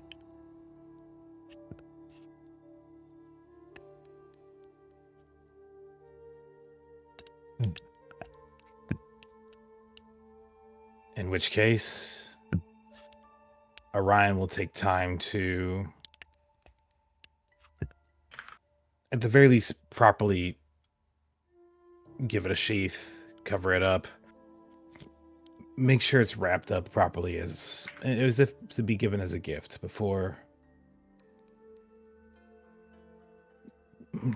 Also grabbing a whetstone and leaving the engineering area with his new creation. the creation. Actually, I'll explain what it is later. But even so, he would head back up top. And well, take time to test it. Make sure it's actually decent. He would not be heading back to Rose and the others at first. I'll put him up there and transfer the rest of them back up top.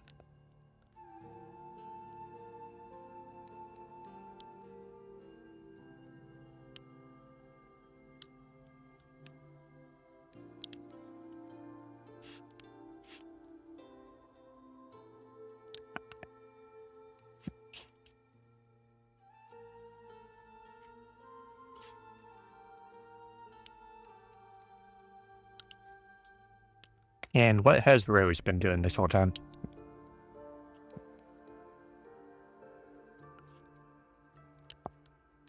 More or less, just quietly eating her breakfast and staring at the food. And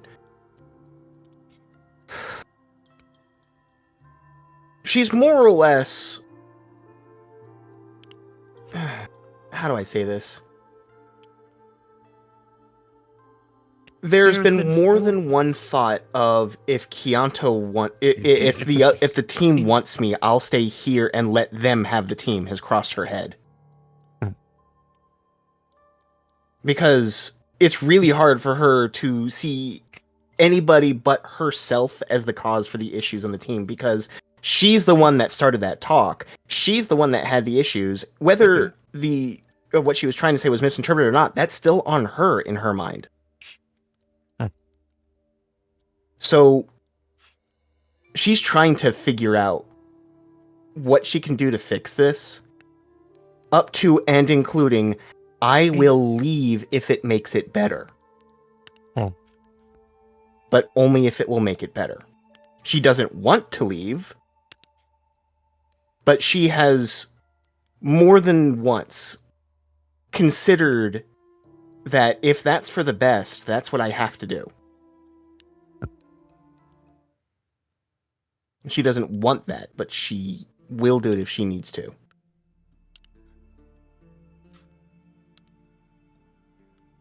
So yeah, she's not okay right now. As the other two come back up.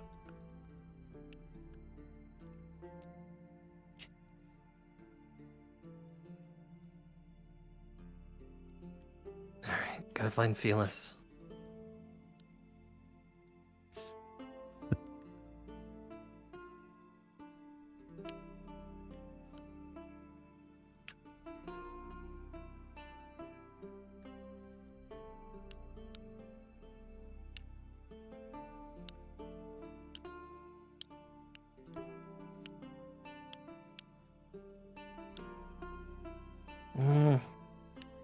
Where is he?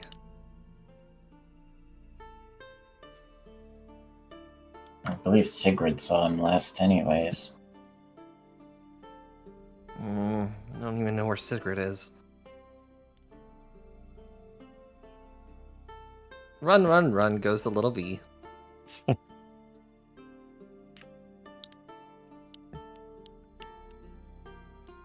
There he...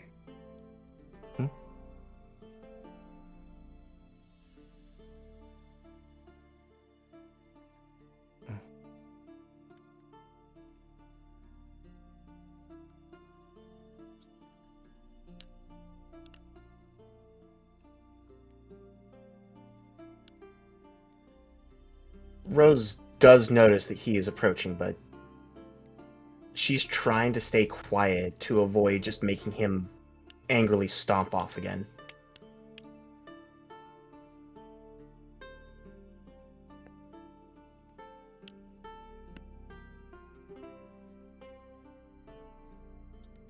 As Chianto approaches, she's not noticing he's approaching. Like, she knows that he's there, but she doesn't notice that he's approaching her.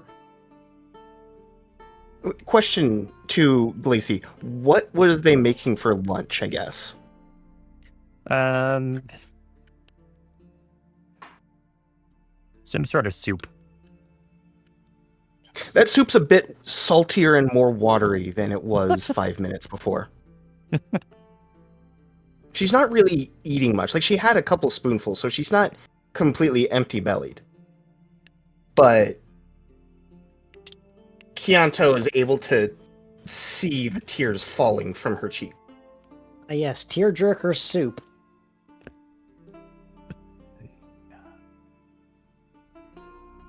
Hey, Oh, she starts a bit as he nudges her and she wipes her cheeks clear. I'm sorry. Didn't see you there.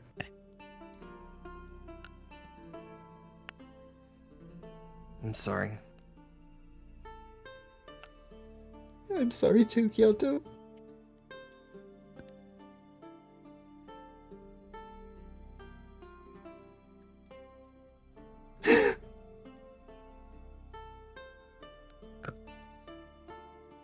Listen, I know you didn't mean what you said last night.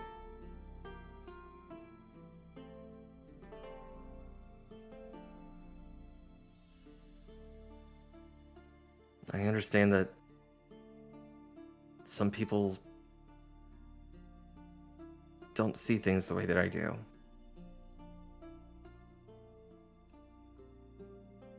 I'm just trying to help. I know. You're one of the most helpful people I've ever met.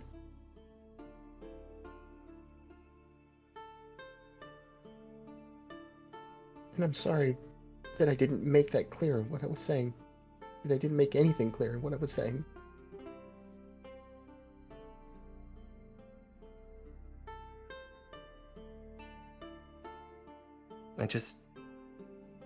I need you to know something, though. She's, not looking at her soup, she's looking at him now.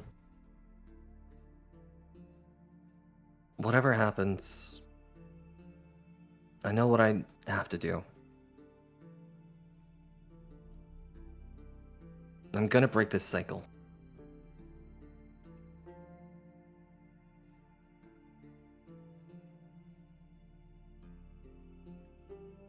Rose's eyes widen a little bit at that. She wipes the fresh tears from her eyes. And I'm going to do everything I can to help you with that, too. If you'll let me. Of course. I need to go talk to Felix, though. Oh, he actually walked by here a little bit. He's off to the west there. So I saw. East. Sorry, east. I thought you said west. Sorry about that. She's a little turned around. I meant east. It's Sorth. North. Oh my god. That's a good one! So, ease up, okay? Do my best. Alright. I'll be right back. So I take it everything's calmed down a little bit? We'll have to see about that. Makoto, I've got to talk to Felix alone, okay? Why? What I'm gonna ask, it may not be good. Okay.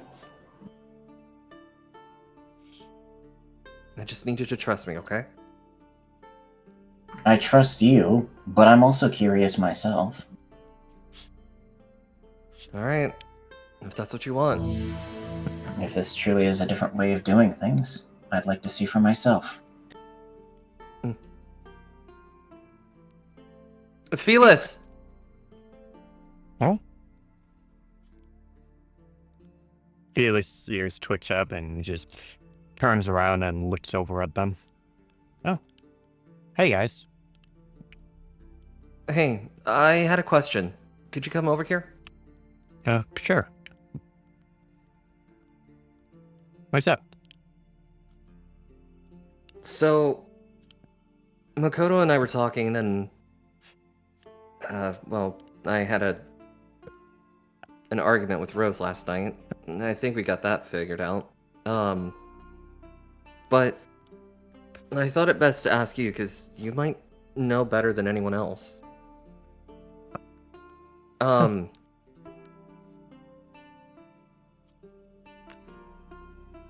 Some members of the Black Clan, when they die, they just come back, right? Yeah. Is there a way that we could break that cycle? That's what we're trying to do. Why do you think I've been going to Terra so much? Why do you think Lucas is in Terra? And the others? That's where Veros is. That's where he has the Black Stone. The Black Stone. Could you tell me more about that? I don't know everything, but it's a stone that has very powerful chaos in it. Veros uses it to do all sorts of things. Conjure up spells, bring Black Clan back. Just unnatural things that nobody can do without it. So, if the Blackstone's capable of doing all of this, is there maybe some sort of, I don't know, counter to it? Not that we've found, but we've been trying to get rid of the Blackstone. You don't know this, but there was a point when Veros lost the Blackstone for a few years.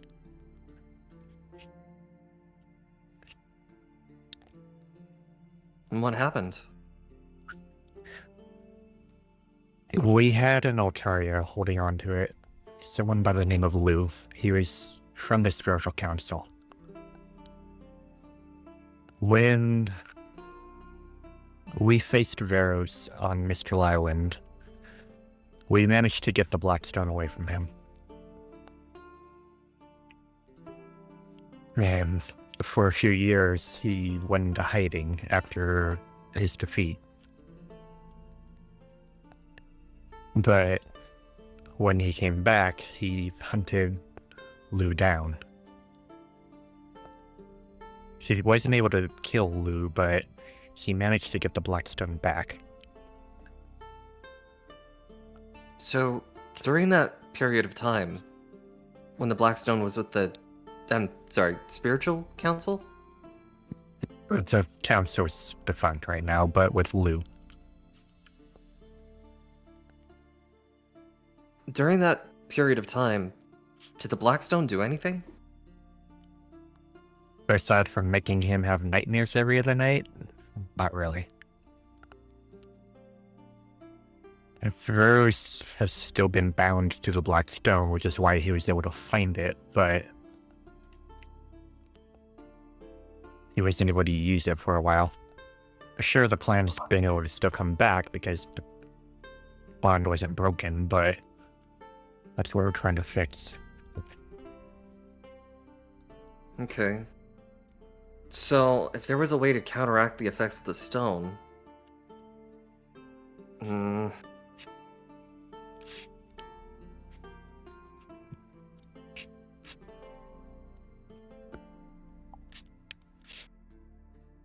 trying to think.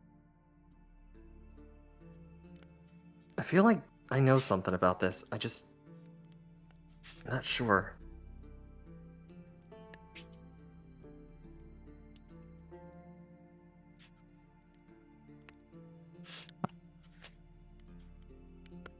I suppose separating them from the stone is easier said than done. He holds it like he holds his life, which at this point, it pretty much is his life. Makes sense. If he loses that and his tongue is severed from it, then we may have a fighting chance. That's why Lucas and everyone else are fighting him in Terra. They're fighting the part of the war that we can't hear. What if we were to find some way to sever the bond locally. Wish we knew how to do that.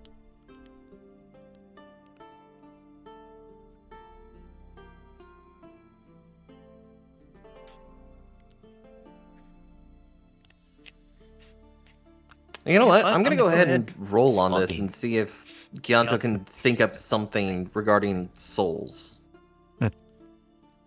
Probably not. There is somebody he may be able to talk to that may have some ideas, and if not, ways to find out. I'm going to assume that that 7 doesn't help Kyanto. 4 and a 3.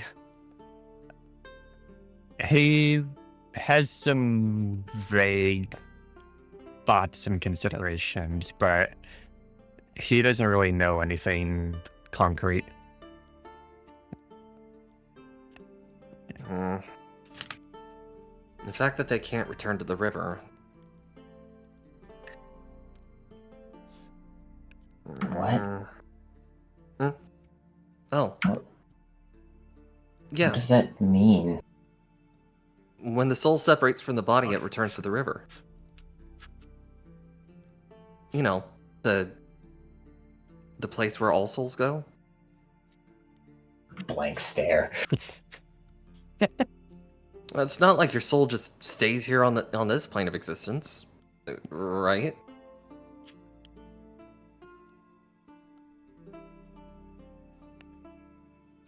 Right?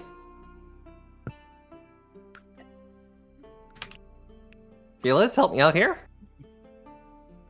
Felix just looks at Tianto and shrugs.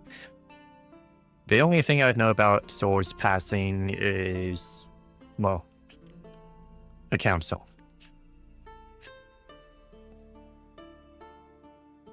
Hmm. Okay.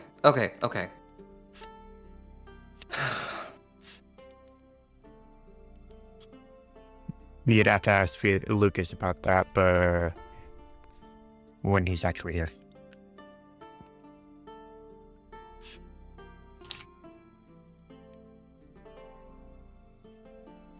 Okay. So, this might sound crazy to the both of you, but there's a ritual that we perform when we come across the deceased back home. During that ritual, we see lights return to the sky. That's the river.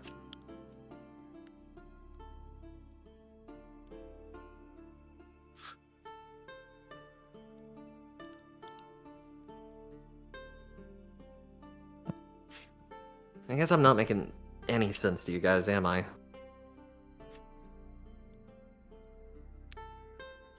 Not really. This is a little beyond me. I wish I could have performed the ritual here, but... Oh well. What's so important about it anyways? Well, we've always believed that souls trapped on Earth, on Terra, usually means that terrible things go awry. Places become unlivable, Pokemon become dangerous. It's not a great thing. And so we perform this ritual to send them off.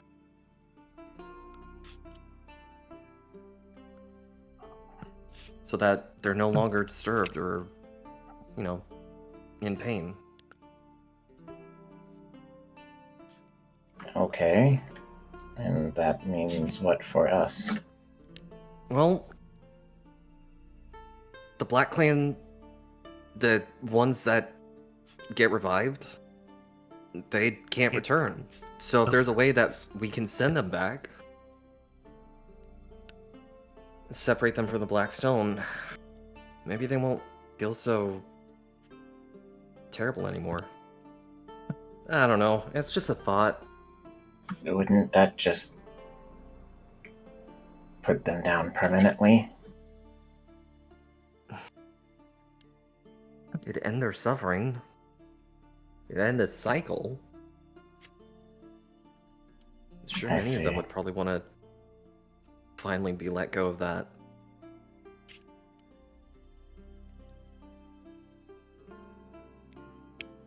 Nothing against you, of course, Felis. He just shrugs. I've never died. You haven't? No. What, you thought I always bounded the Blackstone? So, Chaos and the Blackstone have nothing to do with each other. Well, they do, but not everyone who's laced is bound to the stone.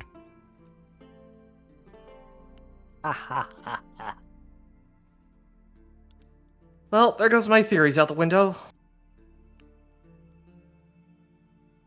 Besides, even if you could do that, it wouldn't solve the problem, which is what I was saying earlier.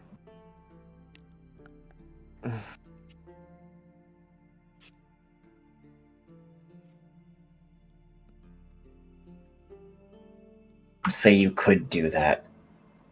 You'd still have them after you.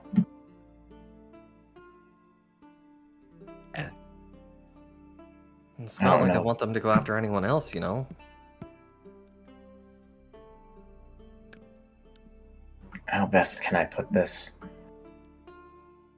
If someone were to cut Orion down tomorrow, would you give up? Or would you fight them? I would just fight them, you know? Yes, but would you just let that happen, or would you try and do something about it? You know my answer to that. I don't feel like their answer would differ.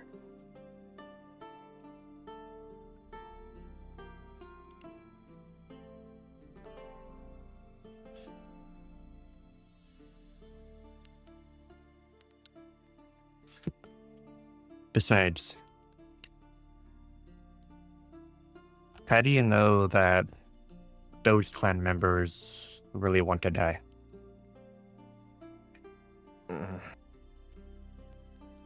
A lot of the ones who were, well, voluntarily waste, they did that because they didn't want to die.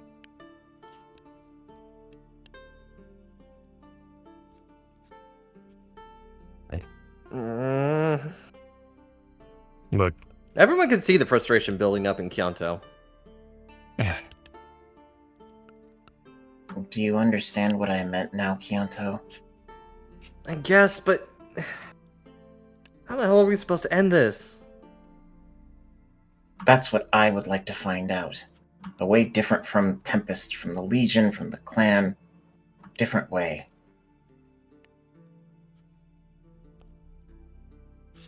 But all we're gonna come across is death. There's really no way of fighting it? if we didn't have to fight the clan, if we didn't have to fight all these other places that were against us, then none of this would make any difference.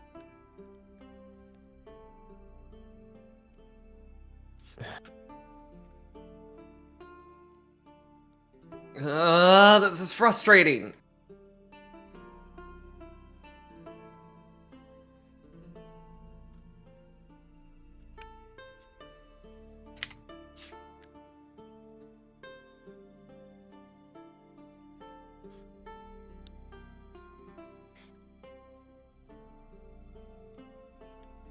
What am I supposed to do then?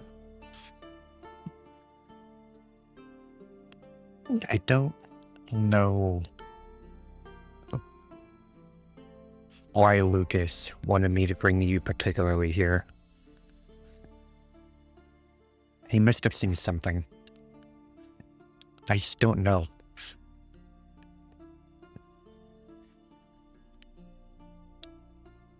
Damn it. Now I wish I got Lucas's answers.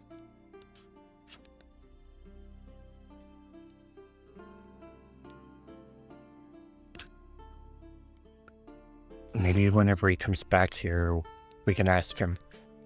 Or if I go back over there and meet him again.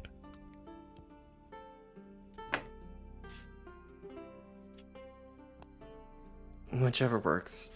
Thank you, Felis. Yeah.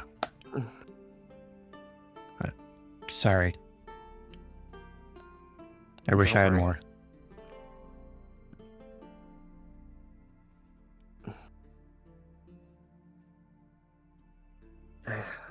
I think you're right, Makoto. Let's head back to I- Treasure Town. Besides, Treasure Town at least gave us an option to help people in ways that didn't require fighting them. And if fighting them's pointless anyways, that seems like a better use of our time. You're right.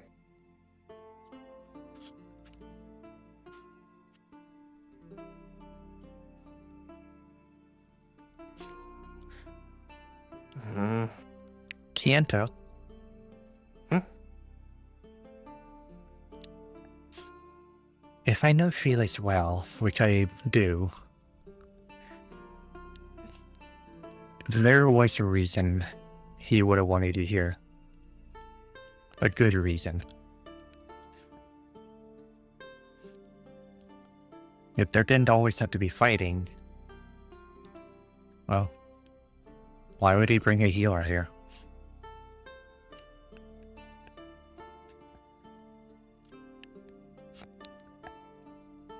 Thank you. There's a lot of you he sees. There's a lot of him he sees in you. Try to remember that. Yeah.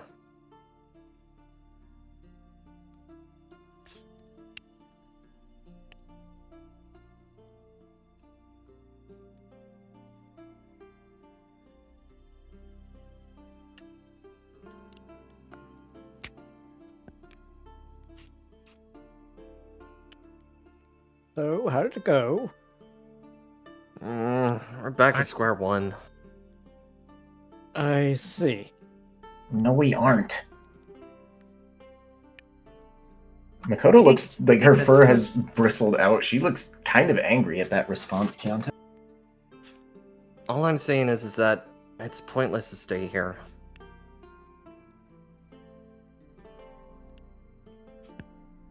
I mean, I don't think pointless is the right word, but that maybe we'd be more useful to people elsewhere. Like, she's looking between Kyanto and Makoto for that one. Yeah. That was why I was seeking out Treasure Town in the first place. Makes a lot of sense.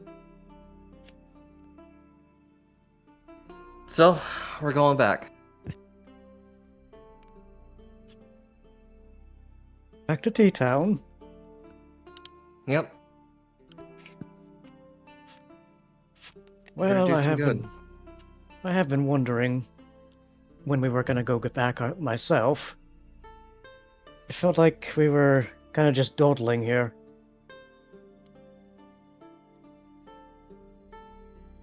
Well, she leans into Tristan's hug gently.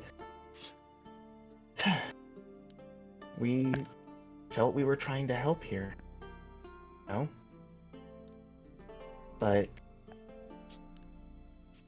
I can tell that this has not exactly been very productive. I know I'm from here, I know Orion is comfortable here, but as a team, maybe we are more effective in Treasure Town than here. You It has came been here for the badges, right? Why we came here, the reason we were staying is what I mean. We're gonna be heading out ourselves soon. Oh? We got some Should we things to travel figure together? out. It's a different direction. We're gonna be Oh. heading towards the Lost Wilderness again. Doing a little bit of cleanup and checking on the condition of everyone there. Gotcha. But Well, hopefully one of these days we'll run into each other again.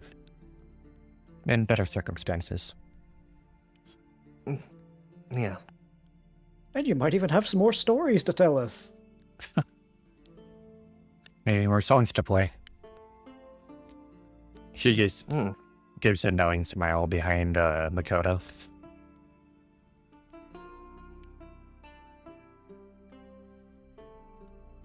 You know, a song would be nice. Oh, hey, Ryan.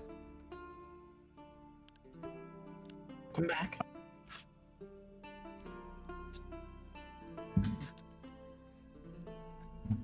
Mayday Kario.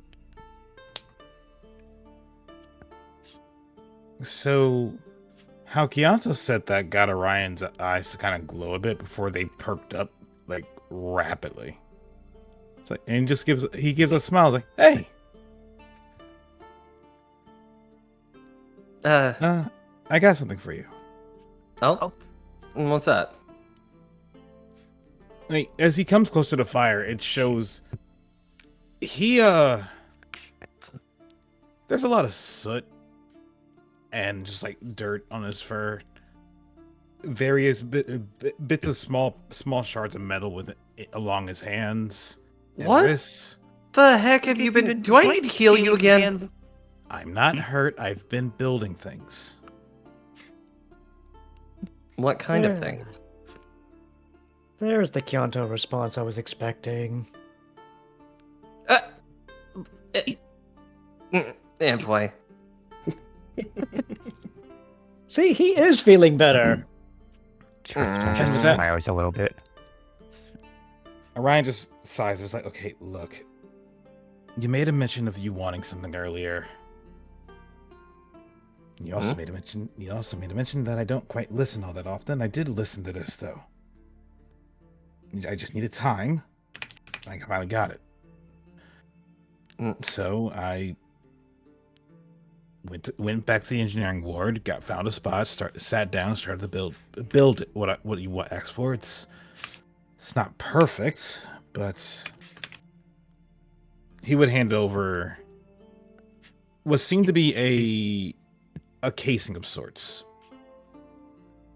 albeit it's basically just something. It's wrapped up in basically in wood, in a wooden case.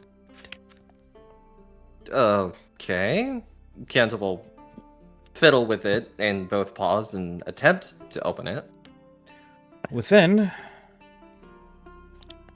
was a dagger, well sharpened to a point, a stiletto in style, but still very much so having a number of things on it. A bit of an engraved signature for the V themselves, as well as a hidden compartment to fit in all manner of things, be it medicines, be it notes, what have you. Albeit it did have a couple of awkward points here and there. For example, there were a couple of bristles along the wood that could be sanded down a bit further, to which Orion noticed and quickly pulled out a piece of sandpaper just to actually work that out. Which is probably why his hands are so coated in shards. But otherwise, it seems he was thinking of you, and he decided to make something nice. Wait, hold on. When did I?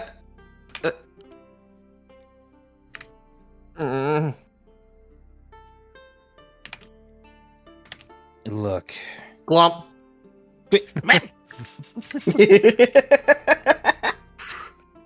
Thank Told you. you.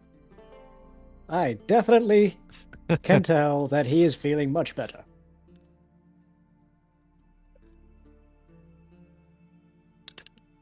he's just gonna grab Kyoto and just sit back up, holding on to them. No problem.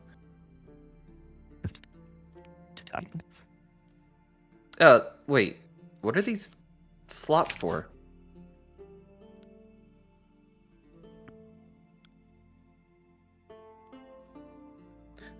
Oh, that.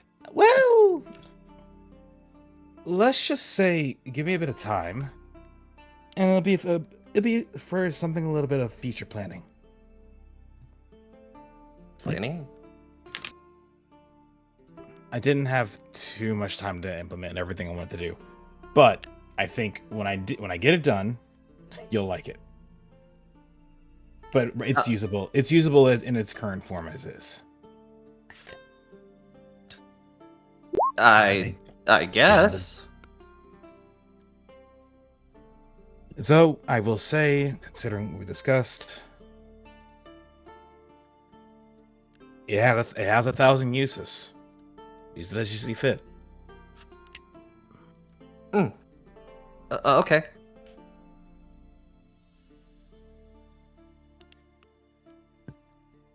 That said,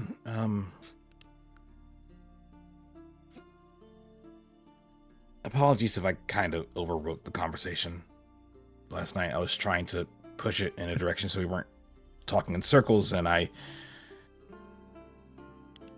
feel like I broke more than I helped. No, I'm coming to understand quite a lot of things, actually. So, thank you. Everyone, thank you.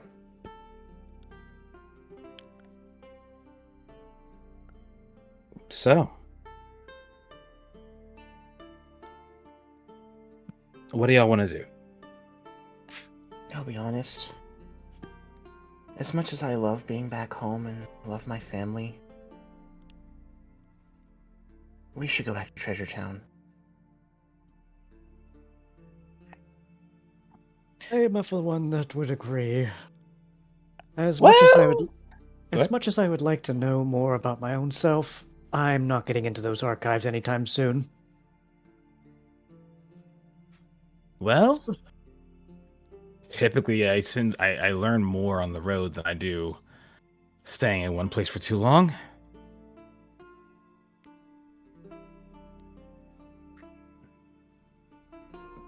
And with that, he looks at his arms a bit before lowering his ears, like, I probably should clean up a bit before we go. I gotcha. Eh? Hey, no damage. Yeah. Whoa. Fluff, fluff, fluff, fluff, fluff, fluff, fluff, fluff. Oh, that feels kind of nice. You just get water everywhere. Everybody's getting sprayed. Kanto? Oh, stay out of this. Kanto, Fluff, fluff, fluff, fluff, fluff, fluff, fluff, fluff. Yes? you forgot to be wary of your surroundings, for you are getting a certain someone wet. Gestures to the fire type right next to him. They moved. Yeah, of course, that's exactly why they moved. This is fine. Also, Orion, I was honestly considering heading back to Treasure Town on my own, regardless of if everyone else was going to.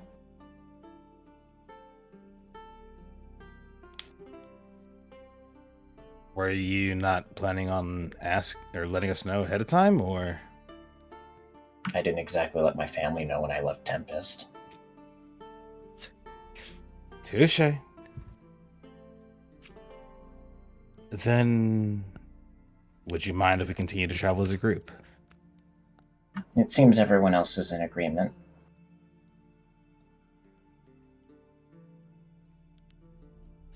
Good. Glad to hear it. While there is one more thing I wanted to craft, I think it can wait till next time. Whenever that may be. Well, we can always craft back at the guild. I was about to say, why couldn't we do that at the guild? Or you could just bring their crafting kit and field craft things. A what kit? You know, I didn't think about that. Tristan just smirks a little bit. Dog brain. And Aren't you also? John doesn't say that in character, by the way. I Wait, do believe I mean, yes, but it's still. yeah, it's literally. I do believe the pot calling the kettle black. What are you talking about? I guess in this case, it's more the V calling the Riolu blue. No, wait.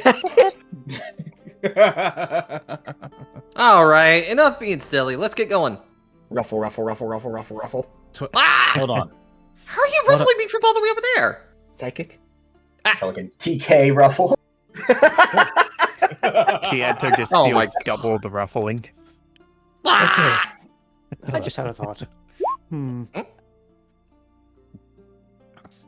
You know, Kyoto, you weren't really all there to appreciate it at first, so he just kind of points behind you. There's another one of him behind you now, and he just touches the back of your head. Ah! What? Then you get touched and then you get touched in the back of the head again. What? What? Huh? He was a Zoroa in his previous life. He just gives you that like half-lidded, like you know the eyelid being up when he's just giving you that kind of smile. Yeah, that's the look he's giving you right now. He's just like hee hee. Illusions. Oh, wow. That's pretty cool, actually. Hold on. Wait. Wait. Does that mean I could wield the illusion? I don't think it works that way, actually. That's fair. I mean, I've got this now. Probably shows off the dagger finally. You know, that does bring up a question if you didn't have the dagger. When Sigurd became a double eight, how would you have wielded him? We'll cross that bridge when we get there, I believe. That is an Using excellent Jorkai? question. Couldn't you just put the hilts together and make it a twin blade? I don't know if you can actually move the double eight like that. I mean, I've seen it in this one game that I play. Hey, hold on a There's a second. weapon. One of the Tempest houses has a twin blade as a art style. Knifey on the run. What? Excuse me. Hold on a second. Listen! Listen.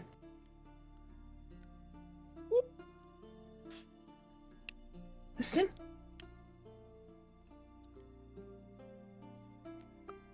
He just slows to a stop and looks at the ground. Are you okay?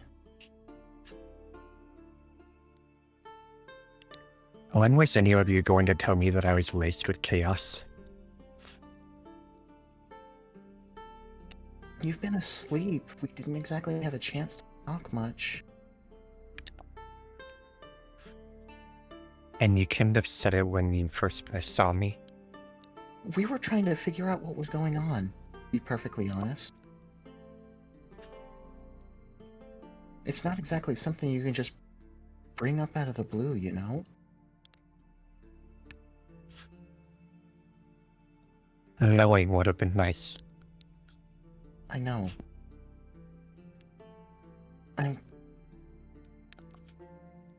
I did hope that you would have woken up, but you were sleeping a long time and things happened. I'm sorry for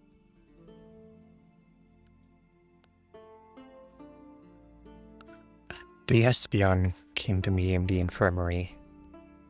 And when he was talking to me, he said that I was drenched in it.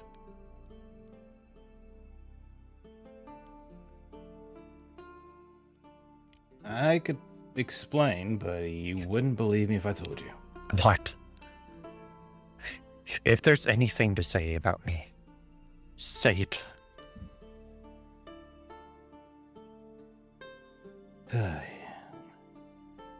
First and foremost, you're gonna want to take a deep breath. This is kind of wild. First time we saw you, talking wasn't exactly an option.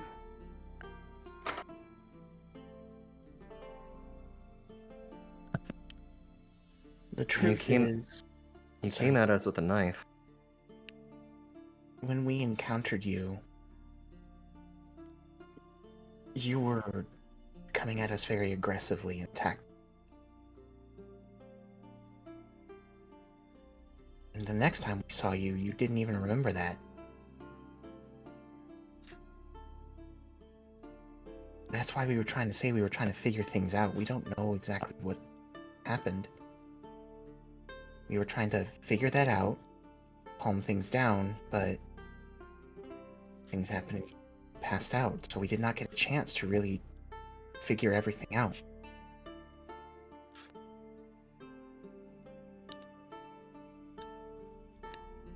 Came at you with a knife. Yep, came at us with a knife. Had a brown had a brown robe-like thing along with a lantern. You knocked him out almost immediately. He says, pointing to Sigrid. You Some kind of purple fog. and you grievously wounded her. So, yeah. There wasn't exactly a whole lot of time to discuss the fact that you were laced with chaos more than figure out how we were able to have a calm conversation with you after that happened. And the lack of memories. Like I said, I was trying to figure out what had happened with you to try to help. You know what's funny? What? Someone else said that I came at them with a knife. Wait, who? Some random person on the road. They were terrified of me. They said they didn't want me to stab them like I did the friend. Was that true?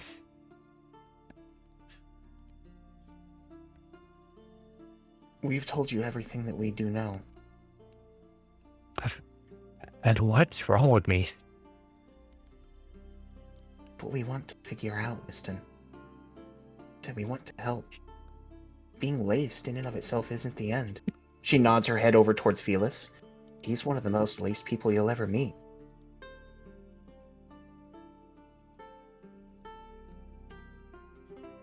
What am I supposed to do if people want to kill me just for being here? Come with us.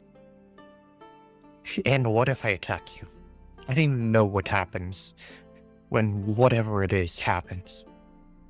If they were worried about getting stabbed in the back by someone betraying them, then they shouldn't have recruited me. I think they'll be okay. The point being, Liston, whatever happened with you, we want to figure out a way to solve it. To make it better. So that you don't have to live in pain and fear of whatever happened to you. To be able to go home without having to worry about that sort of thing. And if I'm being quite honest, isolation is just going to make your case worse. I hate to say it, but she nods her head back to Sigrid. He probably would know a little bit about that too.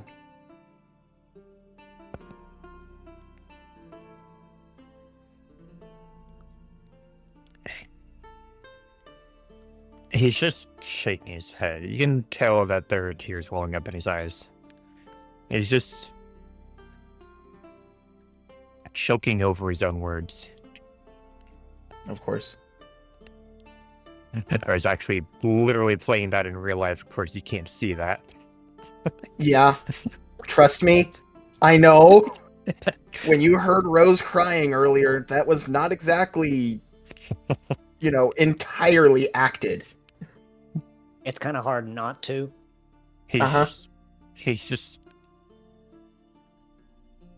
taking slow, shaky breaths. Take your time. You know, I'm not actually from Tiny Meadow. You're not? I don't want to say where I'm from. And that's fine. That's okay.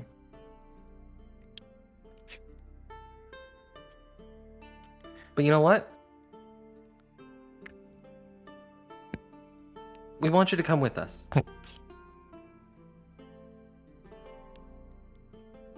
If it's okay.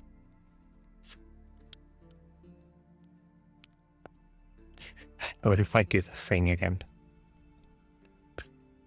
Like I said, we'll figure things out. We don't want you to be hurting anymore. If it is as inevitable as you're thinking it is, either it'll happen around people who can't defend themselves, or it will happen around people who can. And at the very least, we have an interest in making sure that you return to normal, unlike someone else. How did you return to me to the role anyways? That's what we're trying to figure out. Remember, we fought you. And? When we knocked you out, you disappeared.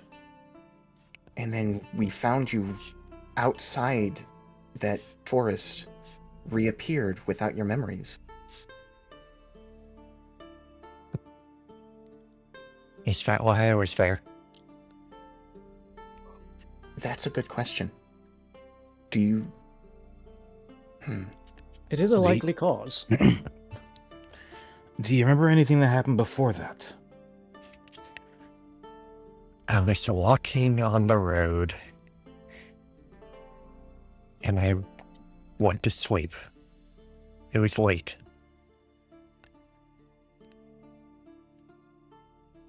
And Then you I fell wo- asleep near the forest? No, I would never go near there.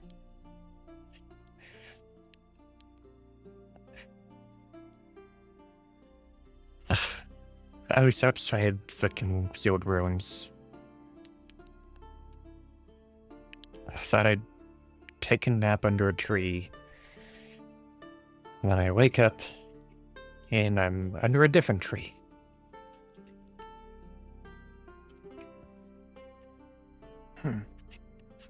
Somewhere completely different. And you say that I was near Midnight Forest. The one place Really? in the world that I didn't want to be. Mm-hmm.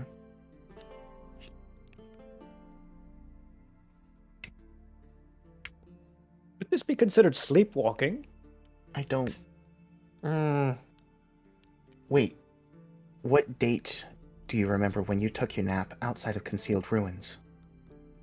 I don't remember. It was a while ago. That's completely fair. I don't exactly have a calendar on me, so it's hard to keep track. Especially with the world freeze, I completely understand.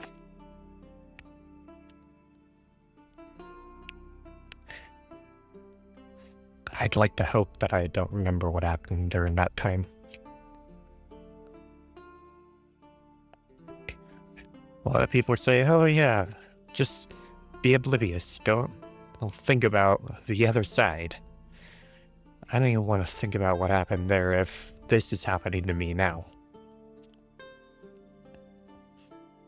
Then Rose, she lowers her head a little bit, and then within complete audible range of everybody here says, as somebody who does remember from the other side, I understand what you mean.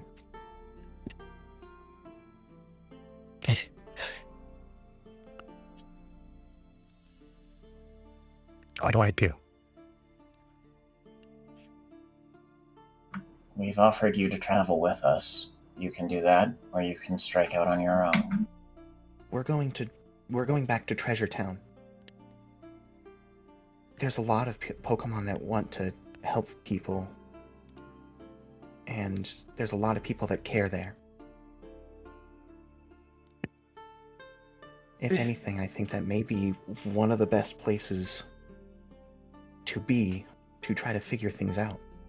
Just in my personal opinion, mind you, but... You know, my family was considering going there when we got here. Shit. Huh? I when you got here? Nothing. It's okay. Well, who knows? They may be there.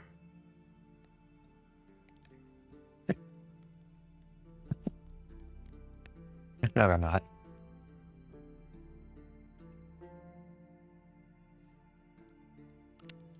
Either way, we'd all like for you to come with us.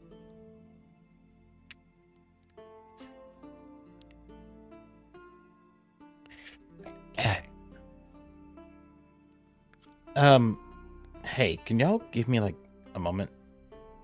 Hmm? I'll be like Orion just lifting a paw. Like, I'll be right back. I need to go acquire a thing that Lyra suggested, and frankly, I will forget, and we will leave without it, and I will be very sad. Oh, the crafting kit. Yes. Be quick about it. You look at Orion, and you just see like step, step, step, gone. We were just getting ready to head out, and he had just discussed crafting things, and the crafting pack was actually, a crafting kit was actually suggested that, he retrieve before we go. What a dog brain. Crafting what? Oh, I'm not entirely sure what he wanted to craft, but he crafts a lot of things, to be perfectly honest. Probably some sort of new set of tools. I see. He likes working with his paws and making things.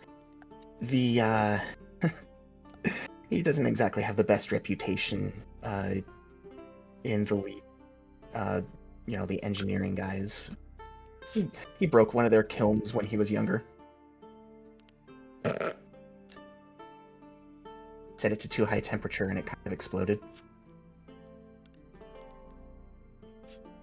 He Something like that. Ooh. seems silly. He's a He very can be. silly, he's a very silly Rio, yes. But he means the best. He is our leader, after all.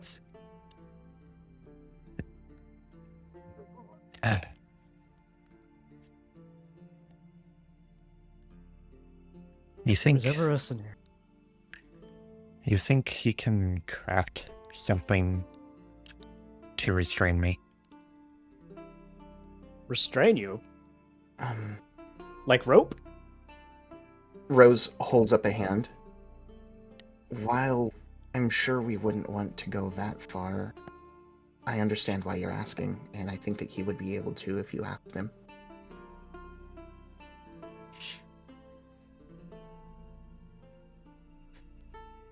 I don't want to hurt anyone. If whatever happens while I'm with you. You have our word, we'll do our best for you. And what if your best makes me disappear again? I don't think we'll be going down that route anytime soon. Why? Well, we did just kind of go over a whole bunch of stuff regarding that and agreeing that we don't want to do that. What we want to do is...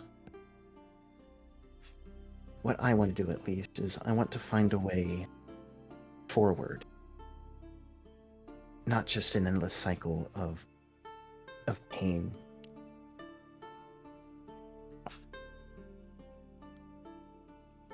So I want to find solutions. Solutions that work instead of just placing the problem later or putting it in someone else's hands.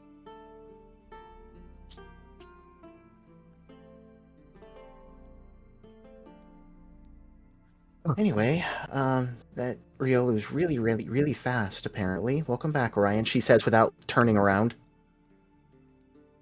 Yep. He is very spry. He is panting. But he got what he needed. Hey,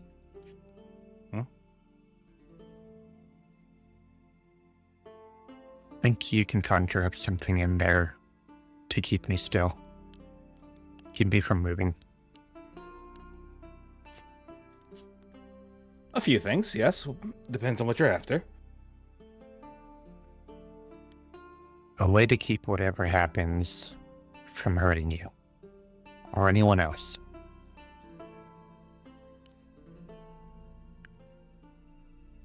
I don't know Pauses. what it is. I don't want to know what it is.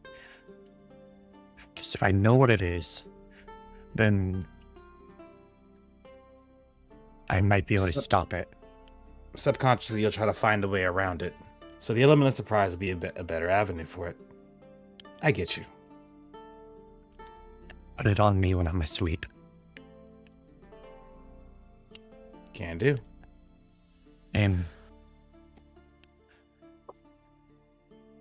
I would ask to take it off before I wake up, but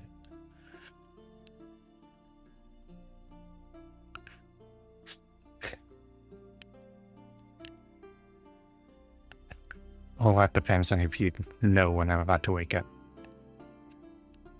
Ears perk. Pauses. Consider something. I got a few ideas. Though. Hello. Hi. Huh? Healer Yes? site here. Hello? What? Yep. Hi. Yes. How can I help you? Don't worry about the sleeping thing. I can tell. All right. It's the only way he. Yeah. It's the only way I ever found out that I had any of that going on as well. So I trust it. Makoto kind of looks at her paw for a second. Last time I didn't exactly get the chance to see whether I was stronger than you or not. Maybe I'll have to find out if that does happen. Let's not dwell on that. Yeah, let's.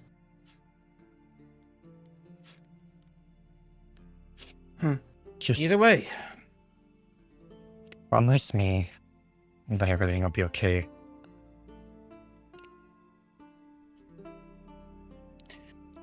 I promise you that we will do everything in our power to get answers that you need. The fact that we're having this conversation at all is genuinely astounding to me from what we first thought when we first saw you. So with that in mind, I'm not a Yeah. bad person. No, I Team know. Cobalt. Team Cobalt's here to help. I know. Keonto said it best. We'll do what we can to figure out this mystery for you. Rose. Sorry, go ahead. And if you're like me in any way, don't want to hurt people if you don't have to, then my resolve is yours.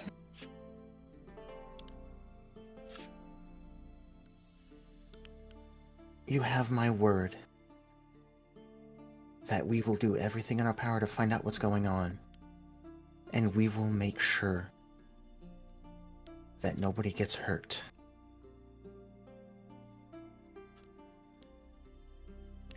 He just takes a slow, deep breath. Okay.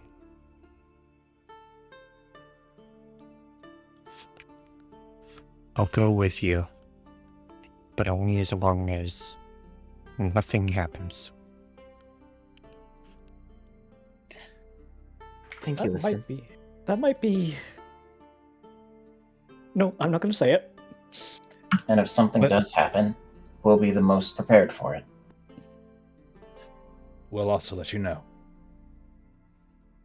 I mean, if you start feeling negative, I can always entertain you at some point. He's the most entertaining sword I've ever met. I'll consider it. He's just giving Cigarette a weird look before turning around. And then it's just like a little, just the case of little illusion, just kind of like slowly peeking over the side, like. Orion would shake his head before glancing to Rose before moving up. They're also probably the only swords you ever met. That's not entirely true. Orion just gives a blep and keeps walking. I Come He goes, on. I hope you got that, Rose. I think I'm Yes. having too much fun with these illusions. Orion, stop me. You know what the worst part is, Kianto? Yeah? Just before you said that, I heard the sound effect in my head. Which sound Orion. effect? Well, good. I'll Which explain sound effect? after. I'll explain after stream. Oh, Orion would look to Sigrid and give a toothy grin. Just like, are you sure you want me to stop you? I can do that. It was metaphorical. Okay, making sure. Rose keeps pace with Liston. Besides, I'm not It- sure you could even stop me if you tried. The adventures of Team Cobalt continue, says Kianto. Well, it was approaching my 6 months anyway. Pardon? Orion Maybe- turns around and just ponders over, looking at the rose, and then back. So I usually spend time in. I usually spend a set amount of time within the world abyss, be it 3 months or 6 months. In this case, it was going to be that I stay here for half a year. It's getting to about that point anyway. I don't think any of our mental health is going to be wise to stay here for all of us. Oh, no, I'm saying it's about time for me to leave. Oh. Yeah, that's fair. Silly Evway. Boy. Wait a minute. I suppose going to Treasure Town may be a better environment anyways. Oh, it's much, much less bleak. Much more welcoming. I Lots do of love it friends. here, but I know it's so very intense. The people there are unnaturally friendly, Makoto says, giving a fake smile that has too much teeth. Literally the toothy smile of shark teeth. Just what comes to mind is if you guys have seen The Emperor's New Groove, it's like no hard feelings for firing you, right? Yzma's wide grin, none whatsoever. Or, Arnold Schwarzenegger in the second Terminator movie. Oh god, yeah.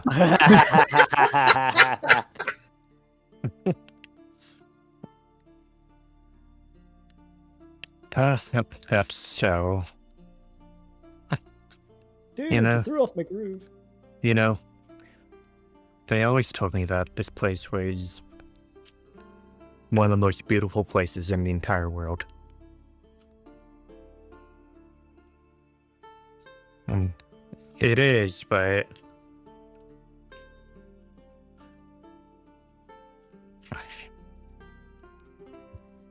yeah. I think going to Treasure Town might be good for me. I think you're gonna like the sunrises and sunsets there. Hey, Liston. Huh? You've ever had a grass gummy? Many times. Ever taken one to Treasure Town? No? I've never been there. I got something to show you when we get there. Okay. Just Hey, wait a minute. Kind of like, wait a minute. Ryan's not going to elaborate any further. He is off on the road to the next adventure. Speaking of gummies, don't we have one? Probably somewhere. Orion, you traitorous bastard. Hey, Like, you won't let us have a gummy in, but you'll let this guy have a gummy at any time. Not that. But yeah. So I think that concludes the session. Right on the Now, mark this of was- right on the mark of 2 o'clock. This was a heavy fucking session. Uh-huh. yes. Yes, it was. But it ends on a happy note. You got a grass I'm- snake friend. I'm going to be honest. I had the biggest, dumbest grin when Liston said he would come with. I'm so happy. There's totally not some bias there. Look. Just so long as nobody makes the joke. Liston Thornberry. All we need to do is collect a Tepig, and we will have all of the Unova starters. Since you brought up that Thornberry, I have to curse you with this now. Uh-oh. Here we go. Should I be concerned? I'm probably should be concerned. Smashing.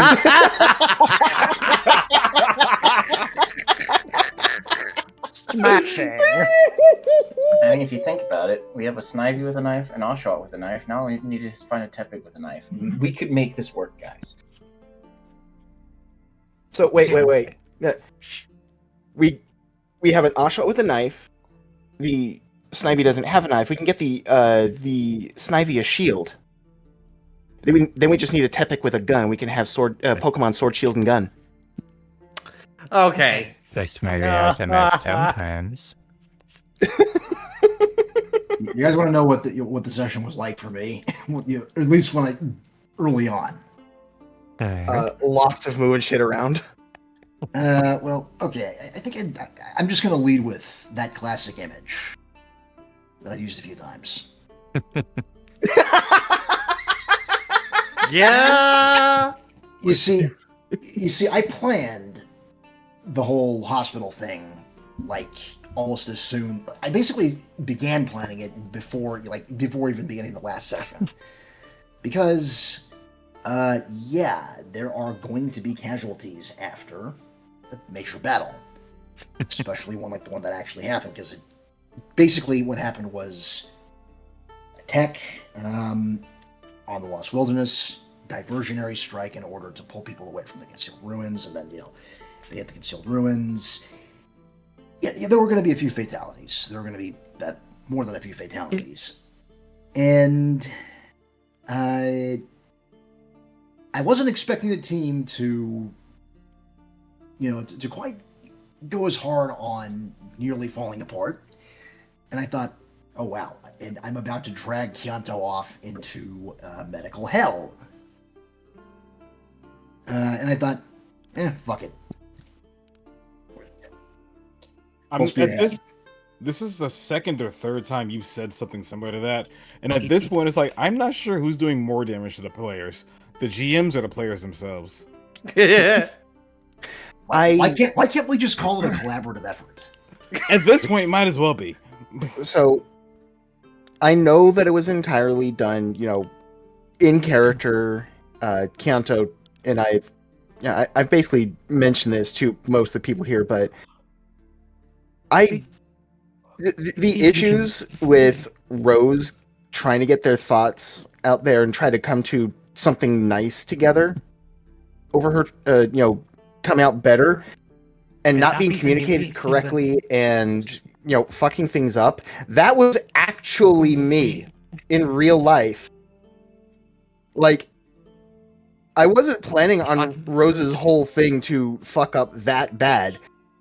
That was me having communication issues for real. Speaking of communication issues, the otter will continue to be misunderstood until morale improves. Meanwhile, Sigrid's just vibing in the background, just messing around with his illusions because he's like, oh, look, new toy. Also, what Kanto was given before he left the infirmary? I see. I'm pretty sure that he got more money for less work done last time. I'm just going to point that out. What was it last time? How much? 3,000 something. Yeah, it was over 3K. He saved multiple lives, and he healed about, a decent chunk of the ward down below. That's a little bit more than 2,500. Just, that's by my calculation, at least. All right. I didn't say this. It's due to the budget cuts. It's due to the budget cuts to the world of I was perfectly fine with getting 2,500. This is all Norv.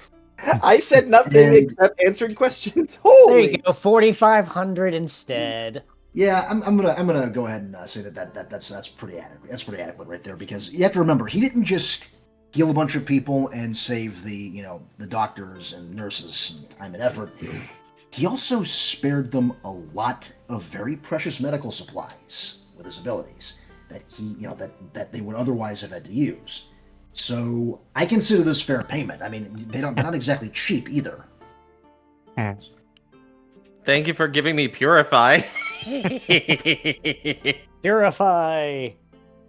Yeah, you're lucky that's every other turn. 'Cause it wasn't.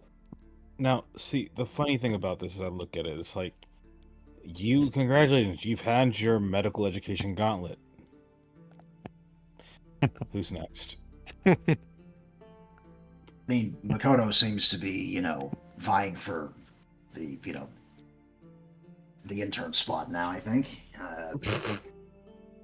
It'll be Sigrid and his guile test for. I mean, she's already accustomed to using sharp objects. There are worse entry qualifications. Anyways. Not, All right. By the That's way, sad. for the record, I realize that I kind of got under. I think at least Seneskin, maybe also Kanto's and Makoto's, my pairs. Everything with, rifles, attitude, and, impatience, that's entirely in character. It wasn't directed at you guys. Oh, I I know you know. know that. I'm just going to go ahead and specify it anyway. Yep. Also in relation. And I will commit to a character's behavior in full when I play them. All right, guys, just give you some warning there now. So if the character is a complete asshole, I'm going to play them like a complete asshole. You've been warned. Yeah, that's expected, honestly. But in regards to the thing about Kyanto going for his Maded gauntlet,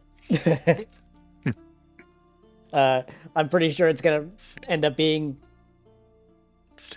any one of us. But I'm thinking like it'll probably be Sigrid's guile gauntlet, because he's got to go through the entertainment idea of somehow getting Liston to smile. Look, I'm just going to be real blunt here. I think that Sigrid has the potential to be the most effective healer in the entire team, simply because the patients will do anything, including spontaneously heal, to escape his horrible puns. Oh boy. Yes, so you got some competition left, though. Also, I'm just saying, Sigrid's player has done this before.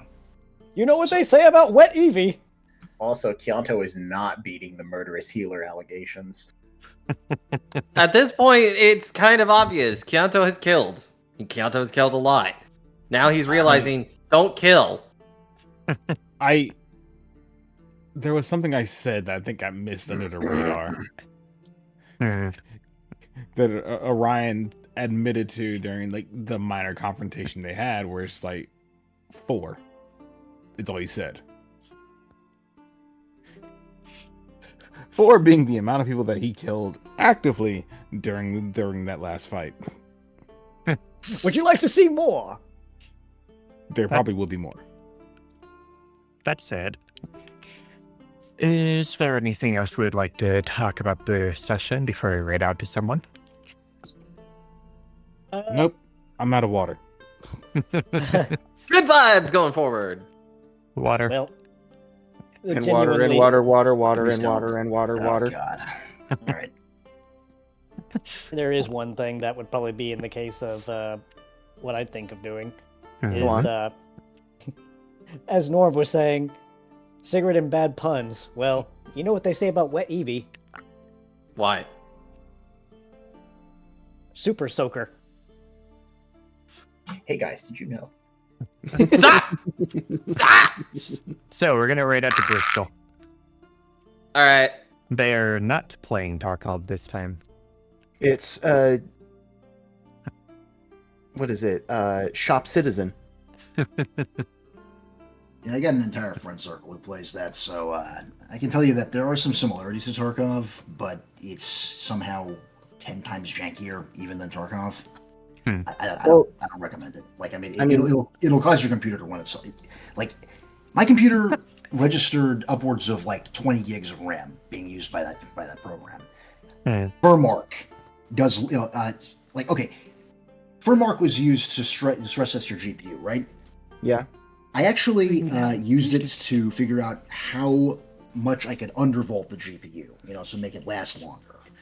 And I got down to about 100 millivolts undervolted, and it was perfectly fine. And everything that I ran it through, and then I fired up Star Citizen, and they're like, "No, 60 of the GPU gets it, motherfucker!" And then now it's at 60. That game is ridiculous. It really is. My Anyways. boyfriend plays it all the time, so we get it. Let's see how Which Bristol game? does with it. Uh-huh. Oh God, Which I've game? got to get back into that So- at some point. Star Wallet Citizen. Citizen. So, we'll be raiding out to Bristol Leisure. They're currently playing Star Citizen.